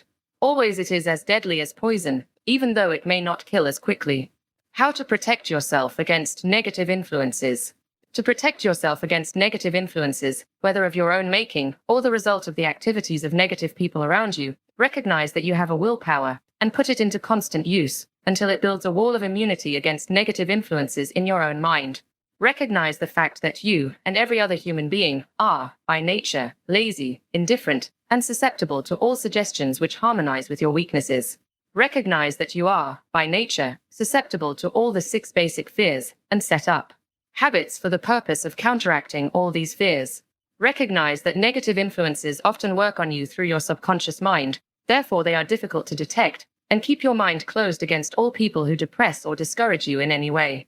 Clean out your medicine chest, throw away all pill bottles, and stop pandering to colds, aches, pains, and imaginary illness. Deliberately seek the company of people who influence you to think and act for yourself. Do not expect troubles, as they have a tendency not to disappoint. Without doubt, the most common weakness of all human beings is the habit of leaving their minds open to the negative influence of other people. This weakness is all the more damaging, because most people do not recognize that they are cursed by it, and many who acknowledge it, neglect or refuse to correct the evil until it becomes an uncontrollable part of their daily habits. To aid those who wish to see themselves as they really are, the following list of questions has been prepared. Read the questions and state your answers aloud, so you can hear your own voice. This will make it easier for you to be truthful with yourself. Self-analysis test questions. Do you complain often of feeling bad? And if so, what is the cause? Do you find fault with other people at the slightest provocation? Do you frequently make mistakes in your work? And if so, why? Are you sarcastic and offensive in your conversation? Do you deliberately avoid the association of anyone? And if so, why? Do you suffer frequently with indigestion? If so, what is the cause? Does life seem futile and the future hopeless to you? If so, why? Do you like your occupation? If not, why? Do you often feel self-pity? And if so, why? Are you envious of those who excel you? To which do you devote most time, thinking of success or of failure? Are you gaining or losing self-confidence as you grow older? Do you learn something of value from all mistakes? Are you permitting some relative or acquaintance to worry you? If so, why? Are you sometimes in the clouds and at other times in the depths of despondency? Who has the most inspiring influence upon you? What is the cause? Do you tolerate negative or discouraging influences which you can avoid? Are you careless of your personal appearance? If so, when and why? Have you learned how to drown your troubles by being too busy to be annoyed by them? Would you call yourself a spineless weakling if you permitted others to do your thinking for you? Do you neglect internal bathing until auto-intoxication makes you ill-tempered and irritable? How many preventable disturbances annoy you, and why do you tolerate them? Do you resort to liquor, narcotics, or cigarettes to quiet your nerves? If so, why do you not try willpower instead? Does anyone nag you, and if so, for what reason? Do you have a definite major purpose, and if so, what is it, and what plan have you for achieving it? Do you suffer from any of the 6 basic fears? If so, which ones? Have you a method by which you can shield yourself against the negative influence of others? Do you make deliberate use of autosuggestion to make your mind positive? Which do you value most, your material possessions, or your privilege of controlling your own thoughts? Are you easily influenced by others, against your own judgment? Has today added anything of value to your stock of knowledge or state of mind? Do you face squarely the circumstances which make you unhappy, or sidestep the responsibility? Do you analyze all mistakes and failures and try to profit by them, or do you take the attitude that this is not your duty? Can you name 3 of your most damaging weaknesses? What are you doing to correct them? Do you encourage other people to bring their worries to you for sympathy? Do you choose, from your daily experiences, lessons, or influences which aid in your personal advancement? Does your presence have a negative influence on other people as a rule? What habits of other people annoy you most? Do you form your own opinions or permit yourself to be influenced by other people? Have you learned how to create a mental state of mind with which you can shield yourself against all discouraging influences? Does your occupation inspire you with faith and hope? Are you conscious of possessing spiritual forces of sufficient power to enable you to keep your mind free from all forms of fear? Does your religion help you to keep your own mind positive? Do you feel it your duty to share other people's worries? If so, why? If you believe that birds of a feather flock together, what have you learned about yourself by studying the friends whom you attract? What connection, if any, do you see between the people with whom you associate most closely, and any unhappiness you may experience? Could it be possible that some person whom you consider to be a friend is, in reality, your worst enemy, because of his negative influence on your mind? By what rules do you judge who is helpful and who is damaging to you? Are your intimate associates mentally superior or inferior to you? How much time out of every 24 hours do you devote to A. Your occupation, B. Sleep, C. Play and relaxation, D. Acquiring useful knowledge, E. Plain waste? Who among your acquaintances A. Encourages you most, B. Cautions you most, C. Discourages you most, D. Helps you most in other ways? What is your greatest worry? Why do you tolerate it? When others offer you free, unsolicited advice, do you accept it without question, or analyze their motive? What, above all else, do you most desire? Do you intend to acquire it? Are you willing to subordinate all other desires for this one? How much time daily do you devote to acquiring it? Do you change your mind often? If so, why? Do you usually finish everything you begin? Are you easily impressed by other people's business or professional titles, college degrees, or wealth? Are you easily influenced by what other people think or say of you? Do you cater to people because of their social or financial status? Whom do you believe to be the greatest person living? In what respect is this person superior to yourself? How much time have you devoted to studying and answering these questions? At least one day is necessary for the analysis and the answering of the entire list. If you have answered all these questions truthfully, you know more about yourself than the majority of people. Study the questions carefully, come back to them once each week for several months, and be astounded at the amount of additional knowledge of great value to yourself you will have gained by the simple method of answering the questions truthfully. If you are not certain concerning the answers to some of the questions, seek the counsel of those who know you well, especially those who have no motive in flattering you, and see yourself through their eyes. The experience will be astonishing. You have absolute control over but one thing, and that is your thoughts. This is the most significant and inspiring of all facts known to man. It reflects man's divine nature. This divine prerogative is the sole means by which you may control your own destiny. If you fail to control your own mind, you may be sure you will control nothing else. If you must be careless with your possessions, let it be in connection with material things. Your mind is your spiritual estate. Protect and use it with the care to which divine royalty is entitled. You were given a willpower for this purpose. Unfortunately, there is no legal protection against those who, either by design or ignorance, poison the minds of others by negative suggestion. This form of destruction should be punishable by heavy legal penalties, because it may and often does destroy one's chances of acquiring material things which are protected by law. Men with negative minds tried to convince Thomas A. Edison that he could not build a machine that would record and reproduce the human voice, because they said no one else had ever produced such a machine. Edison did not believe them.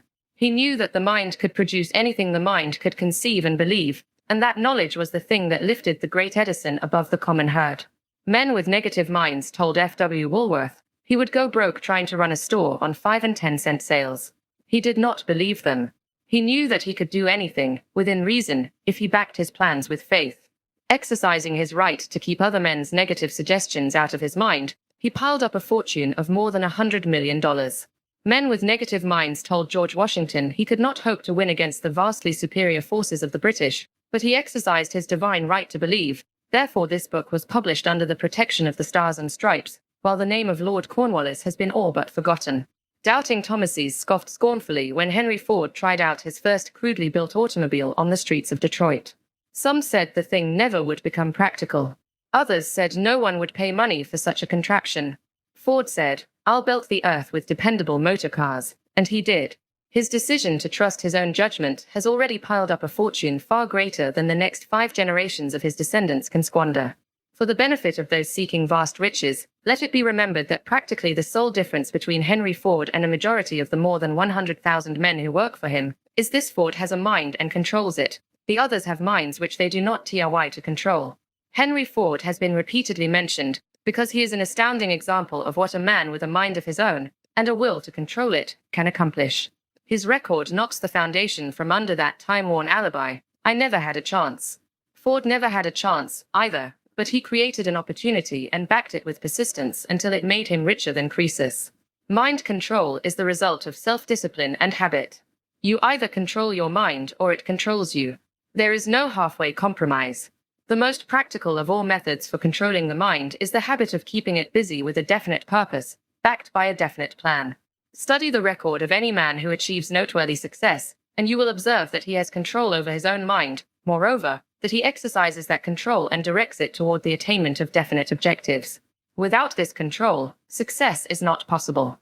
57 Famous Alibis. By Old Man I.F. People who do not succeed have one distinguishing trait in common. They know all the reasons for failure, and have what they believe to be airtight alibis to explain away their own lack of achievement. Some of these alibis are clever, and a few of them are justifiable by the facts. But alibis cannot be used for money. The world wants to know only one thing: have you achieved success? A character analyst compiled a list of the most commonly used alibis. As you read the list, examine yourself carefully, and determine how many of these alibis, if any, are your own property. Remember, too, the philosophy presented in this book makes every one of these alibis obsolete. If I didn't have a wife and family, if I had enough pull, if I had money, if I had a good education, if I could get a job, if I had good health, if I only had time, if times were better, if other people understood me, if conditions around me were only different, if I could live my life over again, if I did not fear what they would say, if I had been given a chance, if I now had a chance, if other people didn't have it in for me, if nothing happens to stop me, if I were only younger, if I could only do what I want, if I had been born rich, if I could meet the right people, if I had the talent that some people have, if I dared assert myself, if I only had embraced past opportunities, if people didn't get on my nerves, if I didn't have to keep house and look after the children, if I could save some money, if the boss only appreciated me, if I only had somebody to help me, if my family understood me, if I lived in a big city, if I could just get started, if I were only free, if I had the personality of some people, if I were not so fat, if my talents were known, if I could just get a break, if I could only get out of debt, if I hadn't failed, if I only knew how, if everybody didn't oppose me, if I didn't have so many worries, if I could marry the right person, if people weren't so dumb, if my family were not so extravagant, if I were sure of myself, if luck were not against me, if I had not been born under the wrong star, if it were not true that what is to be will be, if I did not have to work so hard, if I hadn't lost my money, if I lived in a different neighborhood, if I didn't have a past, if I only had a business of my own, if other people would only listen to me, and this is the greatest of them all, I had the courage to see myself as I really am, I would find out what is wrong with me, and correct it, then I might have a chance to profit by my mistakes and learn something from the experience of others, for I know that there is something wrong with me, or I would now be where I would have been if I had spent more time analyzing my weaknesses, and less time building alibis to cover them. Building alibis with which to explain away failure is a national pastime. The habit is as old as the human race, and is fatal to success. Why do people cling to their pet alibis? The answer is obvious. They defend their alibis because they create them. A man's alibi is the child of his own imagination. It is human nature to defend one's own brainchild. Building alibis is a deeply rooted habit. Habits are difficult to break, especially when they provide justification for something we do. Plato had this truth in mind when he said, "The first and best victory is to conquer self. To be conquered by self is, of all things, the most shameful and vile." Another philosopher had the same thought in mind when he said, "It was a great surprise to me when I discovered that most of the ugliness I saw in others was but a reflection of my own nature. It has always been a mystery to me, said Albert Hubbard, why people spend so much time deliberately fooling themselves by creating alibis to cover their weaknesses. If used differently, this same time would be sufficient to cure the weakness, then no alibis would be needed. In parting, I would remind you that life is a checkerboard, and the player opposite you is time. If you hesitate before moving, or neglect to move promptly, your men will be wiped off the board by time. You are playing against a partner who will not tolerate indecision. Previously, you may have had a logical excuse for not having forced life to come through with whatever you asked, but that alibi is now obsolete, because you are in possession of the master key that unlocks the door to life's bountiful riches. The master key is intangible, but it is powerful. It is the privilege of creating, in your own mind, a burning desire for a definite form of riches. There is no penalty for the use of the key, but there is a price you must pay if you do not use it. The price is failure. There is a reward of stupendous proportions if you put the key to use. It is the satisfaction that comes to all who conquer self and force life to pay whatever is asked. The reward is worthy of your effort. Will you make the start and be convinced?